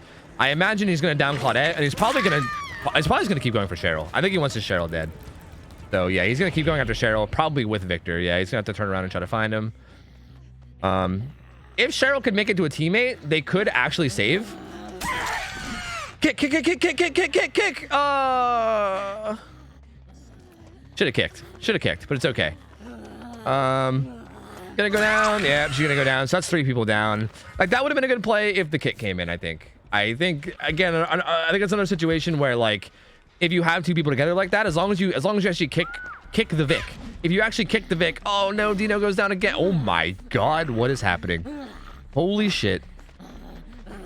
Yeah, this is shambles, dude. This is shambles. Although the Cheryl's getting picked up, so that's actually not bad, because now Cheryl's up. Who's the one that's on death hook? But, oh, there's just so much pressure right now, dude. There's so much pressure. Unless the Cheryl can, like, stay alive for a long time, which she might. I mean, there's a strong pallet here. She needs to stay alive for, like, a ridiculously long time here, basically. Didn't vault. Pallet kick comes in. Victor's back. The others are almost fully recovered, so they did... Oh, it goes down. That's going to be a death on her. These guys are all recovering back behind the main building, so they're going to like triple heal and then get back into position. But that is going to be a death, though. That's going to be them killed. And they need to definitely get back to full health like ASAP, because if Victor comes over here and breaks up this little healing party, that could get rough, right? If Kurt can remember where they're healing, if he can remember like who was down where and maybe have an idea where they're healing, it could get nasty. But he's not going to. He doesn't find them. He's actually going the wrong way. He's heading towards Shaq, so going the wrong way. So it ends up actually... It ends up being kind of okay for these guys. But now, again, we're down to the 3v1, and this is where it gets hard, right? This is where, like, when you tunnel out one survivor and it turns into a 3v1, these games can get really hard. So this main building side over here only has really, like, 2 gens. He just saw Meg, I think, is who that was. That's Elodie. Was Meg there too, or was I seeing shit? I thought I saw Meg. Maybe I saw Elodie twice. Ooh, doesn't quite get the hit. I think that might have been sprint burst, so I'm not sure. It kicks this one. I'm surprised he's even protecting this. I think he's doing it because he knows that these guys are all down here because they just triple healed. But yeah, these gens over here, I expect them to like almost give up on. He just finds Meg crouching in the corner though. That's a free hit, which is definitely not good for the survivors. Uh-oh. Meg got a little confused and ran the wrong way. She's actually going to go down for free. That's really bad. That's really, really bad. You can't have that happen this late in the game. That's very, very not good. So she's going to get hooked. Is he going to take her to the middle? I guess he's going to take her to the middle of the map. Like right into like the the wall of May's house. I'm gonna kick this gen too. Okay. How'd they get out of this one? I don't know. Like, it's gonna be tough now, right? Like, how do you like this unhook is gonna be hard. There's only 2 survivors to do it. You're right dead center on the map. This puts you in like such a tough position, and I feel like that down happened for like almost nothing. If that makes sense. Like, they didn't really like nothing was really lost in the process. There is some gen progress happening around the map, but like, oh, the foul chain, not like this. Manages to get through afterwards, though, weirdly enough. It seems like they were stuck, but then once Victor jumped on them, they weren't stuck anymore, which is interesting. Also, Puppers, welcome in. Yo, hope you're enjoying yourself. It's good to see you. Hello, hello, hello. Gonna be chasing Meg after the unhook, though. The unhook did come in. Meg doing a good job of getting away, at least getting some distance. That pallet kit's gonna come in after zoning her into the corner. Is there a pallet in that corner? There is. So Meg will be able to stay alive for a little bit longer here, too. Claudette currently holding Victor hostage. Ooh, the little spinneroonie. Oh, the spinneroonie mid-chase. Oh, the ballerina. Whoa. Kurt does ballet, apparently. Okay, Victor comes back. These guys should be using this time to get some gen progress. I'm assuming they are. Bloodlust comes in, and then Meg goes down. But honestly, pretty okay there, buying as much time as you can, all things considered. These guys are trying to get as much gen progress done as they can. There's one in the middle. It's about half. This one is the one that he's close to. He's probably going to come kick this with Color Brian, which sucks. And then Claudette is way over here. I almost feel like because they know that he's going to keep coming back to this one, or at least they should know, right? They should know he's going to keep coming back to this one. If they could recognize that, I feel like what they should do is like send multiple survivors on that gen, right? Like if you know that like Meg is just trying to buy as much time as she can before she dies, and you know that's the situation, I think what you do is like you try to get that gen done before she can come kick it with Color Brian. Because now that she made it with Color Brian Eruption, now that gen's just gonna regress even more. It's about to get hit with Eruption again just now. There it goes. So it's another 10% off of it. Claudette also goes down. Meg's probably gonna go down again after this too, and this is probably where it's gonna snowball pretty quickly out of control. Yeah, I don't know. I think this is where it snowballs. I'm not sure if you can come back from this one. Down goes Meg, yep. And then all that's left is the Elodie, who's injured and also way across the map. No Unbreakables, because I think Elodie actually used Unbreakable earlier, so no Unbreakables in play. And this is where it's pretty much all but over. Yeah, this is pretty much all but over at this point. Oh man, this is tough, dude. This is just so tough, man. It's again, like when people play the way that like Kurt plays this, you have to play it like basically so perfectly, man. Like if you like these guys did really, really well, all things considered. Like they put up a really, really good fight. Like there was just like a couple little slip-ups of like going down a little bit too early. There's a couple little slip-ups of them not like kicking Victor when they could have. Like real little things like that just kind of added up. And yeah, I mean, there's really no way for them to win now, right? 3 gens left. There are only 2 people alive. He can literally just stand in front of the hook and block it, and there's really nothing they can do. And dude, yeah, I don't know, man. I'm telling you, I think we might need to start matching Kurt up a little bit higher than his hours. You know, I feel like, again, I think every single scrim night that Kurt's played, I think he's just dominated as killer. Like I'm pretty sure every single time. Like I don't think he's even like come close to losing a game yet, has he? As killer? So. Yeah, I feel like we need to match him a little bit higher. Like, I think we need to give him a team that really is, like, because, again, like, you got to be so, like, disciplined and have so much experience to be able to, like, make the, like, like, how am I trying to say? Oh, that was a good dead hard, though. That was a really good dead hard. You got to be, like, so disciplined to basically, like, make the, like, low amount of mistakes that you can get away with making, right? Like, if you just make one too many mistakes, it's just, you're just done. And, like, the number of mistakes that you can get away with making against a killer like Kurt is just so low, you know? Like, it's such a low number of mistakes that not a lot of teams are going to be able to actually hold up to that. And it's tough, man. It's tough. He's going to go get this hook. Scrim's supposed to be exaggerating with how often we're seeing Color Brian Eruption. Shut up, Lemon. They are. Decisive Strike, though. Best perk in the game, baby. Best perk in the game. Let's see how much distance he gets. Oh, my God, the distance. Actually, well, he switched back to Victor, so he actually did get some distance. Oh my God, best perk in the game. And I actually got some decent value. On the real, it actually got some good value this time around. I'm not even exaggerating this time. Actually okay value, but goes down again right away. And yeah, that's going to be another hook. Elodie still over there getting gens done, though. Elodie's slamming out the gens, you know. Hey, you never know. I think Noah still exists, though. But you never know, you know. I don't know. I didn't think it happened. It's technically not over yet. It's over. I'm not going to sit here and bullshit you guys. It's over. It's definitely over. Basement's gonna come in. I really do think Dead Hard is probably worth it, though. I know it's kind of a joke how little distance you get, but honestly, I do think it's worth it. I think even if you just go down 10 seconds later, I still think that's an extra 10 seconds when you're getting tunneled, which can be a big deal. Like buying 10 seconds on your death can sometimes be a big difference maker. So even though we meme about it, I actually do think it's a good perk to run, and I'm surprised we don't see more people running it, honestly. Like I do think it is like pretty decent.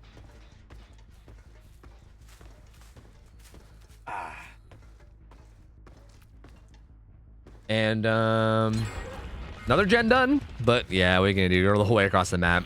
If Dino dies on hook, that's the 9th hook stage. Kurt now has the information of knowing where they are. Gonna park Victor right in the middle of the hot gates. And yeah, Xerxes, get past that, pussy. Yeah, try me. So yeah, I think he's just gonna protect this left side with Charlotte, and then the right side with Victor, I guess. I don't know. I suppose. Yep, and there goes Dino, dead. Actually, Elodie managed to sneak by. Oh shit, or no? No, I saw a crow, but I think that crow actually got scared because of the person dying. I think Kurt saw the crow too. Maybe Crow's just going to hatch. I don't know. He's just going to hatch. I honestly, maybe I'm insane. I don't know. I might be completely insane. I have no idea. By the way, there's the hatch close, and that's going to be it. Again, I do want to say though, something I do want to say. Obviously, like, I don't want to like take all the focus. I don't want to put all the focus on survivors and like not on Kurt. I feel like I do that a lot, where like I focus a lot on the survivor teams because I feel like the survivor teams are a lot of the times the people that I want to give the most feedback to. But I do want to say, like, obviously Kurt is fucking insane at killer. He's dominated every single time we've had him in scrim nights. He does really, really well, especially considering his hours, right? He definitely plays better than what his hours would say. But I do want to say this survivor team honestly did play this really well. Again, there was just some minor things that I feel like I think it was like a lack of maybe like Twins knowledge, right? It felt like they have really good teamwork and strategy, like good communication. It felt like they definitely, like, you can see a lot of potential in them. Like, I feel like they definitely, I don't know if this is mean to say, but they did way better than I thought they were going to do. Considering this is their my first time seeing them in scrim night at all, I wasn't sure how they were going to perform, and I thought it was going to be like at best like decent and like shaky, but they actually played good. Like, they played really good, honestly. Like, there was just a minor like there was just like some like Twins counterplay mistakes that they maybe just didn't know about. Oh, the key, dude. Wait, that's not my channel. You gotta press M1. Oh, that might have been Elodie's first time ever trying to use a key. I'm gonna be honest, I've never opened hatch with a key. She tried to hit M2 instead of M1 to open it, but that's not how you do it. What's happening here? Can you not pick up? I think you're bugged. Oh, there we go. Okay, the old courtesy scooch. The old courtesy scooch, you know? Like, hey, don't worry, but I'll scooch over the side. Here you go, buddy. Don't worry. Here you go. But anyway, there you go. GG's. Honestly, dude, I don't even blame her. I'd probably do the same kind of shit. I've never opened a hatch before. You know, you see the prompt for M1, or you see the prompt for M2 and you click it, you know? Hey, it happens. In the end, it wouldn't really have made a difference anyway, so, you know, what are you gonna do? But yo, GG's. GG's. Again, I think had these guys understood Twins counterplay a little bit more, this maybe could have been in a different game. And I am excited to see these guys play again at some point against like maybe like a more like I like Twins is such a weird killer because Twins requires like plays that like Twins requires plays that you normally don't need to do for other killers, right? Like, I feel like everyone knows how to play against like a Billy or like a Wraith or something, right? Like, they're so like standard. Whereas Twins like requires you to do like some weird shit that you wouldn't normally know how to do unless you specifically have played against Twins like a bunch, you know? So I'm really excited to see these guys play again, maybe like next week against a team that or like against a killer that they might know a lot better, because I feel like that team has a lot of potential, man. I'm excited. That's cool to see, dude. That is cool to see. I like it. But yo, Kurt, GG's, man. You win 2 subs again. Congratulations, you fucking fucking killing machine. Another week, another fucking 2 gift subs to the homie Kurt. Back at it. And we're gonna get another killer and another survivor team, and we're gonna keep the night going. Hey, Monkey Burrito, thank you for Pubbers with the sub. Pubbers, welcome in. And Monkey Burrito, thank you. Thank you. Pubbers, good to have you here, man. Good to see you. Hope you're holding up okay. Hope everything's going well over there. And Brittany P, thank you for the 17 months. Welcome back. Fatal Laurel, thank you for the 15 months. And I think that's everything I missed. Thank you guys. Oh yeah, let me pay out the Gamba. Dude, there was literally like a bajillion tofu bucks bet on Kurt. I mean, dude, he's good. I mean, I don't blame you guys. He's fucking good. He's a good fucking killer. We need to matchmake him higher, dude. We need to. Like, we really need to, honestly. Literally a bajillion, yes. Quite literally a bajillion. Quite actually literally a bajillion. I'm gonna wait. He's already in the list, is he? Oh, I thought I looked and I didn't see him, but maybe I'm crazy. So I've been saying that over and over again, but he's already been in the list. Nice. Oh, he's there now. Oh no, see, he's at the bottom of the list. You snuck him in, and now you're acting like he's there the whole time. I see you. I know what you're doing. I'm on to you. I know what you're up to. I saw it. I added him the first time you said it. Oh, okay, so you did add him today. It was just, Yeah. I got you. I got you. So, but the more I listen to your scrims, just reaffirms that you should definitely try to get into casting if that's what you want to do, man. Always good watching, listening. Thank you. Appreciate it. I'm glad you guys like it. I still need to, like, I still think I need to take, like, a speech class or something, though. I stutter and stuff way too much. But, look at her giant leg. What, the artist leg? I'm gonna go to Trapper so you guys stop being weird. There we go. There we go. Your stuttering is fine? Really? I don't know. I feel like it's fine for like a casual type thing, but I feel like if I ever wanted to actually pursue it as like a job, like in the future, like I'm talking like if streaming ever dies for me and I have to like look for a job in the gaming industry that isn't streaming and I want to try to get into like casting, like I feel like if I was trying out for like Overwatch League or LCS and I was stuttering like crazy, they might be like, this motherfucker can't even speak English. Just go to Dredge? Yeah, Dredge doesn't have legs, you're right. Okay, before I make the Gamba, I want to see, like, who's even playing. There we go. There we go. That's better. You're right. That's much better. One code chain. We will see. This is... I'm sure the overlay is going to be updated by the time I find it, but let me look anyway. Trapper. Oh, a Trapper game. Ooh, a Trapper. So Trapper on Wrecker's Yard. Okay. Trapper on Wrecker's Yard. 1,900 hours. Trapper on Wrecker's Yard, 1,900 hours. Huh. Interesting. Okay, this might be rough. I did give him a heads up regarding hours. What do you mean? Like, is he playing against someone with like higher hours than him or something? Is he going against Burzard's team? Is he going against Orion and Burzard and those guys?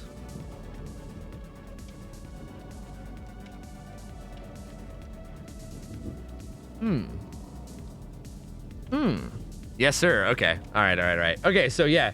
So if you guys remember, well, wait, we have team names now. Team BFFR. What does that stand for? BFFR? Does that stand for something? BFFR. BFFR. I don't know if it stands for something or not. Be fucking for real. Oh, is this some fucking... Goddamn, is this some fucking, like, Zoomer shit? Oh, motherfuck. Anyway. So these guys play really well. I don't know anything about the Trapper player. I don't think he's played in Scrim Nights yet. But he's a 1,900-hour Trapper. Trapper plays on Wrecker's Yard, and Trapper's also allowed to run any add-ons they want. So expect to see something like Iridescent Head, or sorry, Iridescent Stone, and stuff like that. Probably like maybe even double Eries. This driver team is another team that, again, plays pretty fucking well, dude. Every time we've seen these guys play, they manage to do pretty goddamn well. They perform a lot better than I would usually expect, I guess, people to perform with like the hours range or whatever. But yeah. So take that how you want.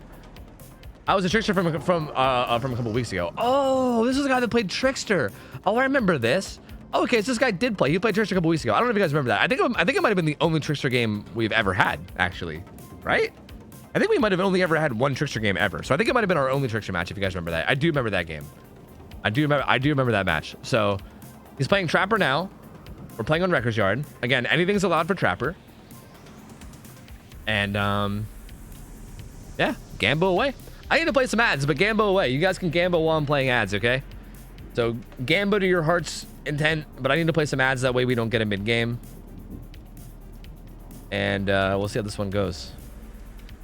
See, Trapper actually is interesting because, like, when Trapper runs Eerie Stone, like, the counterplay to them actually becomes kind of interesting, you know? Like, it becomes, like, a little bit different than, like, normal Trapper counterplays, so I don't know.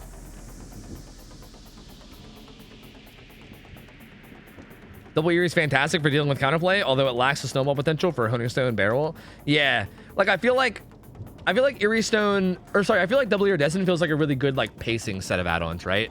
Like, if you just want, like, good pacing, where, like, they're just constantly getting injured and, like, are always in danger of, like, probably needing to heal up and so on and so forth. Like, it feels really good for that, but I feel like, Outside of that, though, like, I feel like, yeah, you might be able to snowball harder with something else. You know what I mean? So, I don't know.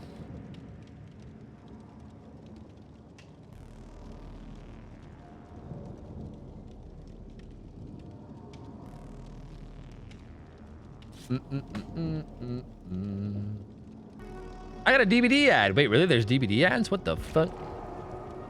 What if I sign up for Killer to Scrim and then throw the game for Tofu bucks? Then you're banned from Scrims. That'd be fucked up.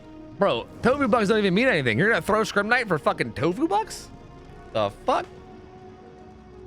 But what if everybody bets for... Wait, but what if wait, but that would imply that people are betting for you. You think people are gonna bet for you? What makes you think people aren't gonna bet against you? And then you gotta try hard and win. You know? That's like implying that everyone's gonna bet for you. Whoa, ego much? God, ego much, Mads? God. You have a quick timeout to thank Slobby and Lemon for all their hard work today. Dude, fucking for real. I mean, I'm not gonna take a timeout, but I will take a second. Does that, well, I mean, I guess you mean a timeout just as in like a fucking vocal timeout, right? Because yeah, dude, honestly, massive props to, I say this every week, but massive props to Lemon and Slobby. If you guys don't know, the whole reason why this is even possible right now is because of all the fucking hard work that these guys are doing. Lemon is like running the overlays behind the scenes. He also like matchmakes everyone going into the week and everything. Slobby is the one that's like inviting me to lobbies and getting everybody in. Those guys both like bust their ass every Friday for this shit. It's like 6 hours of them busting their ass completely for free.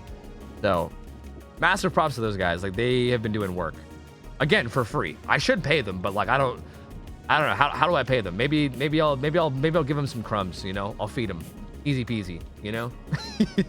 No, jokes aside, but I might have to like fucking throw them some kind of payment or something, because these motherfuckers are busting their ass for this shit, and it's been really nice, man. I've been loving doing this every week.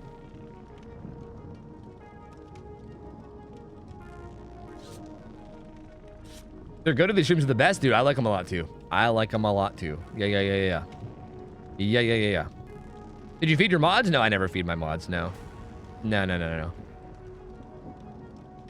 If you feed your mods, they get all soft. You know, you can't do that. Nope. I started the Kibble Fund. Yeah, but I'm not actually gonna do it though. You know, not actually gonna do it. I don't know. I don't know. Feed us, but after midnight. Okay, sounds good. In the dark basement in the corner, I'll throw some kibble with the rats.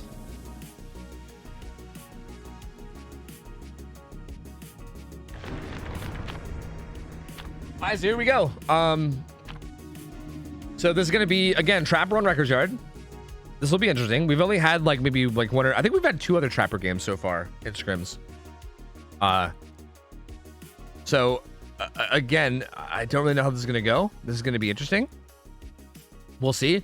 So far, the 2 Trapper games, we had one that barely lost and then one that barely won. So both of our Trapper games we've had so far in Scrim Nights have been close. Although there is a little bit of an hour discrepancy here where the Survivor teams has a little bit more hours than the Killer, which probably isn't really good considering Trapper is generally like a lower tier killer. But you never know, right? You never know. You never know what could happen. So he has Bloody Coil and then the green coil that makes disarming take longer. So disarming these traps are going to take forever, right? Unless that does something else. You guys can correct me if I'm wrong. I'm not super familiar with add-ons because I think there's a purple one that's even better than that, right? So maybe that does do something else. I'm pretty sure like there's a purple one he can run that's even better, but I don't know. Maybe I'm wrong. He has Blood Echo. What the fuck? Blood Echo and then Thanatophobia. Thanatophobia is like, I mean, I get why, because people are going to be injuring themselves with traps. So I get that. But also, like, no Eerie Stone. Huh. This is a bold choice of perks. I mean, there's only other, like, really perks that are out there are Corrupt Intervention and Deadlock. So there's that really, really shitty tile. But really good Dead Hard from Orion there. Vault's the super bad window, but then Dead Hard's it did not go down. And he made it to a jungle gym now, so he should be relatively safe. Oh, unless he does that. What are you doing? Orion, buddy. Oh, no. Orion is one of the notorious juicers. But that man just got juiced himself. The juicer gets juiced. Not like this. That's a pretty fast down. That's a pretty fucking fast down, man. So, yeah, disarms are going to take longer. And when you disarm a trap, you're going to get injured. But he also doesn't have Stone. Like, I'm kind of surprised because they only need to disarm a trap once and then it's just disarmed until he resets it. So he's got to be constantly going around and resetting traps, which is going to be a big time loss in his part. Usually you see the two ultra rares ran together. That way they have to disarm the traps in order to like get it to like get them out. But then they get injured in the process. But then also the traps just resets themselves, right? It kind of puts them in this weird spot.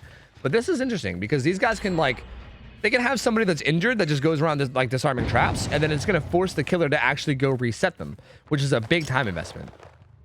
So interesting. Burzard just snapped that one, so they're now going to know that he has the ultra rare, right? They're going to see him get injured and be like, ah, the ultra rare, I see. Oh, he's actually here. Uh-oh, he's in trouble too. He doesn't have Dead Hard because, yeah, he can't have Dead Hard because Orion had it. So he's actually going to go down too. That's 2 fast downs, man. Really fast downs. God damn. Burzard's going to get hooked too, but Orion completely got away. I mean, he got unhooked and he's back to full health, so he's not really in any danger of dying. So that's kind of good for these guys. Only 1 gen done. This is an interesting start of the match so far. I don't really like understand. Vaults the super bad window, dude. These tiles, I think, hits the Rebecca and she runs away. I think we should get rid of these maps for next week. I'm just gonna throw that out there. I think we should get rid of these maps for next week. I think we should just get rid of all Auto Haven maps, which I know sucks, but I think we should do it. Rebecca going down too. Why are these guys greeting pallets so much and going down? What is going on? This is the second time that this pallet got greeted. Orion did it earlier too and they went down. They're kind of just giving this guy free downs. This is really bizarre. Did I caster curse them? I feel like I talked these guys up earlier and I might have caster cursed them. Orion has deliverance, but he can't even use it because he went down first because of greeting a pallet. And now this dude went down greeting a pallet. Like, what is going on? There's just so much greed. It's very interesting. I don't understand. I mean, gets it down on him, sets up a trap. This is interesting. They are getting some gens done around the map, though. There's 2 people in the gen that's really close to Shaq. The trapper's just kind of going around placing traps. Again, like, because the traps are always, like, set manually, he has to take so much of his time to do this, like what he's doing right now. It's, like, such a big time investment. Like, right now, he could be chasing people off gens or, like, protecting the hook or doing something, but he's doing none of it. He's not protecting the hook or pressuring gens. So, like, this is, like, a big time investment. And if someone goes around and disarms these traps at some point and he loses all this time investment that he did, it's going to, like, come back to bite him really hard. So we'll see. They're going to get hit here, too. What is happening? What is happening to this team? They're getting hit a lot for free. Again, this is not what I normally saw from these guys. So it's kind of interesting. There's a trap here. He can't really do anything about this. Yeah, he dies. So down goes Burzard. This will be a second hook. So, man. He could go basement too. Maybe. It'll be kind of risky. But I don't think he's going to go basement. They're going to get the gen done over there. He's going to hook them just right here on this. I mean, it's hard to tell because this map all looks the same. He trapped the window that's really, really, really, really bad. Because, I mean, I like it. It's a mind game. Who would trap that window? That window's horrible. It doesn't even need to be trapped. So who would take the time to do it? That's the mind game. Yeah, they got 2 of these tiles. Oh. Orion gets found over here. He's at the old seawall. Gonna reset this trap. So this is actually kind of working out because no one's really going around disarming traps. Like what I thought would happen in most trapper games, maybe they assume he has Eerie Stone. I don't know. I don't know if they're just assuming that or not. It honestly might be possible that they're assuming he has Eerie Stone. But maybe not. I don't know. Because if they know that he doesn't, like if they hypothetically know that he doesn't have Eerie Stone, somebody can go around and just stay injured and just disarm all the traps. And basically force the trapper to have to run around and continuously arm them in order to even have a power. But no one's really doing that, right? So it's kind of interesting. Like he's kind of like, I don't know if I want to say getting away with it, but kind of getting away with it. He's kind of getting away with like getting a ton of value out of these traps. Like I feel like they should know now, right? Like now that they see this trap isn't armed, they should maybe be putting 2 and 2 together here. Oh no, Burzard gonna go down. Oh, he's gonna be dead too. Uh-oh. Set the trap in a little bit of a different place. Burzard's dead. He's dead. He's dead, Jim, with 3 gens left. Oh, man. Trapper, uh-oh. Look out, dude. Look out. Oh, man. Blood Echo coming in on Rebecca. Again, it's weird, dude, because he's not even gotten, like, very much value out of any of his perks either, right? Like, Thanat has done basically nothing. I mean, like, Thanat's a weird perk because Thanat only gives you value if you get, like, maximum value, right? Like, Thanat gives you 2, 4, 6, and then 20. based on how many people are injured. So if only like 1 or 2 people are injured, then that does nothing. As a matter of fact, that's probably going to do nothing for the rest of this game. That is going to give at maximum 6% slowdown for the rest of this game at maximum. So that perk could basically might as well not even exist. Like it's sure it's there. I mean, I guess 6% is better than nothing, but like it's basically nothing. Blood Echo, I mean, I guess still comes into play every once in a while, but interesting. Very, very interesting. Traps that pallet. There's still a lot of tiles that are trapped again right now. Like a lot of things are trapped. He finds Orion. Ooh, gets a hit through the window. That one looked a little spicy. I don't know if that one should have landed. They pop that gen and deadlocks this. Again, I don't think anyone's like disarming traps. Yeah, they're just doing gens. I guess maybe their strategy is like, fuck disarming traps. Let's just spam gens and just try to stay alive as long as we can. Rebecca goes down. That'll be her second hook. Yui's gonna pop this gen, and then that gen of the hill is also gonna be 99. So like they're really close to having all the gens done. If she can get this done before the deadlock goes away too, I think that's actually really good because it blocked a different gen. So that initial gen at the hill is actually gonna get unblocked really soon, like right now. So yeah, they could actually potentially get this done quicker now. Maybe. I mean, he's probably gonna keep an eye on it, right? He's only 3 hooks away from winning though, in a 3v1. He doesn't have any late game perks, so no way out, no Noed, nothing like that. This is really close. I don't know. This is super close. Finds the Nia. I don't think he saw the Yui. I don't think he saw the Yui at all. So the Yui's gonna get away with that. Is Nia gonna see this trap? She did see the trap. Oh no! Oh, she got out right away. She got out first try. Oh, we love RNG, baby. Oh, we love RNG. Let's go. We love Trapper. We love Trapper. We love Trapper. But Yui's gonna try to make it to this hook, but that's gonna be a huge dent in the effort here. Oh no, she might have had to leave. Yeah, she left. She completely left. This is trap now too. It was that trap. It was that random ass trap that he set in like the open. Oh my God, it actually got him. Cause like who would set a trap there, right? Like that trap works because like who would set that, you know? Oh my God, this trap might get value too. Orion has to jump in. He has nowhere to go. He literally has nowhere to go. So he's down. He is under pallet though. He's gonna trap up this side and then probably try to pick up, I guess. Orion just crawled over it to try to get him to pick him up and then walk into it, I guess. He's gonna pick that one up too. A little bit of a weird stand up. A little bit of a weird standoff. Are they getting the gen done? They're getting the gen done. But Orion can't die on hook, right? Or wait, no, he can die on hook. Okay, so they actually don't need to get the save if they can get out, hypothetically. Like hypothetically, if these guys can open a gate and get out, they actually can do okay. They can let him die on hook if they get out. But the problem is that if he leaves the hook and chases people, then, you know, bad news.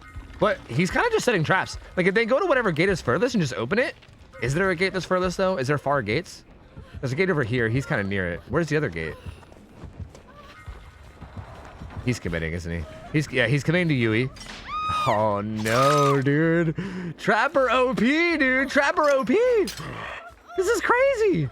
It's over. It's over. The Trapper wins. The Trapper wins. That's crazy. Burzard had Unbreakable, so like, wow, dude. Wow, dude. This was a weird one. What the? What? This one was so weird. What was this? Oh, this was odd. This was strange. This was a strange game. I mean, dude, kudos to this Trapper. I mean, his trap placement was clearly solid because he literally got like 5 traps this game. He probably has like fucking 9,000 deviousness points or something on Trapper, which is like crazy. Jesus, man, that's so bizarre. I really feel like the big issue here was just like the amount of times that I feel like they got hit basically like for free. Like early game, they just greeted so much. It was so odd to see from these guys because these guys, like, again, the past few weeks, like this team of survivors have played and they've played like really, really well in the past. But I don't know what happened today. They just like greeted super hard and got like hit for free a bunch of times. Like not even just hit, like they got downed for free a bunch of times just by like just from being greedy. So very sloppy play from the survivors that I'm really not used to seeing. These guys, like, I'm being hard on them because I have high expectations from them, okay? Like, the reason why, it might sound like I'm being mean, but these guys are really good, okay? I want to give these guys credit. These guys are a very, very good team of survivors. Like, they've impressed me a lot in the past with how well they've played. So I have expectations, right? You know, I have expectations for them, so I'm being a little, I'm like a parent, you know? I'm not mad, I'm just disappointed. No, but really, I mean, like greedy play from the survivors, they almost still managed to make it out though. I mean, they were literally an exit gate opening away from winning anyway. So still a close match, even with all those mistakes early game. Well played from the trapper. Obviously, his trap placements were solid. I mean, they were really, really good. Again, I'm surprised that they also didn't punish the fact that he didn't have Eerie Stone. Maybe they didn't know they didn't have Eerie Stone. I'm not sure. But the lack of Eerie Stone, I thought was going to bite him in the ass, but it didn't. So touche. I still feel like his build was a little bit questionable. But again, how could I argue with the result, right? How could I argue with the results? I don't know. You know, the build seemed questionable, but it worked. So what the fuck do I know? What the fuck do I know, dude? We'll see. We'll get another team, and we'll see if this fucking trapper beast can be toppled, dude. Congratulations to everyone that voted killer on the pool. Bada bing, bada boom. There you go. Easy payout. And we'll get another team in. This is interesting. The old Blood Echo Thanatophobia trapper. Huh. Huh. Interesting. Solid game. Solid game. Dwight went down fast as fuck. It was like a 3v1. See, but like even before Dwight died though, like both the Rebecca and the Nia both greeted a pallet, the same pallet, and went down too. Like there was just a lot of mistakes. I don't know. There was a lot of mistakes early game from like almost everybody. So I don't know, man. Rough. Very, very rough. But hey, it happens, dude. You know, it happens. Sometimes you have a bad game. Not everyone's gonna be on every game. Sometimes you just fuck up and make mistakes, and you know, what are you gonna do? What are you gonna do, you know? All right, I'll wait until we get the new survivor team in before we...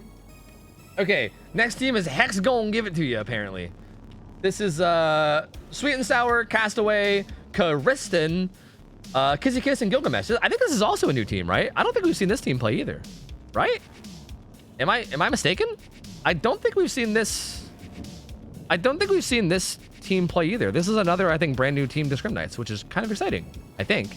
If I'm not mistaken, you guys can correct me if I'm wrong, but I'm pretty sure we've not seen this team. I don't remember seeing these names, I don't think. So this is kind of cool. I'm excited for this. So really nothing, I have zero expectations for the survivor team. We have not seen them play. I have no idea how good or bad they are. Again, I said this about the team earlier that played against Twins, and they had a surprisingly good showing considering it was their first Scrim Night. Again, usually people when they play Scrim Night for the first time are like not used to this style of play, and they usually end up like falling apart quickly. Like, not trying to be mean, but that's just usually what happens because this style of play is just so different. But again, that team that we saw earlier played against Twins actually had a really solid showing, even though they lost. So I don't know. This team could also have a really solid showing, or like I said, they could just crumble. I have no idea. I really have no idea. Can't give you any insight for gambles, but gamble away anyway. Gamble away anyway. Gamble away with your zero insight. Go nuts. Go nuts, my friends. Pretty sure this is a team I put together with the Survivor forums a while ago. Names sound familiar. Yeah, maybe. Maybe. Was it the one that you did like just like a couple weeks ago? Because yeah, possibly. All right, I'm gonna play ads real quick just in case we get a long game. We probably don't need it, but just in case, I'm gonna play some ads. I just want to make 100% sure that we don't get the mid match because that would be tragic. So I'm gonna play ads real quick, but don't worry, you're not gonna miss the game starting, so it's fine. And yeah. Interesting last game, dude. I'm really curious to see if he's gonna go with that same build. That like, dude, the Trapper's build choice was just probably like that was probably the most bizarre thing of the whole match to me. Was just his build choice.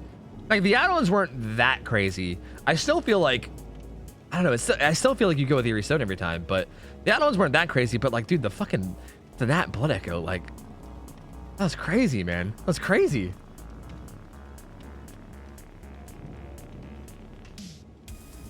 Out of the like 6 teams I put together, it looks like 2 survived. Yeah, that seems to be how it usually goes. Hey, that's not bad though. Honestly, having 2 teams that's solid, dude. Why not? Fuck it. Sure, dude, sure. Well, I can only bet 250K. I have no idea. I don't think that's a thing that I don't think that's a setting we have. That might just be like a Twitch setting. Oh, hey, I used my Twitch Prime sub to subscribe to OhTofu's Twitch channel, and now I don't have to see the ads. Wow, thanks, Bezos. Wow, you guys hear that? If you guys have Amazon Prime, you can link it to your Twitch to get Twitch Prime, and then sub to your favorite streamer, OhTofu, and not receive any ads on his channel. Wow, that's crazy. Whoa, dude. That's awesome one, bro. That's sick, dude. Also, hey, Goblin Rucker, thanks for the 1 year, dude. Welcome back in. So, hey, you subbed with your Prime, too, in the middle of that game. Thank you, man. August in the Stars, thank you as well for the 5 months. Mads with the 8-month resub that said, wow, really? Yeah, dude. Yeah, really, really, really. Totally, really. Only 3 ads? I demand more. Well, that's all you're getting. Sorry. That's all you're getting for now. That was just enough ads that the pre-rolls stay fucking gone for another like hour or so or something. I'm just trying to keep the pre-rolls at bay. That's all, you know. Just trying to constantly keep the pre-rolls at bay. How long do we have before pre-rolls? 57 minutes. Pretty good. Pretty good. Pretty good stuff. You sound like the guy from Wacky Wadeable Inflatable Tube Waving Guy. I don't think that's his name, but close enough. Well, that's kind of what I was going for, so. Whoops, I didn't mean to do that. Stop it, stop it. Do. Any ad gamers? No, no ad gamers. No ad gamers. No. Oh my God, you're so annoying. Do you ever shut up? Oh my God, the streamer just never shuts up. Oh my God. Is that all you do is talk? Like, oh my God, you just never stop talking? Oh my God. I prefer my streamers to be completely silent, and this guy just keeps talking. Like, he just keeps talking. Didn't he know that we want, does he know that we want silence? What's wrong with this guy? God, this guy just doesn't get it. Why can't I see you?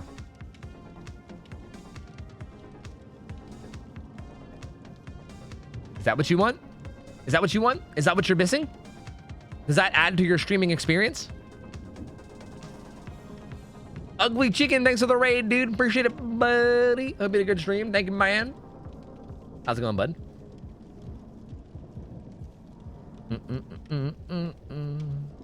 Who has the highest beautiful lashes because they distract from the gaming. True.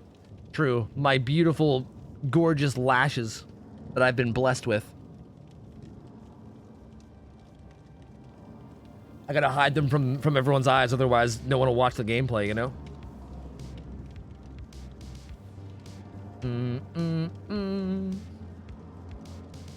I need to see your flesh on my screen, otherwise you're not real. Do you not have, like, object permanence or whatever it's called?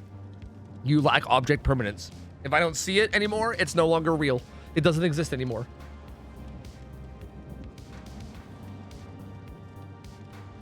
I have to cheer on my GF. Ayo! Wait, who is it? Who is it? Who are you cheering on? The killer, maybe? The survivors? I don't know.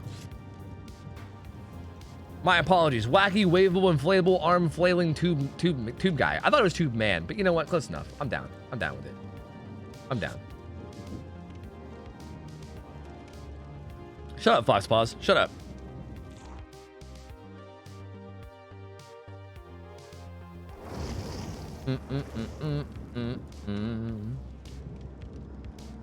Your left eyelashes really bring out the lusciousness of your right eyelashes. Interesting. Interesting analysis.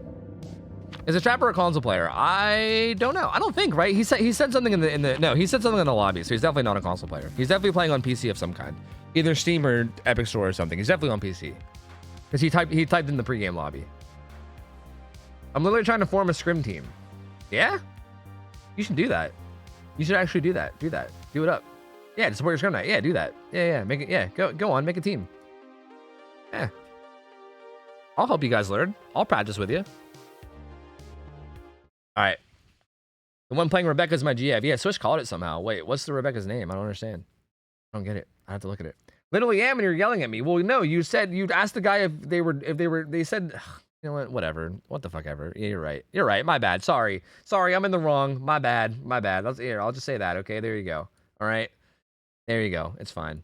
All right, let's see what happens this time. The Trapper win. The Trapper won the last game, yeah. So, again, I'm curious to see if he goes to the same build this time around. I don't know. I'm curious. Again, I'm trying not to be like too critical or anything, but I just feel like that build was I don't know how else to say it. I feel like it was bad. I feel like the build was just bad to me. It was questionable. It was very questionable to me. I mean, there's no other better way to say it. You know, it was just kind of questionable. I'm doing a quick search to see if any repeat perks, but I don't see any. But okay, it looks good. Same build. This guy is dedicated. I don't know, man. Like, look, if he wins this game, then I'm just gonna submit and say, you know what? This is clearly the new meta best Trapper build, and I can no longer say anything. Hex play Michael Myers. Oh wait, you're right. You're right. You're right, Swish. I see. Yeah, true. Everyone do be thirsting for Myers. You're not wrong. The thirst for Myers is definitely. Yeah, you're right. You're right. You're right. You're right. Oh no, she ran around the back to where there's a dead zone. Oh, down goes Michaela. That's not good. That's a really early down. Uh-oh. Uh-oh, uh-oh, uh-oh. That's a really early down. Uh-oh. Uh-oh. Uh-oh. Not like this.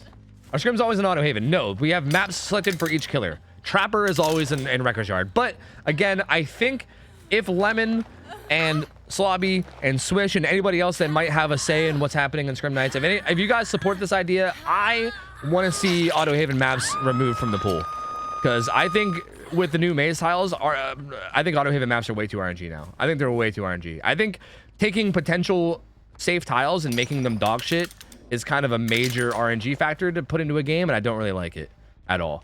So I would like to see Auto Haven removed.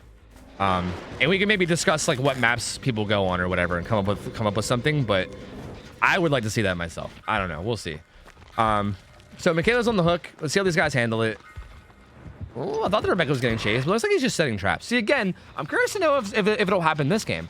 I feel like having somebody that kind of goes around, like, okay, in my opinion, something that you could do against Trapper if they're not running Eerie Stone. I know that they probably don't know he doesn't have Eerie Stone. They could maybe assume from watching last game. I don't know. But if you can somehow know that the killer doesn't have Eerie Stone, it feels like a pretty easy way to counterplay Trapper, at least in my mind. And again, maybe I'm wrong, and maybe it's not as easy as it sounds in my head. But it seems like a pretty easy way to counterplay Trapper would just be have somebody basically find him early game, right? Literally just find him early game, like run to him early game. And then watch every trap he sets. If he sets a trap, disarm it. If he chases you, then just loop him, because he's just a 4.6 killer that doesn't really have a power. Like, you can basically just eliminate his power by following him around and disarming all of his traps. And then if he ever commits to a chase with you, you just loop him. Ooh, weird little mind game there. It ended up working out. Claudette must have not have saw him going around the other side of that pallet and actually ends up getting the down on him. That was, she played it pretty, like, really good at first. That was really good patience for her to not vault with the little mind game, but then once he, like, doubled back around, didn't see it. So, down she goes.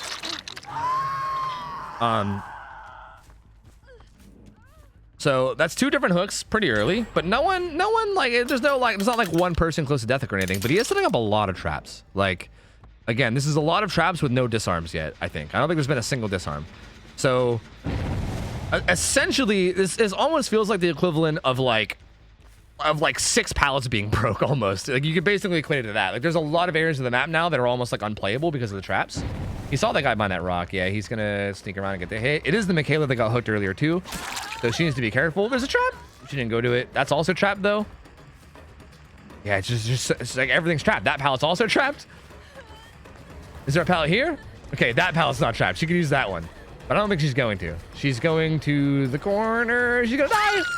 Yep, gonna die. Just didn't even use any pallets. I don't know if she was afraid of them being trapped or what that was, but she kind of just like waddled into the corner and then died. So you hate to see that. She's gonna be hooked for her second hook, which is not great. And this is, again, that dog shit tile that exists now, that horrible, horrible tile. Boone comes out on this T-wall, but he's gonna snuff it right away, so that's gonna be gone.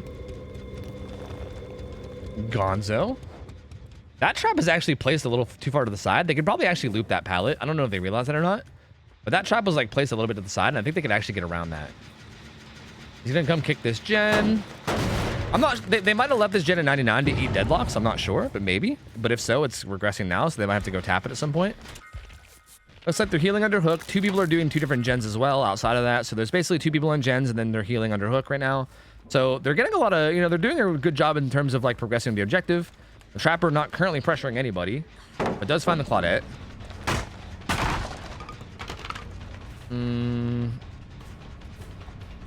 Gonna chase her over to this tile, which is, again, the garbage tile. Just completely dog shit, horrible tile.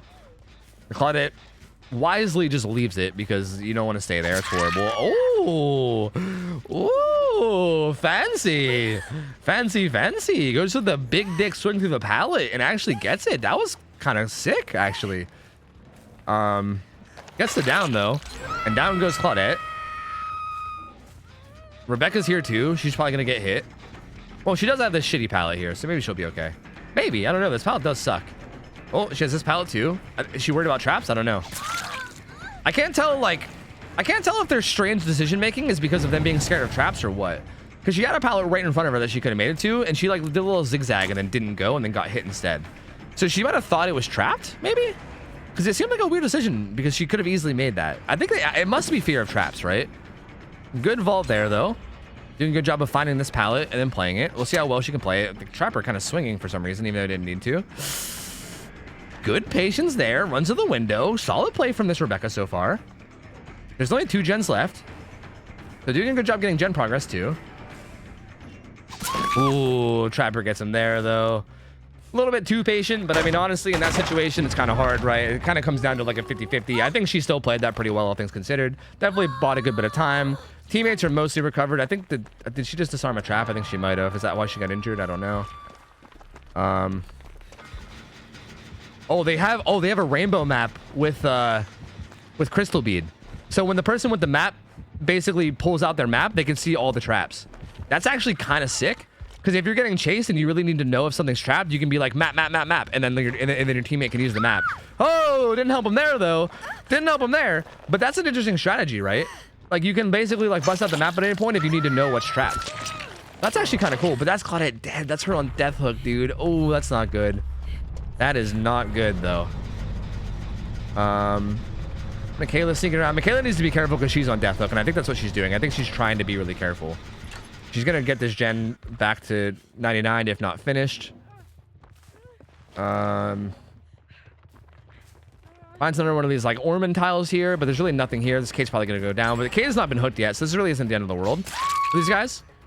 Probably the best person to get hooked, because I think both the other two have been hooked before. Like, it's definitely better than the Michaela, that's for sure. The Michaela gets hooked, and it's basically over. Rebecca's healing. And it looks like Michaela's going to make her way towards the only gen that has progress. So this is really close. Again, this is just like last game. Really close. 1 gen left, and the killer is 2 hook stages away from winning. He's going to try... He trapped up the other exit gate really, really early, so he's going to trap up this one now, too. So both exit gates are now trapped. This may actually be important. This might end up being a big thing. If they can get this gen done, and it comes down to, like, if they can get survivors out, those traps might end up being game-saving. Maybe. Maybe. We'll see. It might not even be necessary either, though. We don't know. Looks like they're just going to prove myself this gen. Right? Is this the one? Yeah, he's coming over to it. So they're gonna have to bail. Michaela taking a very long time to bail considering she's on death hook. Don't like that at all. Rebecca getting the stun. So well played from the Rebecca. Oh, Kate had deliverance. She didn't even need help the whole time. I think she should have deliverance a while ago. Like if she had deliverance this whole time, I feel like she could have done that a while ago. I kind of felt like it took a while. Like, once the trapper's gone, you could just do it. As a matter of fact, I think her deliverancing early might have brought... Ooh, Rebecca dancing around a little bit too much of that pallet and getting hit, too. Being a little bit too greedy. I think I almost said Kate Rebecca-ing early. I think Kate deliverancing early could have even drawn the trapper's attention away from that gen that they were trying to duo, and it might have been able to help them get that gen done, too. So I'm not a big fan of how long that deliverance came in. Like, I feel like you could have done that much sooner and been fine. Rebecca ends up going down. This is going to be his next to last hook away from winning. I'm assuming the Michaela's probably back on the gen. Actually, not back on the gen. Ooh, this ain't looking good now, dude. This ain't looking good. They're both injured. This guy needs to be unhooked. Like, if he dies on hook, it's over. Also, if anybody goes down, it's over. So this is looking very not good now. I feel like this is looking like GG. Like, I don't know if they can get a gen done and disarm the traps on the gates and open the gates and get everybody out without losing a single hook state and unhook the survivor. They need to unhook the survivor, get a gen done, disarm traps at the exit gates, open the exit gates, and then get out without a single other person going down.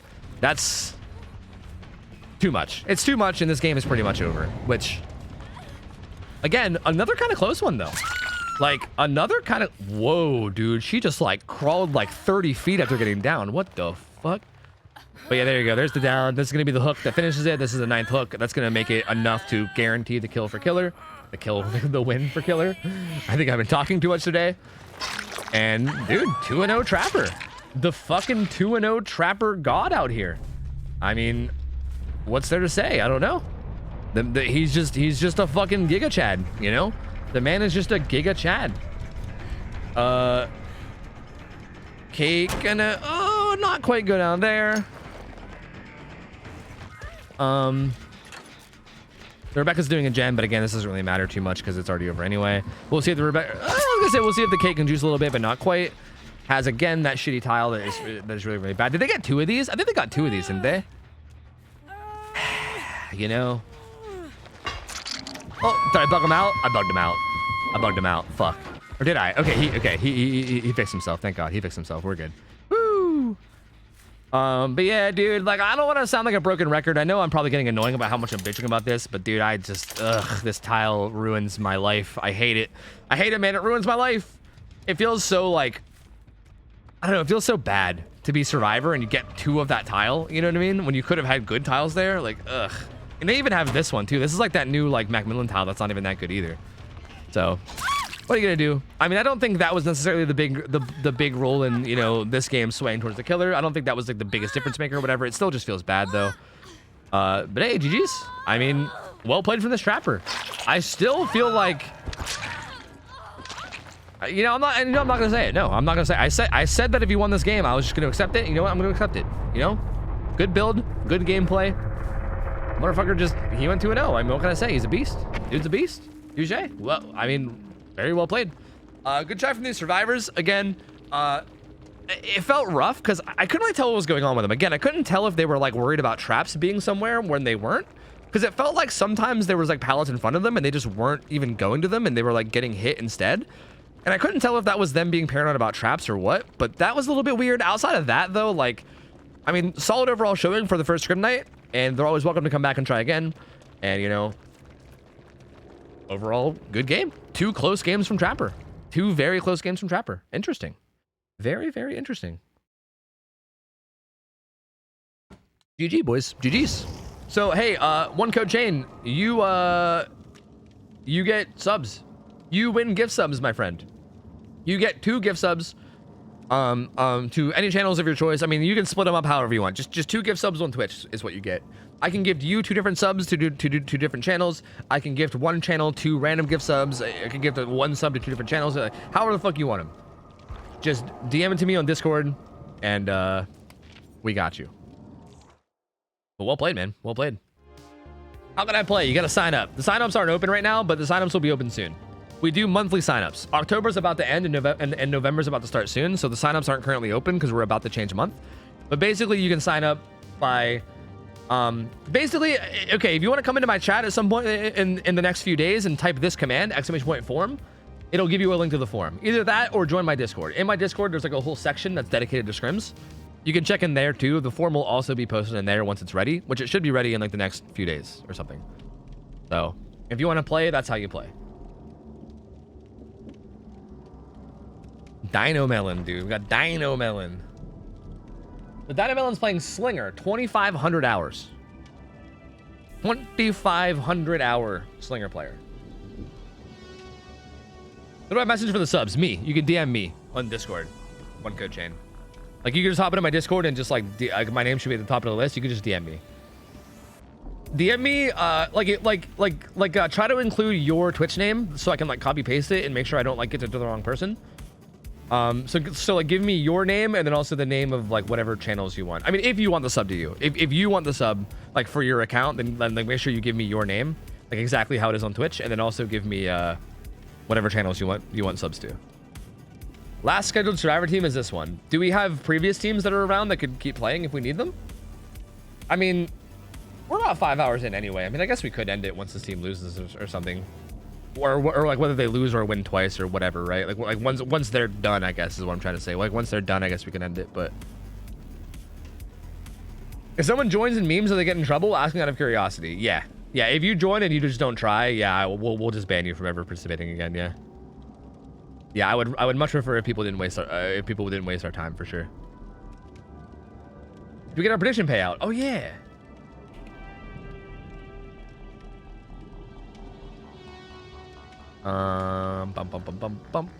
Damn, people getting paid, dude. Whoever bet on Killer is getting paid today. What map will the Deathslinger play on? He used to play on Azerov's, but I think we changed it, right? I think he plays on Thompson House now, if I'm not mistaken. Unless we changed it again. I'm pretty sure he plays on Thompson House now. So, let me just scroll up and confirm. Yep, Thompson House. Yep, still Thompson House. Yep, yep, yep. That's the killer hours. Stunk. I mean, that's not even killer hours. That's just DVD hours. We don't know how much is on Slinger or how much is even on Killer. We have no idea. You gotta say my name for chat again. Dragging my sack. Dragging my sack on these. Wait, I was gonna say dragging my sack on these nuts. That doesn't make any sense. That's like some sack on sack action. What the fuck am I talking about? Dragging my sack on your face. That's what I was trying to say. There you go. Easy peasy. Well, I'm waiting to see this driver team we get before I set up the Gamba. Okay. Went from a slightly slinger-sided map to a fuck this slinger up-sided map. I don't know. I don't know if it's really that bad.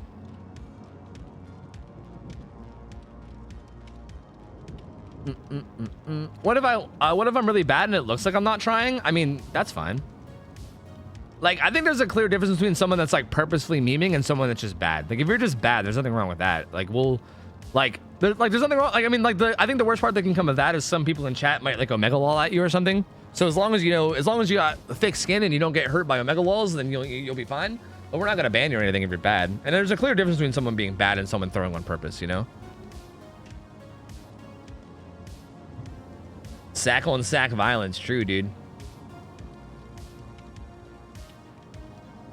I don't think we've seen a slinger win since the map changed. Dynamelon, it's time for you to be the first. Well, to be fair, I think we had really... No, wait. No, I'm pretty sure Super Evil Fox won a bunch of matches, didn't he? I'm pretty sure Super Evil Fox went 2-0. Did he not? I've had people complain that the map is too strong for Slinger, and people complain that the map is too weak for Slinger. Really? I definitely think it's weaker than Azerov's, for sure. Like, definitely much weaker than Azerov's. I would say it's probably more on the weekend than weekend. It's on the weekend. Woo! I'd say it's more on like the weaker end of like maps than stronger end, I'd say. Like, it's a pretty big map. There's no like clear, easy micro or macro. Like the like gen upstairs is kind of awkward in terms of like protecting. I would say it's like definitely harder than Azeroth's, but that's not saying much. I definitely think it's more on the more difficult side, though, I would say. But I also think that's okay, right? I mean, I don't think that really is that big of a deal. We could always change the map. I mean, I don't know. We can look into all the maps and we can figure out if we want to change any for next week. I really haven't looked at them. I mean, if you guys want my input, I would love to get my input on some of them.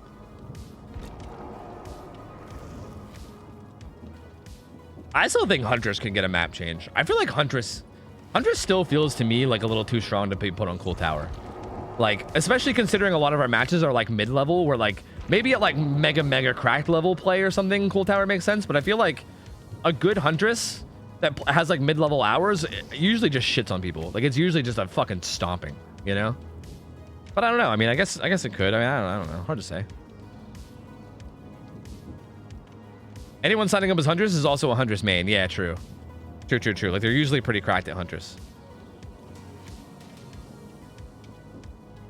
I sent the 2 people I wanted to subs for. All right, I'll hit you up with it at some point in the next couple of days, okay? Sometimes I'm slow, but at some point in the next couple of days, I got you, all right?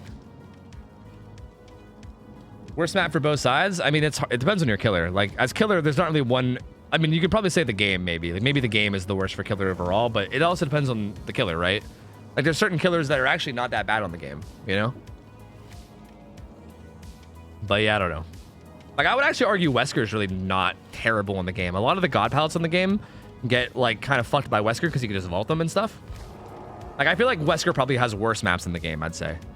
I mean, it's still... I wouldn't say it's a good map for him. It's still a bad map for him, but I think he, like, excels at some things on that map enough that it's not his worst map, I would say.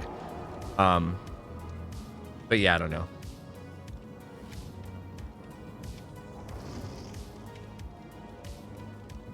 Like, Garden of Joy is definitely pretty fucking rough for just about everybody. Like, I don't know if any killer performs well on Garden of Joy. That map is just fucking pain, you know? Who knows? Big Red, thank you for the 17 months. Welcome back in, dude. Timothy, thank you for the 2 years. Welcome back in, man. Appreciate it, man. Oh, welcome on in, man. Appreciate it, man. Thank you, man.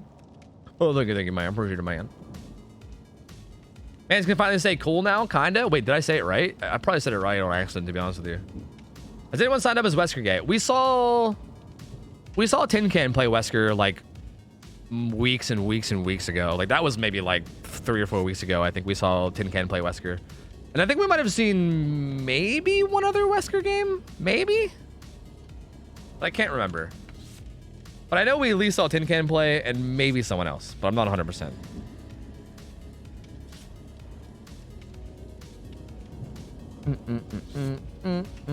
Has anyone won with Myers? Yes. I actually have a YouTube video up on my I have a channel up on my YouTube video where we have a Myers that played 2 games. I won't spoil how it went. I mean, I kind of just spoiled and said yes, but there's basically 2 games from Myers, and you can go see how they go. Yeah, but he played 2 games as Myers on Larry's, and I'll just say that they were good games. They were good games to watch, is all I'll say. But we've only had like a couple Myers. We also had another Myers at one point that apparently bring in the wrong build on accident. They brought like Scratch Mirror, but they said that they didn't mean to, and it was an accident, I think. So that was a little bit weird, and that guy did not do well. But yeah, I think those are the only Myers games we've had. Oh, Nagamba. Oh, fuck Nagamba. I'm sorry. Here, I'm gonna give you guys 1 minute, okay? Just based on whatever information you guys have. 1 minute. Slinger, Thompson House. The hours are up top. There you go. Hurry up. Hurry up, hurry up, hurry up. If someone goes down, I'm instantly ending it, okay? I'm instantly ending the like ability to bet if someone goes down. Like if someone goes down early, it's getting the submissions are being ended instantly. Okay, so he's got extra reload, and he has like the one where it takes longer for them to break free. He doesn't have corrupt intervention. No corrupt intervention, so they're kind of free to do whatever gens they want right now in the early game. So that's kind of spicy. They have the best for last, which is obviously, you know, pretty good for Slinger. Deadlock, pain res. So basically just a bunch. He saw that guy, but he just didn't bother going after him. Basically a bunch of slowdown, and then oh buddy, you were not hidden. Okay, he's good. Basically a bunch of slowdown, and then Stabiffle. So Steven getting the stun. Okay. See if you can get a shot on him on his way out here. I don't know. Steven trying to look out for it. Ooh, oh baby. Gets the hit on him. No Stabiffle stacks though, because he's Obsession. What a shot though. My lord, the max range just over the fucking tip of the little water jug thing or whatever it is. See some progress in this gen. Gonna ignore it. Gonna keep going after Steven. Could get a shot here. Oh, just barely misses it. Steven gets inside. He's no longer in danger. Finds David over here. Doesn't quite get a shot there. I want to like scroll through the survivors, but I don't want to miss anything. This palette generally sucks for Slingers, so I feel like I can just swap through right now. But I mean, this guy's greeting. Uh-oh. Is the greed gonna be too much? Well, he's at least gonna get injured. I kind of want to see what these guys are doing. Gen in the cornfield, another Gen in the cornfield. Gen upstairs. So they're all just on different gens. Steve, the injured Steve is upstairs. The other 2 are in the cornfield. One's close to the building, the other one's far from the building. So that's the current gens that are being worked on, which is a solid split of gens. That's like right down the middle of the map. That like cuts a big hole, like basically cuts a big slice in the middle of the map in terms of objectives. That's pretty solid. David just pre-thrown his pallet, playing smart. Although, I don't know, can you hit through this? I actually don't know. If you pull someone close to that, can you hit him? I think no, but maybe yes. I don't know. I'm not even sure why he's going for shots here. Because I don't think, even if he landed one of these shots, I don't think it would actually do anything. So I'm not really sure what he's doing here, but misses that shot too. Now it's kind of all coming undone. I mean, I respect the fact that he's going for it. This pallet, again, kind of sucks. He did a good job of zoning him, though. He made sure he was like around the back before he kicked it, so now he's kind of in a rough spot here at T-Walls. He could just shoot him if he vaults. He should be dead here no matter what. David trying to buy as much time as he can before he dies, but he is definitely dead. Okay, he's just going to get shot here, and then down he goes. Yep, I mean, good on David to basically buy as much time as he could, even though he knew he was dead. So on Shack gen, still on the... So this is like kind of near Shack. Like, yeah, so they got that gen done. They're working on this one. And then there's also Steve. Steve was up top. I don't know if he still is, but he was. Oh, he's here. Ain't the old pain res, but that's okay. They're probably still going to be able to get it done because they've proved thyself. So that's going to be their second gen done. They have some progress on Shack and then some progress on the one up top too. Deadlock comes in again over there. Oh, it might have got deadlocked. Is that what it was? I'm not sure. I'm not sure how much progress is on the top one. I didn't really see. But Slinger's looking over here. He completely left the hook, by the way. Completely left. Again, this is really... It's a interesting thing to keep track of, right? How people play around hooks. Didn't even bother paying attention to the hook at all. Completely went to the other side of the map. Tapped the other wall. Said, look, guys, I'm not camping. I'm not camping and tunneling. It's cool. Loses his 1 stack of Stabiffle that he had. Dead perk. Doesn't even exist. Finds his Steve again, though. He's going to chase him. That's way too far. That's way too far. That won't land even if you shoot it. Gonna leave Steve alone at Shack. He's gonna come back here to where they just unhooked. Ooh, this is looking like a rough mid game now. This is definitely looking like a rough mid game. If this David gets back to full health, especially, then it's going to be rough still. Finds Rebecca. Gets a hit on her, though. That's not bad. I'm not sure where David is. Ooh! Kind of just takes a shot, you know? Just takes a flick shot and gets it. Rebecca goes down. Jolts that gen.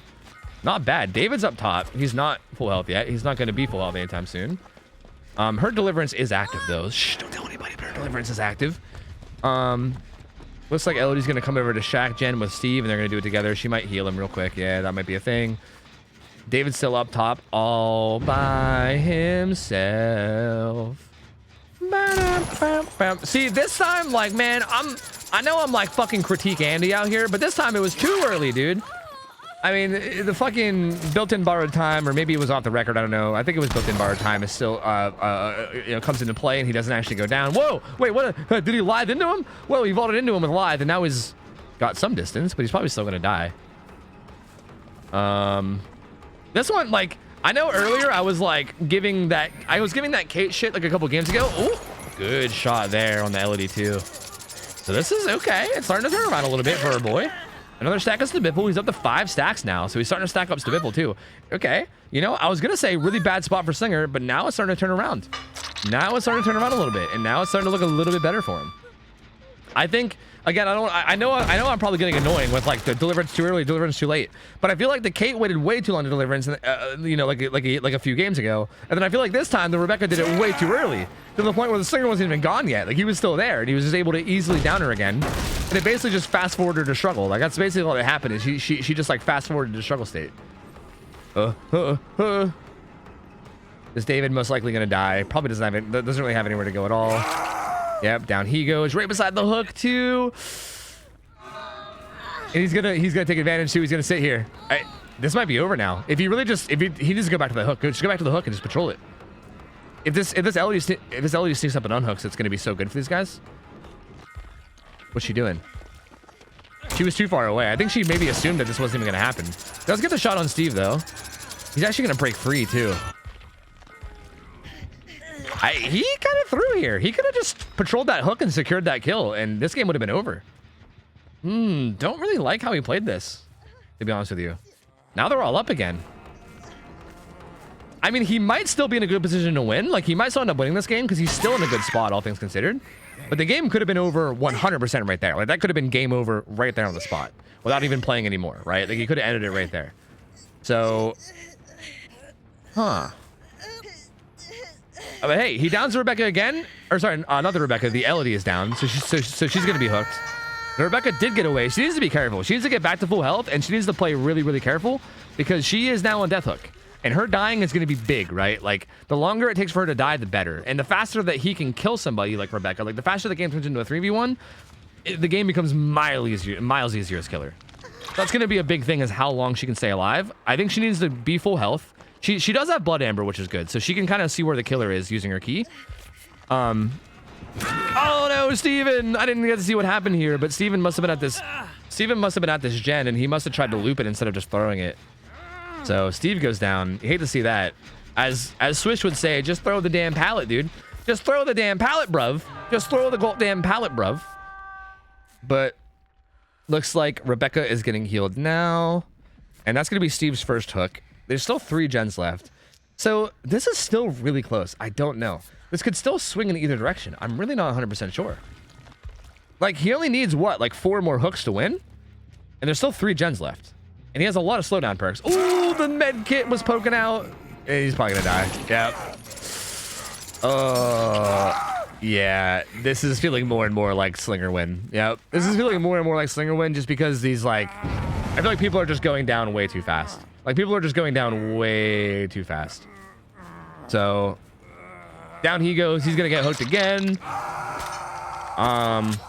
Steve got unhooked. And, yeah, I don't know, like, where the gens are, what the progress is going on for the gens. But they're regressing constantly because of Jolt and because of Pain Res.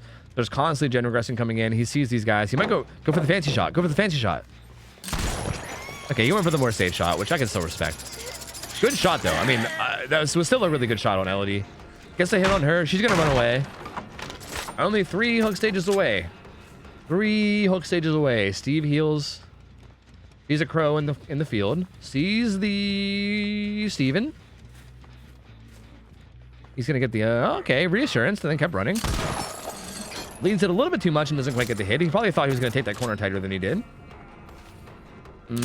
Trying to zone him out a little bit, but not quite. This is kind of like a dead area back here. There's really nothing here, just T-walls. Like this is like a bad area to be.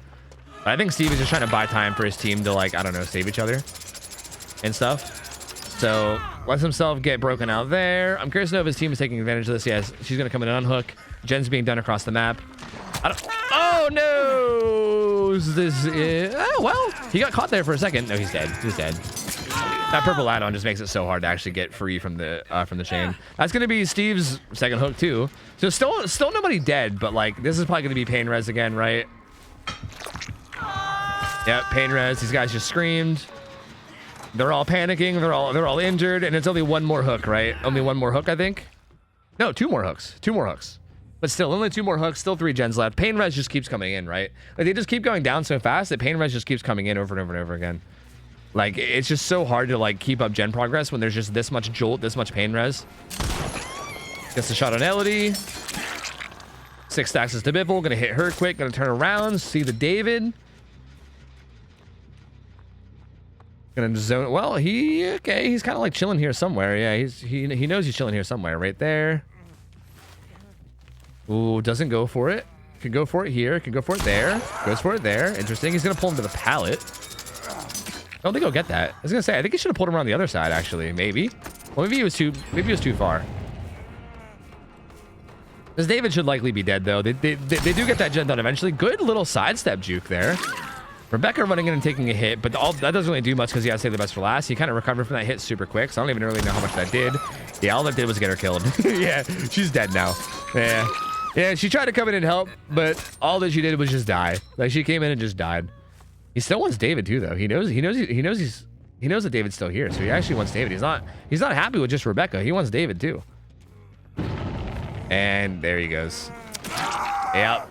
And if these two get hooked, it's over. He only needs 2 more hooks. So like these are the 2 hooks that will probably end it. These guys are healing. Yeah, they're not even in position to recover or to pick the guy up that's recovering. So yep, that's it. That's GG. That is GG. That is it. That is the win for the Slinger for sure. I mean, this one boiled down to literally just this Slinger was hitting shots. You know, he was hitting shots, and the survivors were not hitting shots. No. They were getting shot. They weren't avoiding getting shot. They weren't juking said shots. They weren't surviving long enough in chase. It basically just boils down to that, honestly. Like, I feel like there was also like you can maybe say there was a couple minor slip-ups of them like trying to do like stealth plays and then getting caught out and hit for free. But just in general, like just generally speaking, they just didn't stay alive long enough. Like, I feel like when people would get chased or found, they would just go down really, really quickly, whether they would get hit for free to start the chase or what. Regardless of what happened, they just didn't survive long enough in chase. And this dude was able to just basically like, he didn't even really play around hooks at all. Like he didn't really have like really any macro play to speak of at all. Like as a matter of fact, he played like very anti-macro. Like he would just like leave the hook entirely, but it just didn't matter because his chases were just so good. And these guys just kind of crumbled whenever they got chased, and then it just kind of all fell apart from there. So what are you gonna do? That's a shot on Steve. Down he goes. Ooh. Hook's gonna come in here. I think that's gonna be death hook for Steve too. So now I'm assuming Elodie's just gonna go to Shaq. Yep. It's a race. It's a race to Shaq. I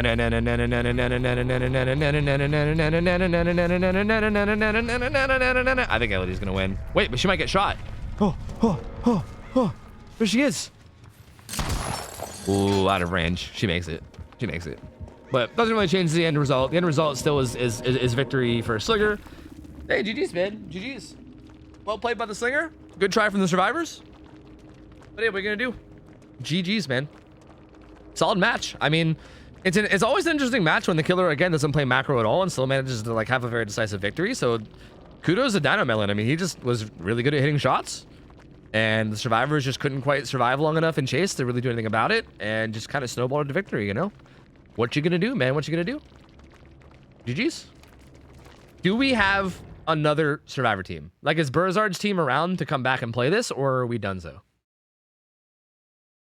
I don't know, because I remember this was the last team of the night, I guess. But unless there's like a team around that was gonna like fill in or something, but I'm not sure if we do. We have a team. Okay. Okay. It's Sweet and Sour team. Is that what it is? I think I see. I think I see.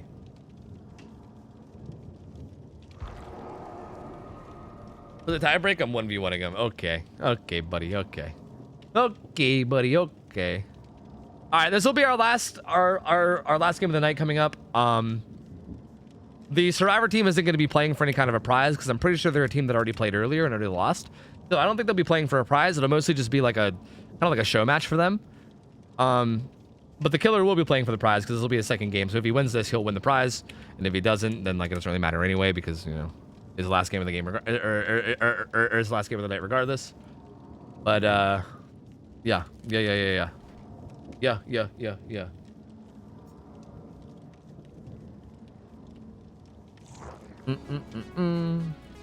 Wait, the lobby. Wait, the lobby. Not like this. Wait, the lobby.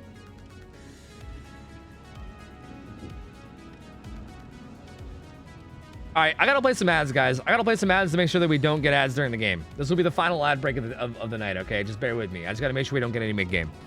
So one last ad, and then once the ad's done, we'll do one final gamba,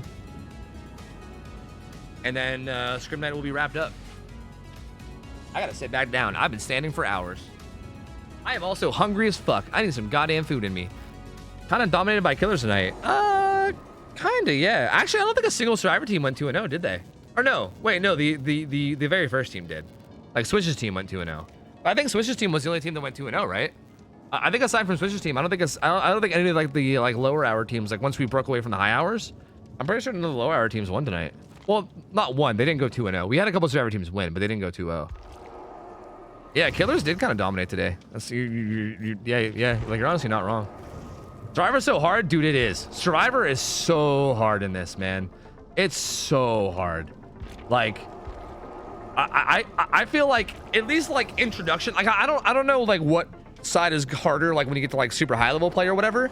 But I know like from like a grassroots perspective, like trying to get into like to like competitive style play, from like you know playing like public matches or whatever. Survivor is miles harder. Like fucking miles harder. It's so difficult, dude. So I don't know. The killers were also generally 25% less hours than the Survivor teams. Interesting. Oh, that's interesting. I think it just goes to show that like just Survivor's hard, dude. I mean, it really is. Survivor's just fucking tough. It's very, very tough. All right, let's start a prediction. Who will win? We'll give you guys 2 minutes. This is, you guys saw these guys play earlier. These guys played against the Trapper earlier. They're going to be going against this Deathslinger this game. This will be the last game of the night. Gamba away. Gamba away. Switch just promises to be our sub for the 4th person. Nah, I ain't doing another one, Burzard. I ain't doing another one. Look, I know, I know you're trying to get in there and trying to get the game with Swish, but no. Yeah, we're just trying to get the Slinger a second game is all we're trying to do. This is the last game of the night no matter what. Everyone wants to join a team, no one wants to make a team. True. If you're trying to join a team and you can't get one, just make a team, then invite all the other people that are looking for teams. I think that's generally how it goes. And like the looking for team thing, I think there's like a bunch of people that are always looking, but like one of them can just captain up and make a team and then invite all the people that are looking, right? You know, is that not a thing? Making a team is like being the DM. No one wants to be a DM. Really? Why not? Fuck it, dude. You have total control over it. You can kick people off the team and shit. You can be a fucking tyrant dictator. Who doesn't want to be a tyrant dictator? You know? We're all stupid introverts. Yeah, that's fair. That's fair. All the captains have already made their teams, and now there's no captains left. Well, we need someone else to become captain. Oh, captain, my captain. But then you have all the responsibility. Yeah, I guess that's fair. But hey, I mean, if you really want to play, then take some fucking responsibility. I don't know. That's my view. If you only kind of want to play, then yeah, sure, just sit there and wait for someone to hit you up. But if you really want to play, then take some goddamn responsibility, you know? Hit the people up. Why aren't you a team captain? Because I'm the caster. The fuck? Bro, if I was playing in this, I would totally be a team captain. I would totally hit people up. I love doing that shit. You could ask Mariah if she comes in here. Like back when we played Left 4 Dead 2, I fucking loved being like team leader and shit. Even if sometimes my calls got us killed, I love doing that shit. Like I love being like shot caller type shit. I'm all about that stuff, dude. I would absolutely be a team captain if I was actually playing in like the scrims, but I'm casting, so.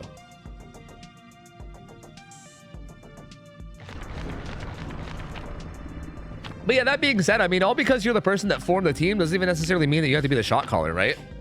Like someone else can be the in-game shot caller. Like even you're basically just the person that's forming the team and getting it together. You could then make it a democracy, you know? You can vote on fucking who joins and who doesn't join at that point. Like whatever the fuck. Go full fucking republic, you know? The People's Republic of Dead by Daylight.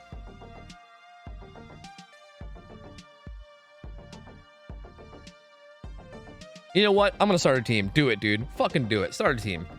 Start a fucking team, man. Get in there, dude. Did anyone bring basement at Shack? Uh-oh. Uh-oh. Riggedy rut-row. That's on the killer, though, right? Oh, he brought the wrong one? Ooh. Yeah, that's on the killer. Yeah. Feels like basement and Shack on Thompson House is a nerf to killer. Yeah, probably, but, you know, I think that's okay. Because like Thompson House basement is not like a notoriously deep basement. I'm pretty sure that one sucks really hard. He brought Hatchet Shack. Yeah, yeah. Hey, it's a common mistake to make. I don't know. Is it a reset? I don't think it's a reset. I don't think we've ever reset for it before. But like if this match ends up getting decided by someone getting hooked in main building basement, I guess that's just gonna suck. But I don't know. I guess we'll see. Same build. Everything is the exact same. So nothing really different. Oh, I forgot to thank Uncle Stan Banner for the raid earlier. Thank you, man. Appreciate it, buddy. Sorry, I usually get those in between games. Good shot on that Claudette. Very good shot. Barely getting like that perfect little like spot up on the up above that little like, what the fuck even are these? I called them a water jug earlier, but I don't think they're water jugs. Whatever the fuck that thing is, you got like the perfect shot above it. Finds the Kate too. Also gets a good shot on her. Uh-oh. Is this gonna be deja vu of the last game where this motherfucker's just hitting shots? Shots on shots on shots. Looking for the Kate. Misses that one though. She's gonna run off into the cornfield, off into the sunset. To live happily ever after, unless. Wait a minute. You heard someone to the right though. Ooh, but it's Claudette in the middle of the field with nothing. Yep, down she goes. Yep, down she goes super early, really fast down. And again, I feel like this is how a lot of the games go, right? Like when you see these downs happen really fast, that's how you know it's kind of gonna be most likely rough for the survivors. That was not a scourge hook though, FYI. That was not a scourge hook. He did not get the points for damage gens, so that was just a regular old hook. They do have two different survivors on gens, and Kate's kind of hovering for the hook. But he's actually coming back to the hook. This is not something we saw him do at all last game. But this game he is. And he sees scratch marks. He sees Kate. They're in trouble. If this Kate goes down near the hook, they're going to be in big trouble. Did he not see her? Is he letting her I don't understand. Did he not see her, or is he letting her unhook? What's happening here? I guess he just didn't see her. Interesting. Well, Kate gets the unhook basically for free. I mean, she's gonna die for it. Smart of her just to run into the corner. I mean, that is the best play. If she goes down close to the Claudette, then he potentially snowballs and kills the Claudette too. So I guess for him, best play you can make is just unhook and run to the corner. So decent from Kate. Claudette gets away, so that's good. She can like get away and heal up. They did a gen. Yeah, she's chilling in Shack. She do be chilling. She do be big chilling. Should maybe at least get some of that gen progress then or something, you know, while you're waiting, you know? Like, while you're sitting there doing nothing, you might as well get some gen progress then or something, you know? I don't know. Finds Rebecca, though. Doesn't quite get the hit. Pretty good vault there. Oh, looks like he's gonna kick the pallet, but not quite. Oh, kicks it now. I feel like he could have kicked that way sooner for better zoning, but hey, I ain't gonna judge. Oh, goes for the fancy shot through the thing, but doesn't quite get it. Hits the second bar, so didn't quite aim it. He aimed it a little too high, but that's hard to do while you're moving, so I don't blame him. Gonna catch her out here on the vault. She's gonna be able to get a lot of distance with that though while he breaks this. But is it gonna be enough distance? Ooh, good juke. Good juke from the Rebecca. Avoiding the shot, getting some distance into the corner. Hope if there's a pallet there, then yeah, so there's a pallet there. This is a decently safe pallet. Goes for a really tricky shot. There is a lot of holes in this though. You can get a lot of dumb shots here. Yeah, there's a lot. Like this kind of shit you can do. This pallet is really dangerous against Slinger. Like I was gonna say good pallet against Slinger, but it's actually not. He's missing his shots just barely though. Like that one was a little bit too low. These shots are a bit awkward because you gotta get them just right. Oh, that was good though. And down goes Rebecca in the corner. But at least bot some time. Like, they at least bought some time there for these guys, which is really, really important. Again, that's the big thing. That's the big thing that didn't happen last game that we were talking about so much. That was the Scourge Hook. That's the big thing that didn't happen last game that we talked about a bunch, is that, like, the chases just ended so fast. There wasn't really any time for them to do anything, right?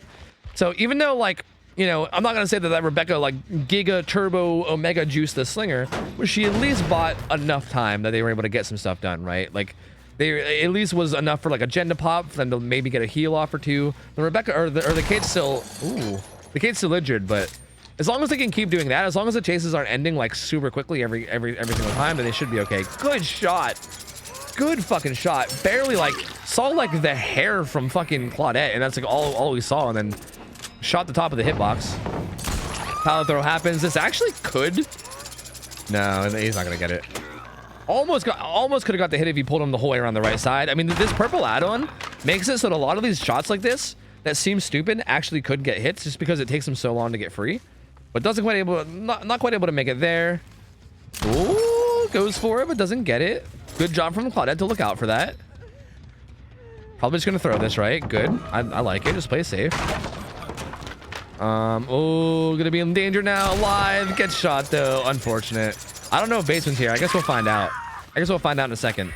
Gen progress here. There's 2 people upstairs getting gen progress. Basement's in main. So yeah, basement in the wrong area might hurt a bit. I mean, he couldn't hook him in shack basement, but also that's gonna be a -2 penalty. So that's interesting. We'll see how that plays out in the end. They come over here again, completely abandoning the hooks, not even bother playing around them. He's just gonna come over here and find survivors. He does hear a lot of gen progress. This crow just flew. Nothing.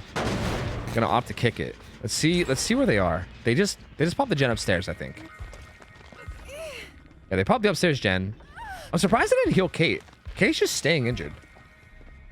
Huh. Wonder why. The reassurance comes in. Looks like Rebecca's gonna get the fuck out of Dodge. Is she gonna make it out of Dodge though? I don't think she's gonna make it out of Dodge. She might be stuck in Dodge City. No, she's dead. Oh, this is really bad. This close to the hook too. He can literally just sit here. I don't think he's going to. Dynamelon doesn't seem like the type to do this, but he should. He might. He should. He should. He should just stand here. He should really just stand here. Yeah, he should literally just stand here. Yep, I think he's going to. I'm actually surprised he's doing this. Like, he's not really been playing around hooks at all, like this entire time, and I thought he would just leave here or just maybe instant pick up. But yeah, the correct play here, like, this is like the classic thing that I've been preaching since like day 1 of Scrim Nights, is that you do not want to go down close to a hook survivor ever. Like, going down this close to a hook survivor is always bad. Like, this is 100% like game losing material here. Like, you can't do it.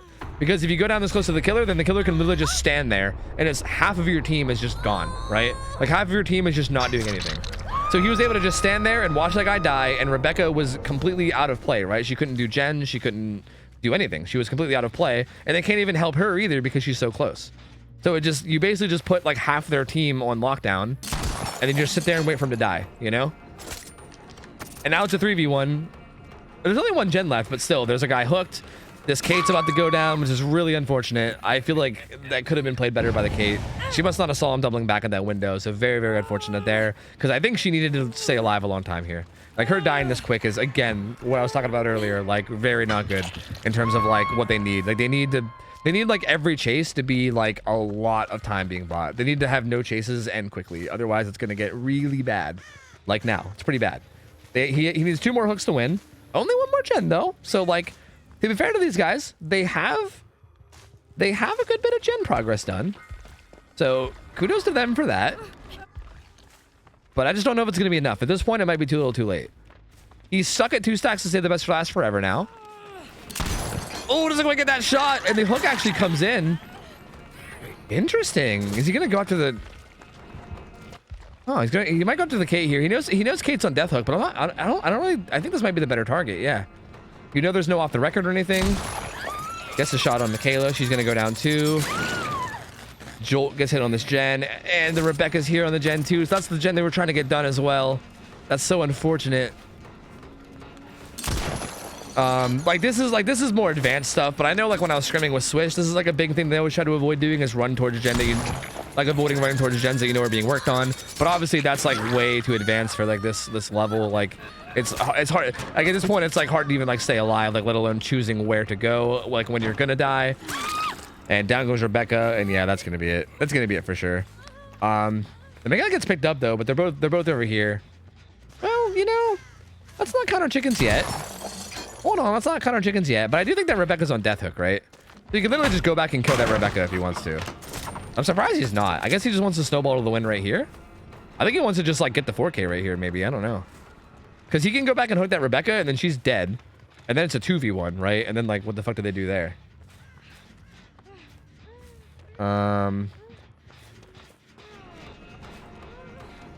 Okay. Gonna find the Kate, and she's gonna go down. And she's also on death hook. The only person that's not on death hook is Michaela. So again, either one of these guys getting hooked and killed is basically game over. Because turning the game into a 2v1 is rough. I feel like I could argue that the game's been over already. I feel like, yeah, I feel like maybe like, yeah, I feel the game's been over for a good like few minutes now, but that basically all but confirms it. It's not 100% confirmed yet. Hypothetically, if these guys stealth around and manage to get a gen done and then open the gates and both get out without getting hooked, then they can still win. But that's a pretty tall order considering the Slinger's kind of been hitting some nasty shots. And also, he knows where they are right now. And they're also at Shack, which Shack is not a very good it's not a very good tile against Slinger. Yeah, so there goes that. Rebecca's dead. And that's it. That's it, boys. That's it. That's it. That's all. Hey man, GG's. Slinger wins 2 games. He wins the prize. And well played from this dude. He played really well. I mean, he hit nasty shots. I was actually like happy to see him play that hook scenario the way he did. Because again, I think that kind of stuff is important for learning, right? Like I think it's really important for the Survivor team to learn about that hook scenario, you know? Like going down near a hook is just such like a big throwing play. And a lot of people don't even like think about that, right? It doesn't even cross a lot of people's minds until it happens to them. So hopefully this team will like recognize what happened there and then maybe learn for next time and know to do that. Because again, the whole point of this is to get better and grow, right? That's the whole goal of all of this. It's not really like, we're not in a fucking tournament where you're playing for $1 million. We're just trying to like improve. So hopefully that, like, I'm glad the Slinger did that because I think that was the correct play for him. That I think it also should hopefully help the Survivor team learn. They'll try to avoid doing that in the future. And, yeah, there's really nothing to do here. I mean, I don't know. Maybe. He's heading back towards it right now, so I don't think she'll get out. Game isn't over? No, it's over. No, there's not. Oh, wait. Actually, it's not over because he has the penalty. Wait a minute. I forgot the penalty. This actually did kind of matter. I forgot. Or is it? I don't know. With the penalty, would they have won if she got out? Maybe. I don't know. With the penalty, they actually might have won had she got out, but I don't know. She can't do a gen, though, so, like... Oh, wait. Oh, yeah, he closed the hatch with 1 gen left, right? So, yeah, no, I actually don't think it does matter. Yeah, that's a good point. Yeah, she needed to do the gen and get out. That's a good point. Yeah, because they didn't get the 2 points for doing the gen. So, yeah, it was over, actually. Yeah, it actually was over. But yeah, so it's over. He won. Well played. I mean, good try from these guys. They did a good job. They got a lot of gens done, right? Like, they were definitely slamming gens. They got a lot of gen progress. They were playing pretty well in, like, the early game. I feel like that mid-game situation around the hook was a major snowball in the other direction.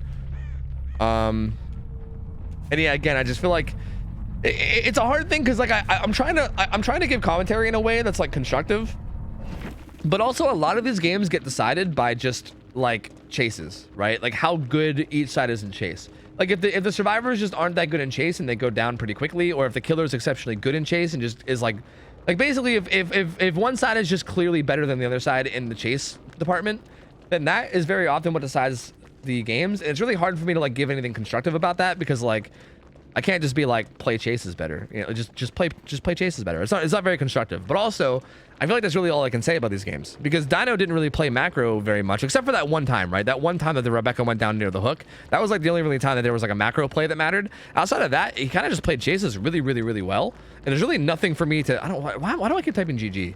I've been playing too long and I'm just like, this is like fucking force of habit.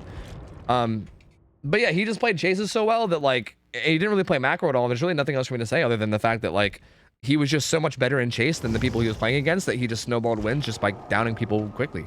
Like he just downed them so quickly so often that they couldn't do anything about it. So kudos to Dino. I mean, massive kudos to Dino. Like, he's clearly a fucking beast of a slinger player, you know? Hitting nasty shots left and right. Again, like, the fact that he was able to basically win by playing very little to almost no macro is fucking really impressive. Honestly, it's very, very impressive. That goes to show, like, how well his, like, chase game was, you know? He was hitting some fucking dirty shots. And, yeah, I mean, well played. It was fun to watch, dude. Fun to watch. I love watching me a good slinger player, you know? And I also like the fact that he was going for some of them tricky shots. Like, if you would have got one of those shots through the fucking hay bales, that would have been sick. I'd have been pogging, dude. I'd have been pogging out. But either way, played really well. Dynamelon, feel free to DM me on Discord if you want, dude. You win 2 gift subs. Again, any way you want. You can have them both to me. You can get a sub to me. You can have 2 subs to different other streamers that aren't me. You can have me gift 2 random subs to one streamer that you like. Whatever you want. You just win 2 subs however you want them. So feel free to DM me on Discord and let me know what you want, and I'll pay them out when I can. But hey, GG's. For all the people in chat that were bitching about camping, do me a solid favor and kindly shut the fuck up. Just shut the fuck up.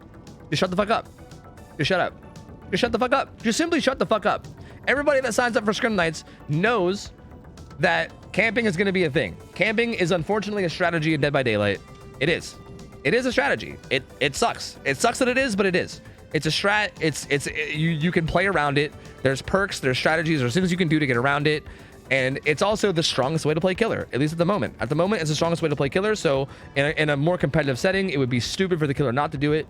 So shut the fuck up. Just kindly shut the fuck up. All right? And stop bitching. Just stop bitching. You can get around camping with good teamwork and good play, and you can still come out on top as Survivor. It's totally doable. And that's a part of what makes... That's a part of what makes comp play fun, is figuring out how to get around these like camping strategies that are really hard to deal with. Like finding a way to get around them and still come out on top as a team is what makes comp so fun. So yeah, bitching about it does nothing but make you look like a dumbass.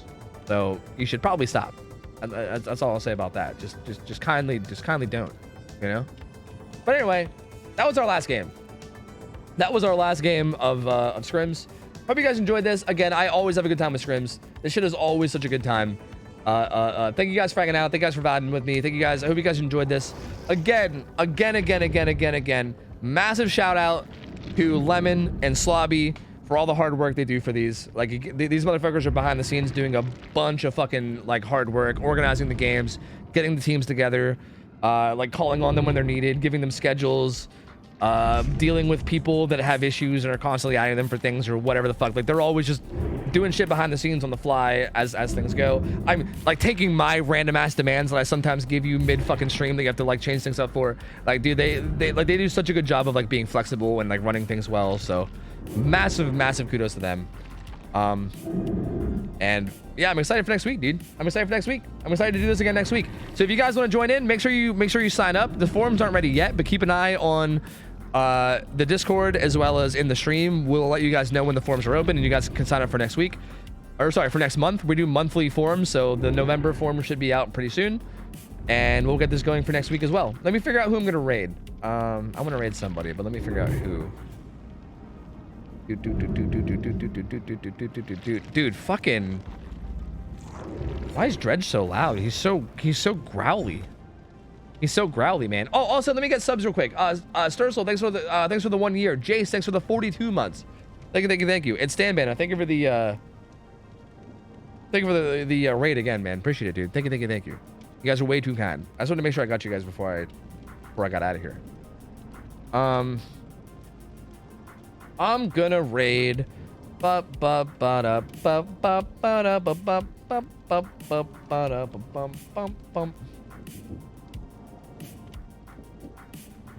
fuck it. I'll just raid Array again. Fuck it, dude. Fuck it, man. I know I rate him a lot, but I don't even care. I like supporting him. He's a really nice dude. He's a really nice dude, and he's a really good Blight player. So you know what? Fuck it, dude. I'm gonna raid Array again. Array is somebody that I actually discovered from Scrim Nights. He came and played Blight in like some of the first few Scrim Nights we had, and he fucking dominated. He's a really good Blight player. Like, the motherfucker is cracked. And he's also just like a super nice guy. Like, he's like a super polite, just nice dude. It looks like he's actually also, it looks like he's doing scrims right now. He has like a little thing on the bottom of his screen that says doing some scrims to help gamers practice for DBD Community Cup. It looks like he's actually doing some practice scrims with some people himself. So maybe that's actually an even better reason to rate him. Because you guys are going from scrim night to light scrims from the killer point of view. So yeah, I mean that's even a better reason to go. So yeah, go hang out with him. He's a super nice dude. I'm sure you guys will like him. He's also obviously insanely cracked. And yeah, I'll be back on Sunday night. I won't be here tomorrow. Saturday is my night off, so I won't be here tomorrow. I'll be back on Sunday with more games. Thank you guys so much for hanging out. Thank you guys for chilling. I love you guys. Hope you guys have an awesome rest of your night. If you guys have not checked out the YouTube channel, by the way, we uploaded a compilation video from the Light in the Fog event. If you guys have not seen it, we just uploaded it yesterday. Scoops Ahoy Steve edited it, and he's a fucking god tier editor, as you guys already know. So check that out if you guys haven't already. It's up on my YouTube. So go check that out if you have not already. I'm going to be shouting about that for the whole next week, so be ready to hear that nonstop. And yeah, I'll see you guys on Sunday. Thank you guys for chilling. Have a good rest of your night, guys. I'm out of here. I'll see ya. I'll take care. See ya. See you later. See ya.